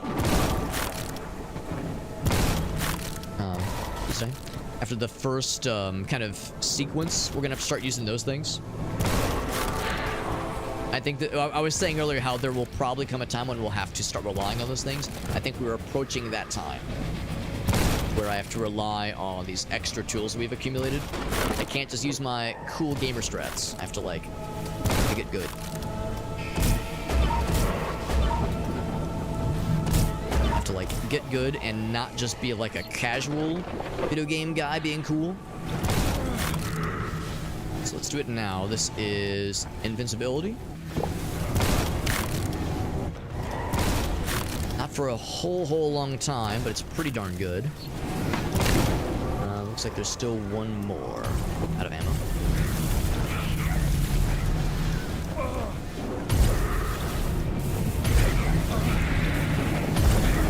Some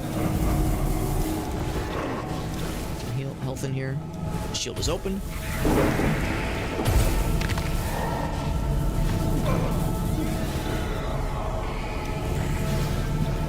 Shield's back open again. Let's see. It's F, I think. Yes. Get open.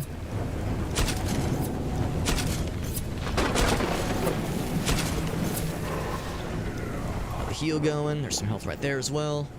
It's going so fast. Jesus. It's going so fast, Jesus. Jesus is like, why are you telling me this? What do you want me to do? What do you want me to do about it? Come back the other way. Really pay attention. It's just the last. This actually might be the last sequence here. Might have one more fancy one. Nope, he's dead. So that's the key. Using those extra tools is the key to your success, and also survival. Speaking of which, it'd be really silly if I were to die to just the casual normies now. They're struggling so much just to the big boy.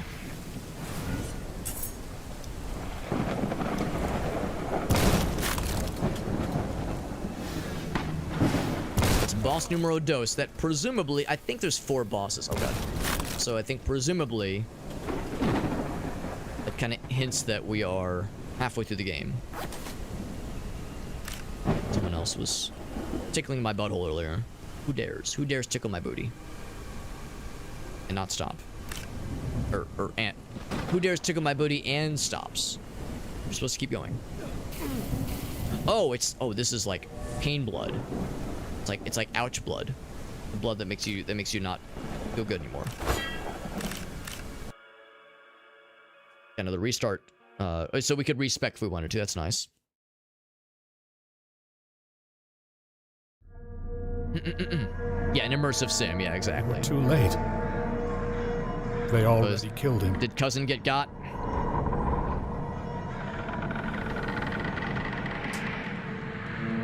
You won't rest until everyone is dead. They were waiting for you. It's a trap. Can't say we're surprised. Can't say I'm surprised, at least. The truth is coming out. It is Mayor Benjamin Mahoney who leads this crazy cult.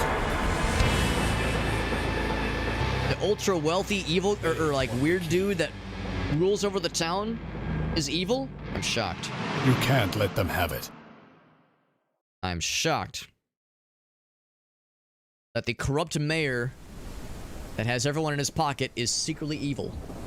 I know. Can't imagine. Everyone True believer. Must be dead now. Hello, crazy person. Headshot. They know I have like a bunch of guns, right? They're just running slowly towards me, ignoring the fact that I'm fucking kitted out with all kinds of bullshit. Also, actually, a little bit away from the level.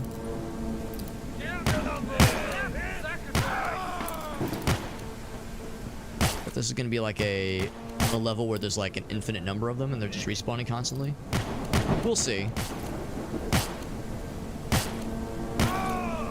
Got a lot of bullets. We can do this all day, baby. I don't think they're spawning behind me, at least, so I think we're okay.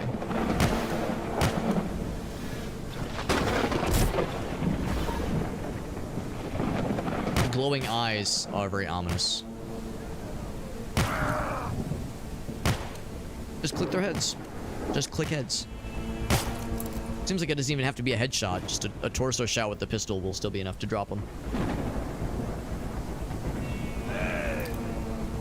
It made me slap my honeys. One of Gracie and I's kind of family friends. It's a friend of both of my wife's parents. Do you know who I am? And we've kept in touch over the years. He's a really nice guy. His name is Kevin. And his last name is like something kind of similar. So the number of times I've like seen that name come up, I want to make like some kind of joke at his expense, but it's like, no, none of these people know who he is. Reference that literally only Gracie and I and this one other person would get.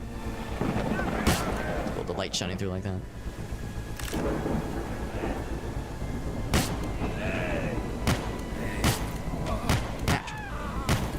I mean, man, there's a lot of them. For all I know, maybe it is an infinite number that are respawning.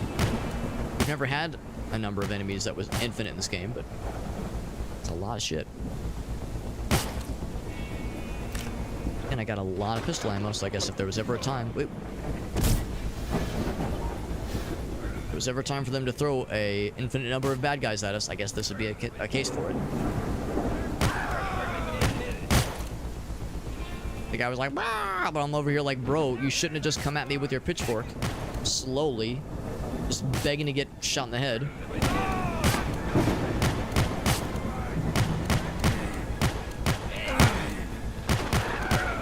There's a lot of shit. Of course, killing all these bad guys is making my madness get up there, which is a good thing. It means we're gonna be doing crazy good damage against these heckin' idiots. Which is this guy. Teleported away like a gosh darned cheater. She is.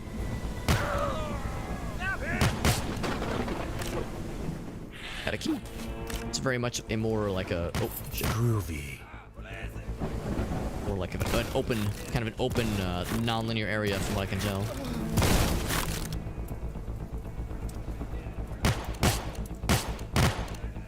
I fight my way through. Cabin from Resident Evil 4 all over again. Oh, flooding in, yep. We're just painting the floor and the ceiling and the walls with our brains. Dishonored, yeah. I've heard that's a good one for sure. At least the first Dishonored. Oh, I got excited thinking I could pick up the chainsaw. Yeah, darn. It's probably like some kind of reference. Chainsaw with the door barred shut like that.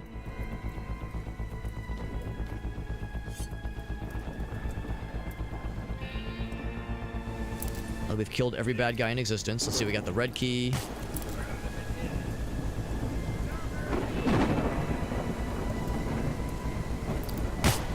Cleanse. We've cleansed so many. Guess he has to be careful. It's clearly the way to go, but I want to explore a little bit more. Bad guys have seemed to cease with their spamming.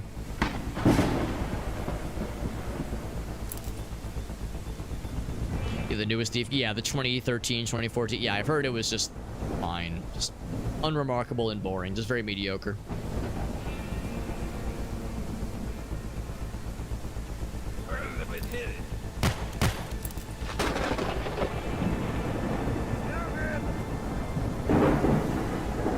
Oh, is it from Evil Dead? It's true. I don't think I've seen Evil Dead, but I've seen most of Army of Darkness. Was it just a chainsaw, or was it like a chainsaw, like, arm attachment? I didn't see a boomstick next to it, so... It did not occur to me. It's where sometimes the bullets just whiz by their heads. Yeah, so also, yeah, I'm sure you're already very used to that feeling of frustration for me not having watched a thing that is beloved by many. My god. See all the dudes down here? Oh, but they're behind the door. Interesting. That's actually kind of cool. We got like a little preview. A little sneak peek that there's like a bunch of dudes in the next sequence over. I wonder if that's in... Oh, but they can shoot me. I can't shoot them, but they can shoot me with... Well, maybe like the special guys can shoot me at least. I wonder if that's indication that there are going to be a lot more that will spawn, or maybe that's just kind of like some extra flavor.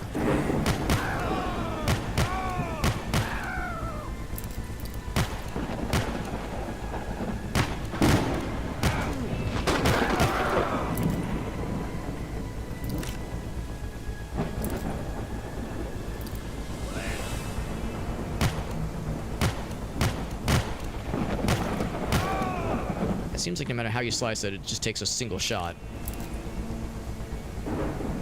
to drop these fools. I'd probably even just go to melee if I really wanted to save my resources.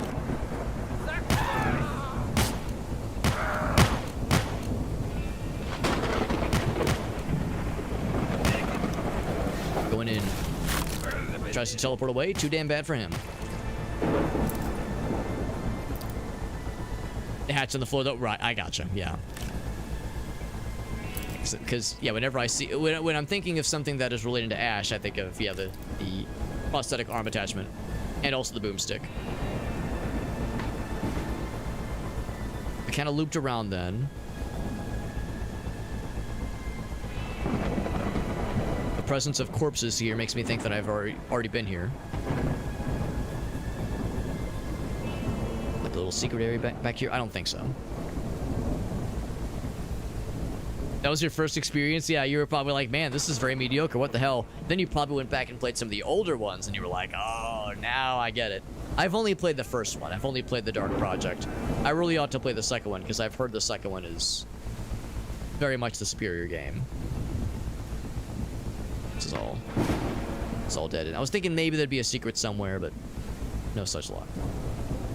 If I follow the sign, will lead me to something cool. Downside of these very open areas is that like it's really hard to find all the secrets, obviously, just because it's so easy for them to be hidden in otherwise plain sight.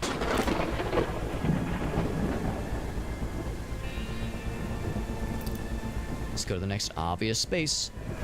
It's like something kind of on top of that house. Ooh, could I get up there somehow? Oop. Ooh, here we go. Oh, we're cooking. I'm cooking. Here we go. Can I come down the chimney all Santa Claus style? No, I cannot. Oh my god.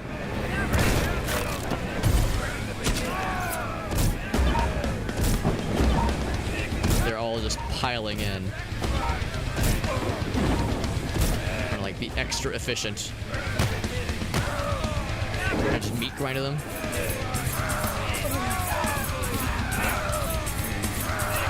I'm just clicking the mouse button down feverishly with my melee weapon, and it's got a little bit better range than they have. That was very satisfying, just grenading a billion of them.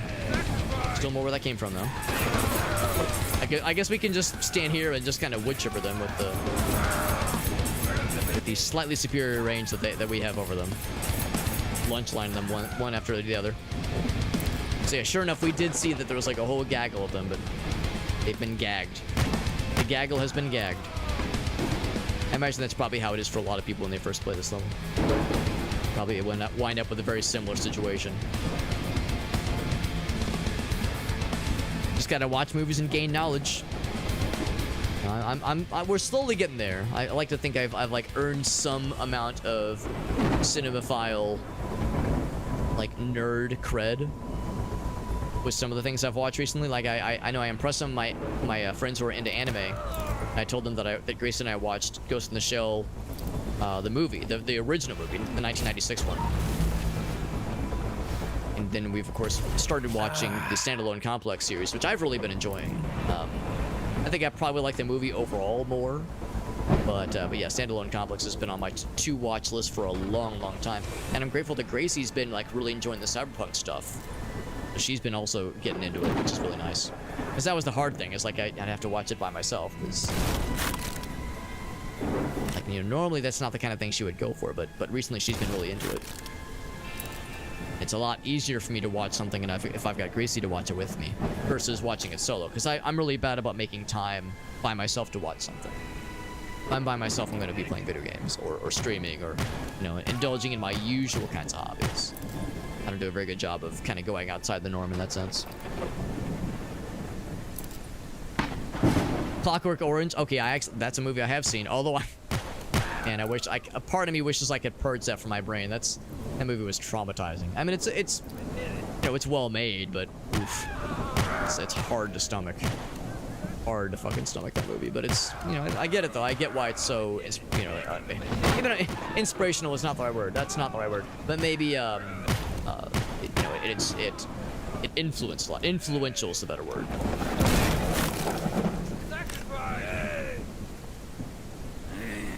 I'll heal just because I'm getting tore up a little by these bad guys.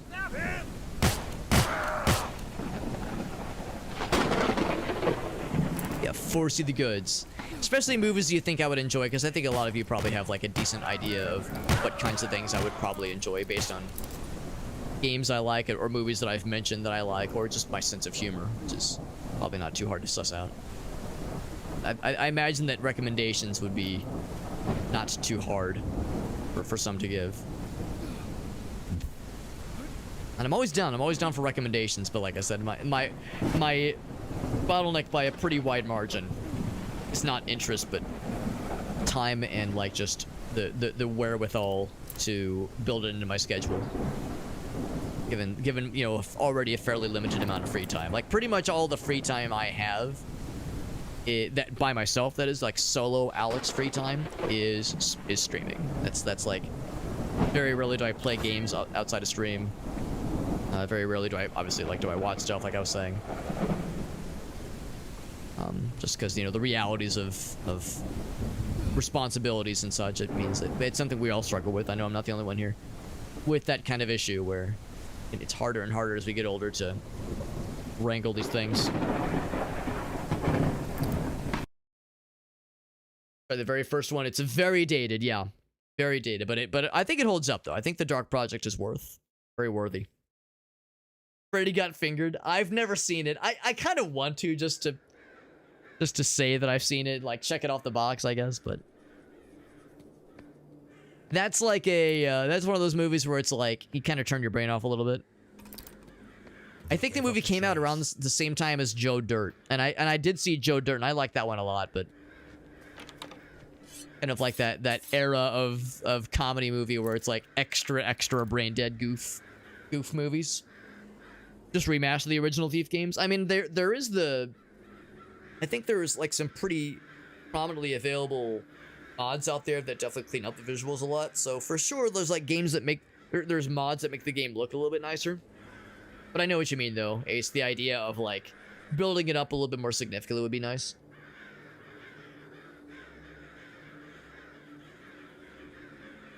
Yeah, more modern control scheme. Yeah, exactly. Wouldn't have to do a full remake. Wouldn't have to like go crazy with it, but just a little bit of a modernization could go a long way. I'm with you on that one. But do we trust like whoever owns the Thief license to do it justice? That's the part that's a bit of a stopping point for some of us. Oh, here we go.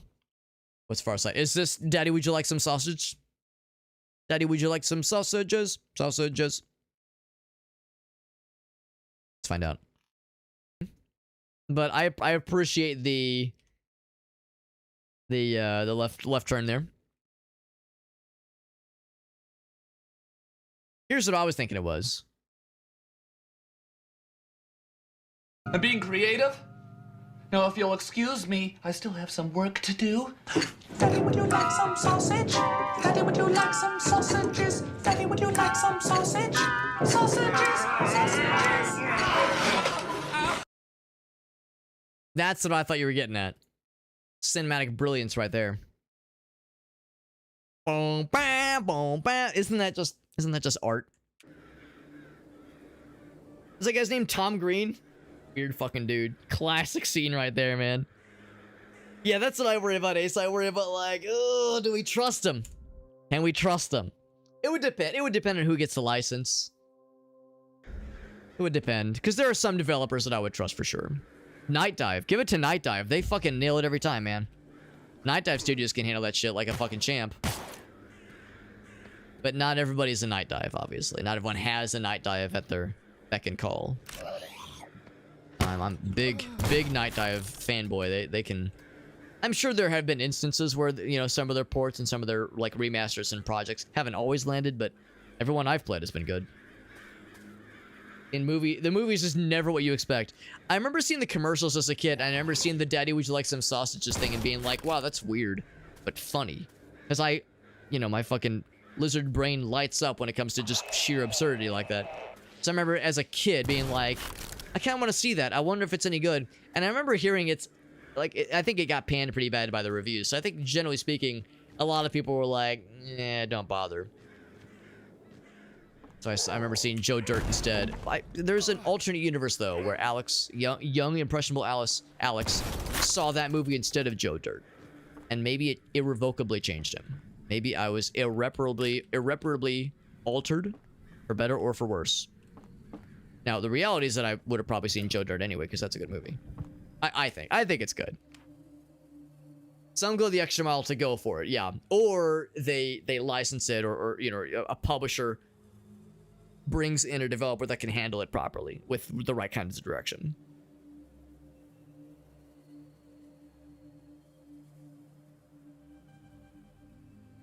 Yeah, don't fix what ain't broken. Smoother some of the edges, yeah. And of course it depends if it's a remaster versus a remake. And I also recognize that there's some overlap, with those two things. There's some overlap. There's the line between what's a remake versus a remaster is a little bit tricky sometimes. Until Dawn's a good example. The newest port of Until Dawn, that by some measures it is not a remake, because it's a lot of it's just the same game but with cleaned up visuals. But they developed a whole new chapter to the game, added a bunch of new content. So it's not really a remaster either. It's somewhere in between. A groundbreaking discovery that will change our lives forever, he says. So no, a lot of us can think of obvious instances where sometimes it was done well, other times, maybe not always. These things have mixed bags sometimes. Headshot. This will do for now. Think of a good example of a remaster or a remake that was viewed poorly. I remember the Warcraft 3 Reforged edition bummed out a lot of people back in the day. I assume it's better. I assume there was some attempts to patch things up and improveify things, but I don't know if that's true at all.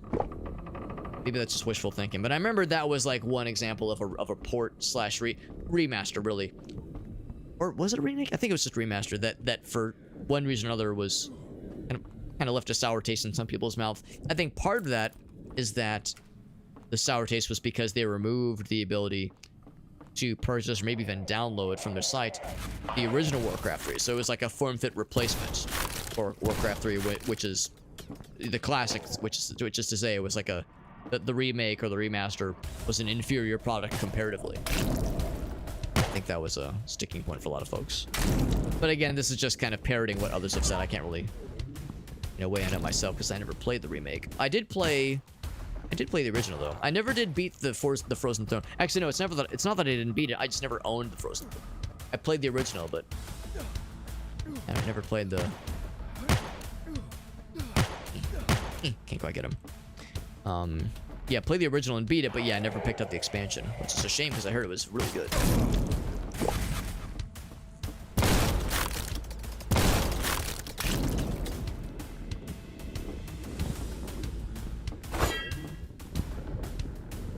Huh, I don't know what that gun is. About to find out. Do I have a level? I was gonna say I want to level it up as soon as I can. Yeah, yeah, there's that in between, the soft remake. There's the soft remaster, the enhanced editions. We saw that to an extent with System Shock. System Shock 1, the enhanced edition, which is, let's be real, probably the preferred way to play System Shock Classic. Because I can't imagine playing the OG System Shock with fucking awkward ass half mouse controls, mouse controls sort of, and the weird janky ass keyboard controls, the old ass resolution limitations. Oh my god, I can't fucking imagine. This is the Thundernomicon, and it is a full ass weapon. Maybe it's a rocket launcher. It's not like a temporary cool weapon. It's like an actual nifty thing. Oh god, we have a lot of boys. It's probably supposed to kill you guys with a cool new weapon, but I've put myself in a corner.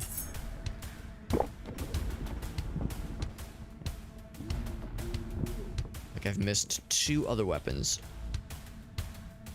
Just 2 buttons that do not have shortcuts to them. Rocket launcher? That is exactly what it is, yep.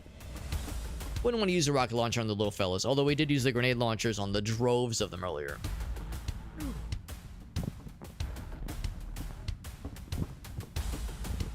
Legacy of Kain, yeah, that is pretty cool. I did see that announcement. Yeah, Legacy of Kain, and also... Whoops. There was another one that caught my eye recently. Well, I guess Soul Reaver, right? I guess we're probably talking about the same thing. Soul Reaver 1 and 2, which is like an offshoot of Legacy of Kain.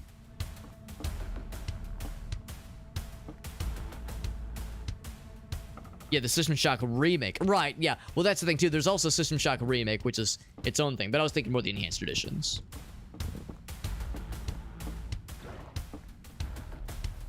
Because they do add quite a bit of new stuff into the System Shock remake compared to the base game. Like that first floor you explore in System Shock 1 Classic versus, or even the Enhanced Edition versus System Shock Remake is pretty impressive. Like the amount of stuff they've added. They really like padded those first couple of floors out, and for the better. I don't think it's like a bad thing that they padded it out. There's a lot more to explore and experience there, which is, I think, pretty cool actually. I imagine not everybody thinks that way, but I like what they've added. So I vibe with it. Yeah, the Soul Reaver. It's directly tied. Oh, okay. I always just assumed it was like a spin-off, kind of sub-series. I guess that's the thing, though. I guess they didn't really make Legacy of Kain starring games while the Soul Reaver games were being made. Because, yeah, there was Legacy of Kain 1 and 2, I think. But since I never played any of those games, I'm kind of flying by what little I've picked up on over the years. It's a series I feel like I ought to play. I think I would enjoy it. That's another good example of like, yeah, I probably should at some point. I think I would vibe.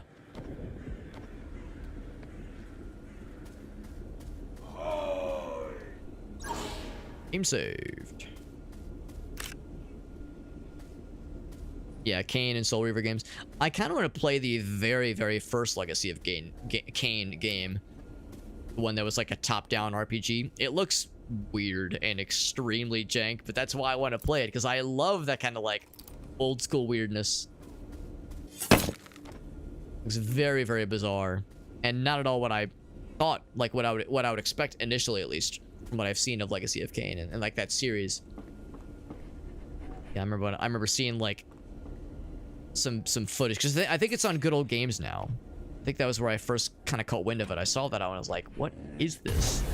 Not at all what I was expecting. When I think Legacy of Kain, I think like kind of 3D sort of an adventure platformer of sorts. You know, kind of like PS2 standard, you know, PS2 GameCube era kind of standard games.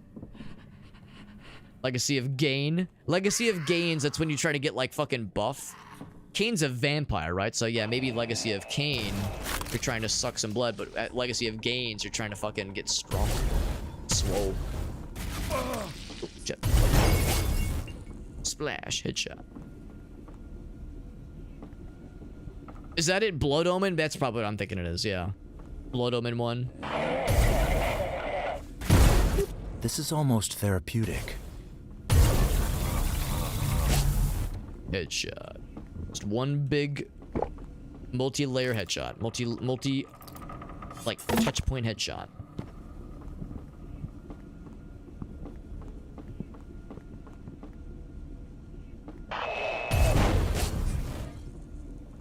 My guy's getting nice and maddened. John maddened.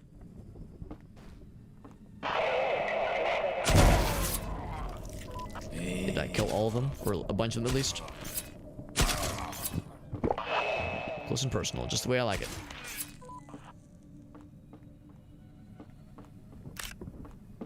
Waiting for something to like be around a really sneaky corner.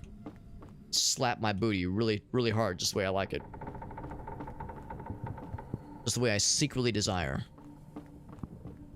Secretly, not so secretly. A little bit more damage. Shot a guy behind him completely by accident. But it was on purpose because I'm a gamer.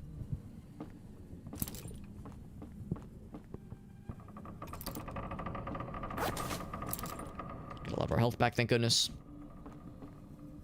The Luther Strode comics? I don't think I recognize that. Is that like a is that like a particular interpretation of a like if that's like that that comic artist style to make everyone like extra buff and muscular? Open something. Get it open.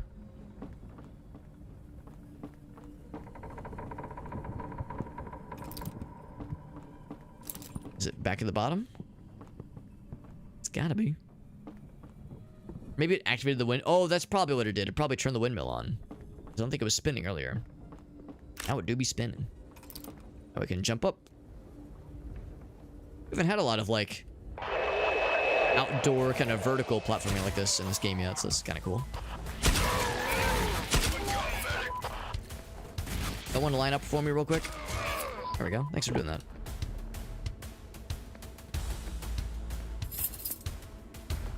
Blue key is next.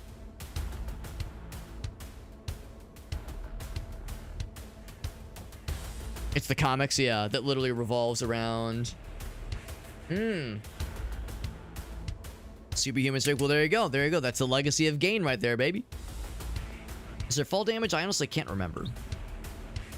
Probably shouldn't, like, fuck around to find out. Oh. Supplies. Very lucky secret find. I'm gonna try to, like, land on this thing. Seems like there was not fall damage. Maybe our guys got superpowers. Level up. Alright, so how can I level up my grenade launcher, my rocket launcher rather, to be extra silly? I don't have access to this one yet, unfortunately. Maybe it needs 2 points or something? Maybe that's why. Increase firing speed. Just firing speed? That's it? I don't know if firing speed is really necessary. I mean, damage would be one thing. Maybe I'd be more inclined to increase maximum armor limit. I don't know if there's going to be a lot of instances where I want to fire the rocket launcher faster. Maybe for boss battles or something. Something. I'm sure it looks cool. Should I go for it? Oh, it uses the same ammo pool as our grenade launcher. Damn, that's actually kind of a bummer. The Luther Strode stuff, though, yeah. Yeah, very buff, yeah. Gotcha.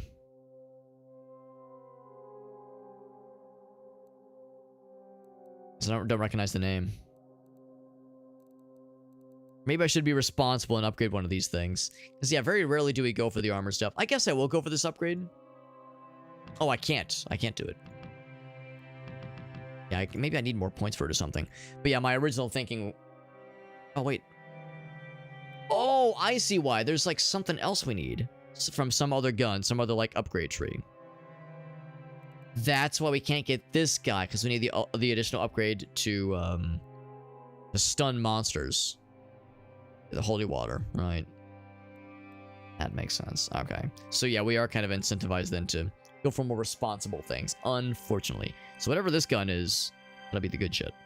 To kind of unlock more stuff for us. In fact, that'll be the last gun for us, I think, whatever this is. That'll kind of answer these 2 threads. It's a better lantern. We did the max health one earlier.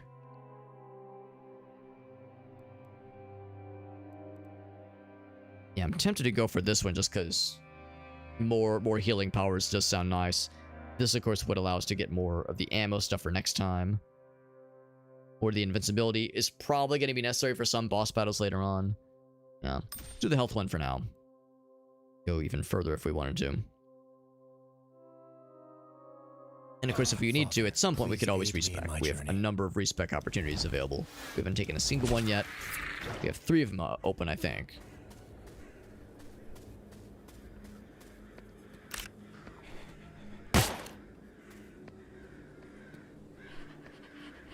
We have red key and blue key.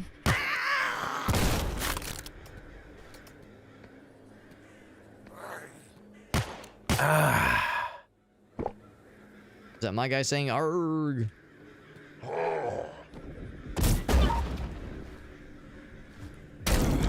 Yep. Yeah, sure enough, they share the same ammo pool, which is kind of a bummer, but that's just how it goes. House. This path always available? It probably wasn't.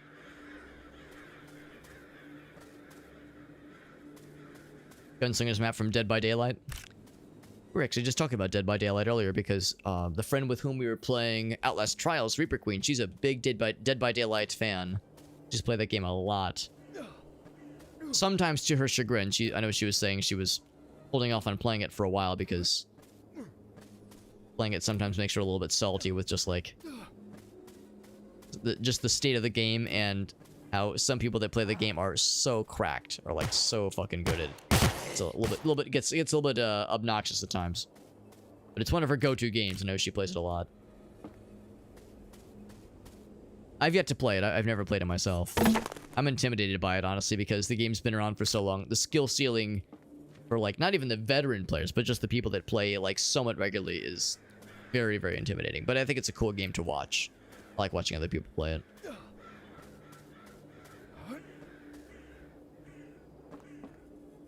Can I do this thing? Sure, I can do this. The Tormentor. Whomever hid this pretty good weapon. Pretty darn good.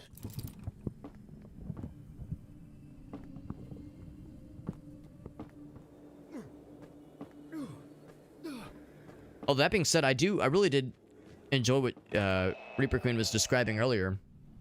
That really chaotic 8-player mode where there's like where instead of a 1v5, it's a 2 versus 8. So you have two monster, like two like boss enemies, or two, I'm not sure what you'd call it, but yeah, two like villain characters versus 8 humans. That sounds like very goofy and very chaotic. I think like that actually sounds kind of nice because a nice little switch up from the usual formula. I respect when a really established game mixes it up like that. Even if it's with a temporary event, I think it's still pretty cool.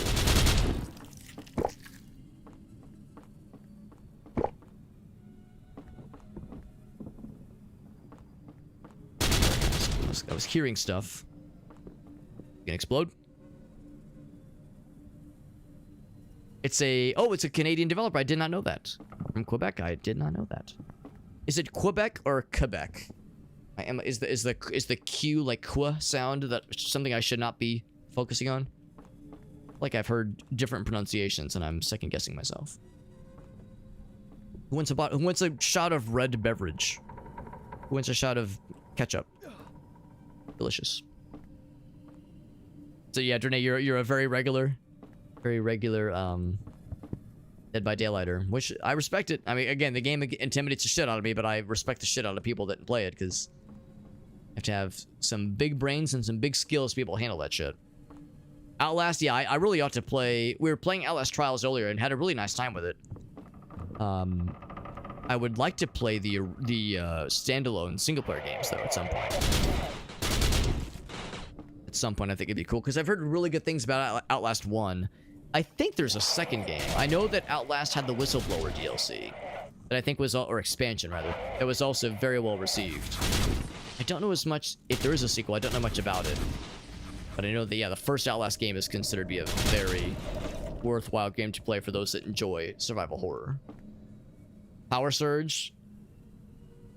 Had to flip the breaker though. Oh man, you've been without power that whole time? Oh no, I'm sorry, Anthony, that sucks. It's good to see you, Anthony. Appreciate you popping in, but I'm sorry you've been without power for that long. It's a bummer. From the whole house, right? The whole house didn't have power for that long. That happened to me once as a kid, where yeah, the power was out for like 2 days, and my mom and I. This is back when it was just my mom and I. Like we were in the house, and you know we were doing okay, obviously, but it was like frustrating. It was like annoying because like, man, we're the only like city or like the only town on the, what am I trying to say? The only house in the block that this has happened to. And we had like called the power company, but they were like, well, we'll send someone out tomorrow. And then that got delayed and delayed and delayed. So we went like 2 full days without power.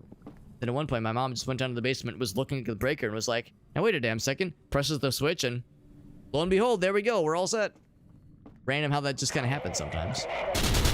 And of course, it's not random. I mean, like, it's like Anthony said, some kind of power surge usually what causes that, but still bizarre. Bizarre how that can happen. Maybe not even because of a storm necessarily. But we got angy music. Put this back again now.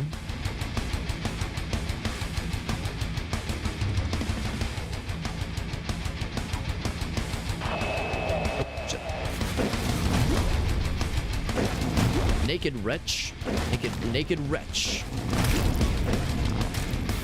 And I feel mean for punishing them for being naked. That's something to be ashamed of.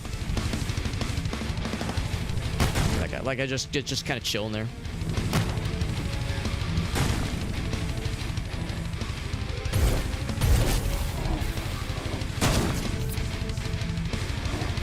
Get to this one. There we go.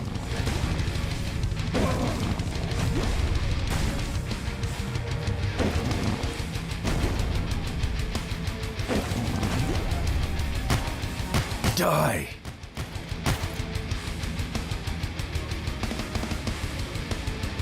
Such angy music, but I think we killed everybody. All the big baddies.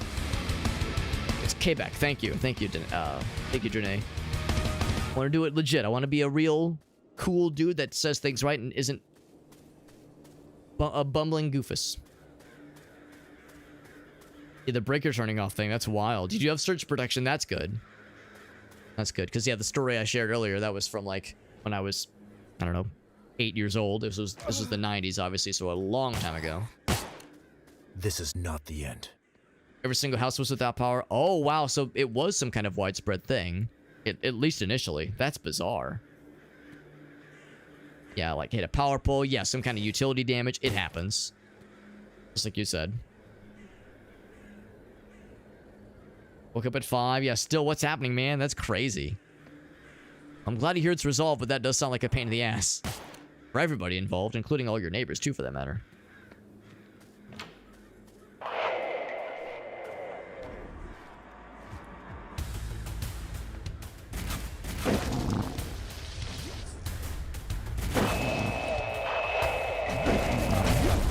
They keep moving by, like, a few ticks.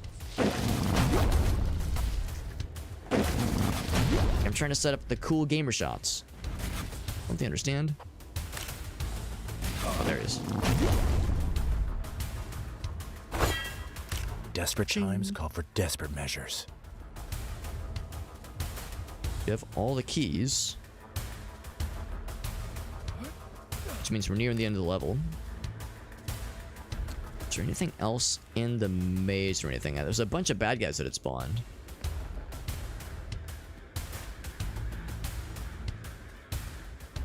Odd to me that the maze, I've like, there's apparently areas that I had not explored earlier that just kind of so happened to lead me to the right spots every time. Like I would get the blue key and I would re-enter the maze, and I would just so happen to bumble my way into the area that required the blue key. Then I would get the red key, and same kind of thing. I would just kind of bumble my way. It makes me wonder if there's like other stuff that I've missed. But I don't see anything. I think we're in pretty good shape, honestly. Yeah, I had to flip a switch. It's that simple. It's not always that simple, but this is one such case, and we'll take it.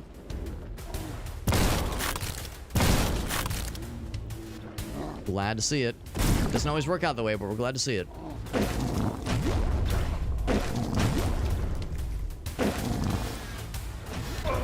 Ouch.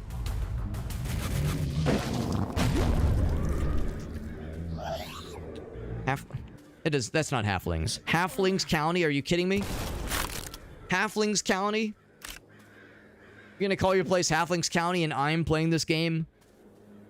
It was written in the stars. This was meant to happen. Now I can finally Now I can finally get out, my guy says. I want to get in. You want to leave. I want to enter. I want to live in Halflings County. Okay, maybe not in the current state of things, given how zombified and scary everything is. Halflings County. Shit. You kidding me? Oh, wait. Maybe I should double check just to make sure. When I say continue, it'll start the next level, right? Just to be safe. Just to be safe. I assume it's auto-saving at the end of every level. The beginning of every level. Sure enough, yeah. That's exactly what it is. Okay, so we'll be able to pick this up next time. It is getting pretty late, so I think we're going to wrap it up here. Of course, we started a little bit earlier as well. Started a little bit early. And went to a pretty respectable time. Oh, so there was a power, just an overall strain being put on the power grid. Windmill Farm said an overproduction. It's odd for it to be too much of a good thing, but I understand how that can happen. Yeah, that does make sense, unfortunately. Well, like I said, I'm glad that it's resolved. I'm sure that was a pain in the ass, though. And again, knowing that it was just a flip of a switch to solve it is a bizarre one. But glad you got it sorted out, though. But anywho, yes, we're going to go and wrap it up there. Glad we were able to play some more Outlast Trials with Reaper Queen. That was very fun. It would be nice to get a full group together at some point, because it was really fun when we got to play with her friend Aiden. He joined us the first time we played. That was a week and some change ago, and that was awesome.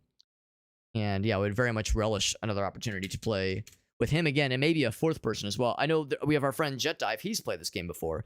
I was trying to see if I could get him to join in, but I know he's been pretty busy lately. I know he's doing some traveling, so he's been kind of all over the place.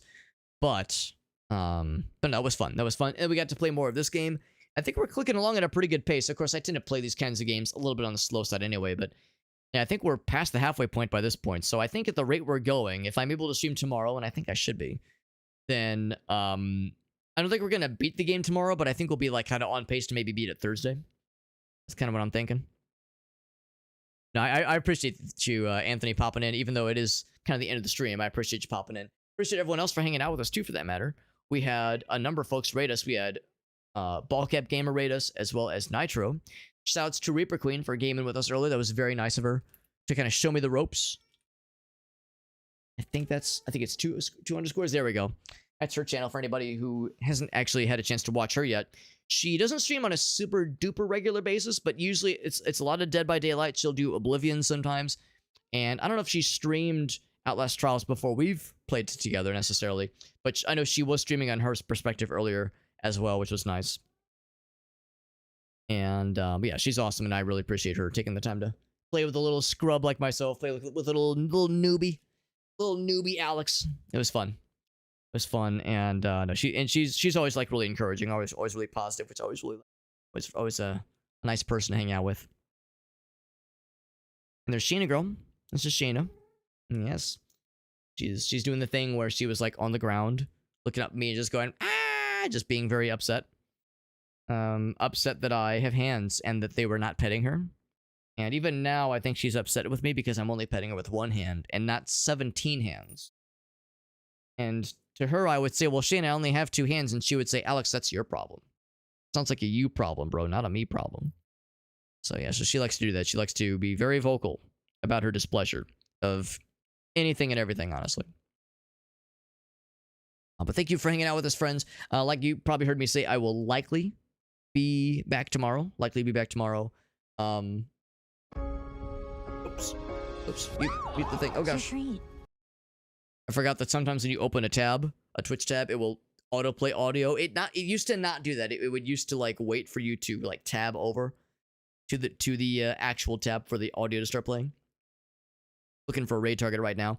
I should go ahead and mention the social media. You want to know what tab I opened? I'll show you.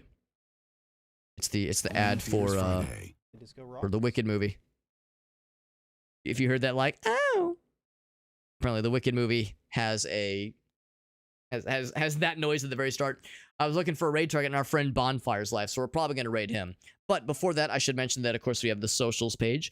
We are going to be doing some giveaways on Friday, which is exciting. Doing some giveaways on Friday.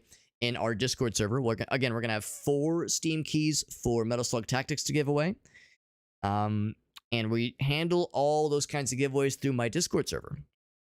We have all those through my Discord server. We have a giveaway channel set up. This is called Metal Slug Tactics Steam Key Giveaway. To enter into the raffle, all you got to do is join the Discord server and then post a message into the giveaway channel. Again, we just have the one set up, but it's actually a thread technically. So go into the giveaway thread, post a message into the Metal Slug Tactics channel thread thingy, and then you're entered. That's it. Post one message and you're set. And it's maximum 1 entry per person. And then we will roll the raffle and find and decide the winners on Friday night once the stream ends, at the end of the stream. If for whatever reason I'm unable to stream Friday, we would do it Saturday. And if I can't stream Friday or Saturday, we'll do it Sunday. So the first opportunity over the weekend, we will roll the giveaway for all 4 Steam keys for Metal Slug Tactics that we have to give away. Really enjoyed that game we played last week. We played it all the way through. We beat 1 run for that game. It is one of those sort of roguelike games where you could do multiple runs. In fact, you're probably encouraged to do so because that's how you unlock more characters. On the Wicked Dolls, they linked to a porn site? What? No, I like, is this like real? Or is this like a meme off of me, of us hearing the clip, like the bit from the advertisement from the commercial? And hearing like the, oh, and implying that I was casually looking up porn, which would be very bold on stream. Hold up. Wicked. I'm not gonna show my screen when I do the search. Wicked doll or merchandise. Controversy. A misprint. Oh. You weren't wrong. You were not wrong. This is an actual thing that happened. Yeah, it's actually legit. Farsight says just show it. Show it, Alex. Show it. So Wicked.com versus WickedMovie.com.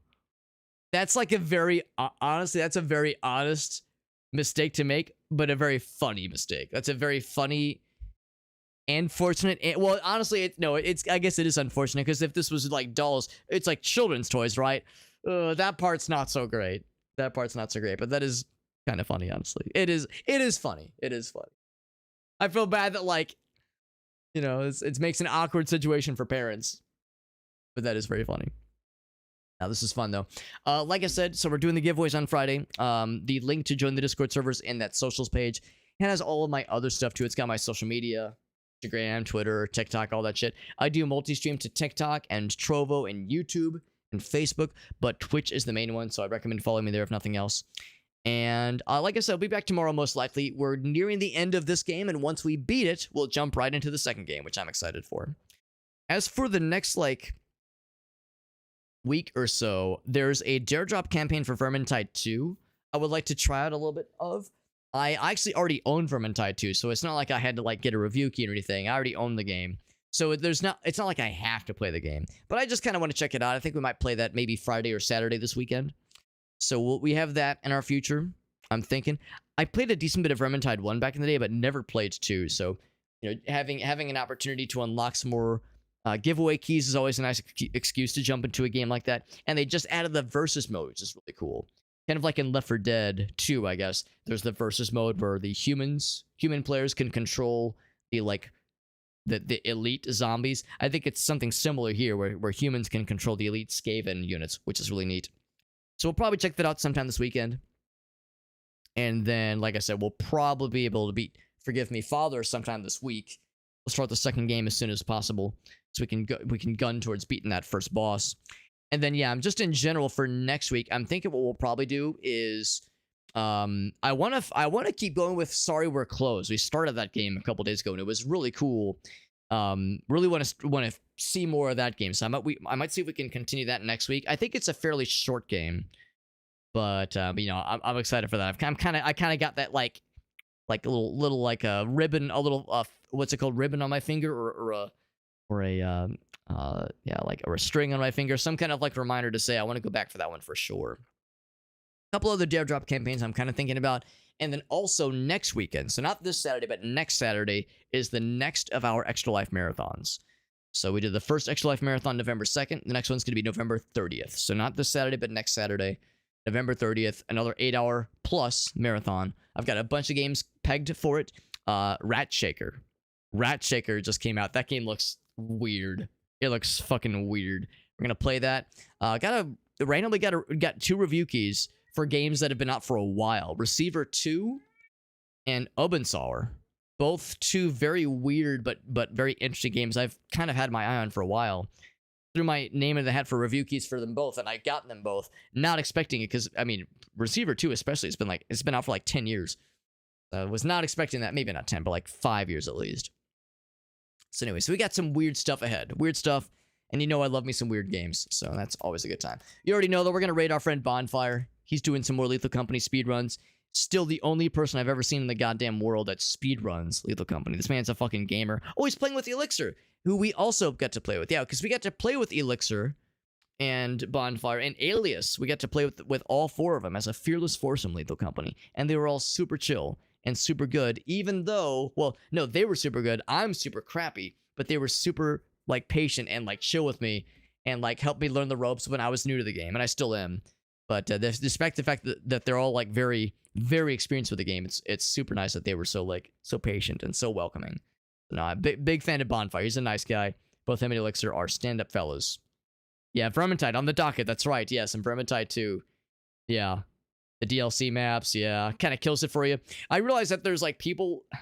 To be honest, I don't know how much I'm going to want to jump into the versus mode, because there's a lot of people that have been playing Vermintide 2 for a long time, and I'm sure the veterans are fucking sniping noobs like me when we poke our heads up into versus mode, so I'll probably just start with just the basic stuff, obviously, but who knows, maybe I'll try some versus, we'll see, but you're right, though. There's a lot of DLC for sure. I think I never bought the game, so to speak. I got it in a Humble Bundle, and one of those bundles included several DLC, but, like, there's been dozens more that have come out since then, so there's a lot that I don't have, for sure. Yeah. Yeah, they will wreck your shit, absolutely. Yeah, they will fucking wreck your shit. The veterans that have been fucking gaming for thousands of hours. It's like when I played the multiplayer in Space Marine 1. I hopped on the PvP for Space Marine 1. I was like, this will be fun. And man, oh man, the differential between people that had a dozen hours into the game, you know, I beat the campaign, I knew enough to be dangerous, right? Versus the fucking mega studs that never put that game down. It's like, wow, it is a humbling and impressive experience seeing just how good some of these people are when they've been gaming for this long with such an old ass game. Holy shit. Vermintide isn't that old, obviously, but you know what I mean. But no, we like Bonfire and Elixir. They're both good dudes, and they're both friends of Alias. And again, any friend of Alias is like a guaranteed friends of ours, because he is a very good knack, I think, for like finding really cool people to like include in his circle. Of course, he's a streamer, obviously, so people will naturally kind of, you know, they'll watch him play his games, obviously. But I've noticed that the people he like reaches out to for collaborations are always consistently really chill. Except for that Super Hobbit guy. Honestly, that Super Hobbit guy's kind of cringe, but everyone else is great. Wrath, Bonfire, Elixir, they're all great dudes. That Super Hobbit guy, I don't know, he's kind of a weird little dude, but I guess so. I guess he gets a free pass because he's short. We feel bad for him. We feel sorry for him. He gets a pity pass. Metal Gear Solid 4 online? Oh god, I forgot that game had an online mode. I'm not surprised. Anyway, I'll see you guys around. Thanks again, everyone, for hanging out with us. Thank you again to Nitro and to Ballcap Gamer for the raids. I'll see you guys around. Shoutouts once again to Reaper Queen gaming with us earlier. That was very nice of her. I think I've still got that. I have that saved here in my recent messages. Yeah, but that was really fun though. We're glad we were able to get some Outlast Trials with Reaper Queen. She's really cool. I'll see you guys. Good night, everybody.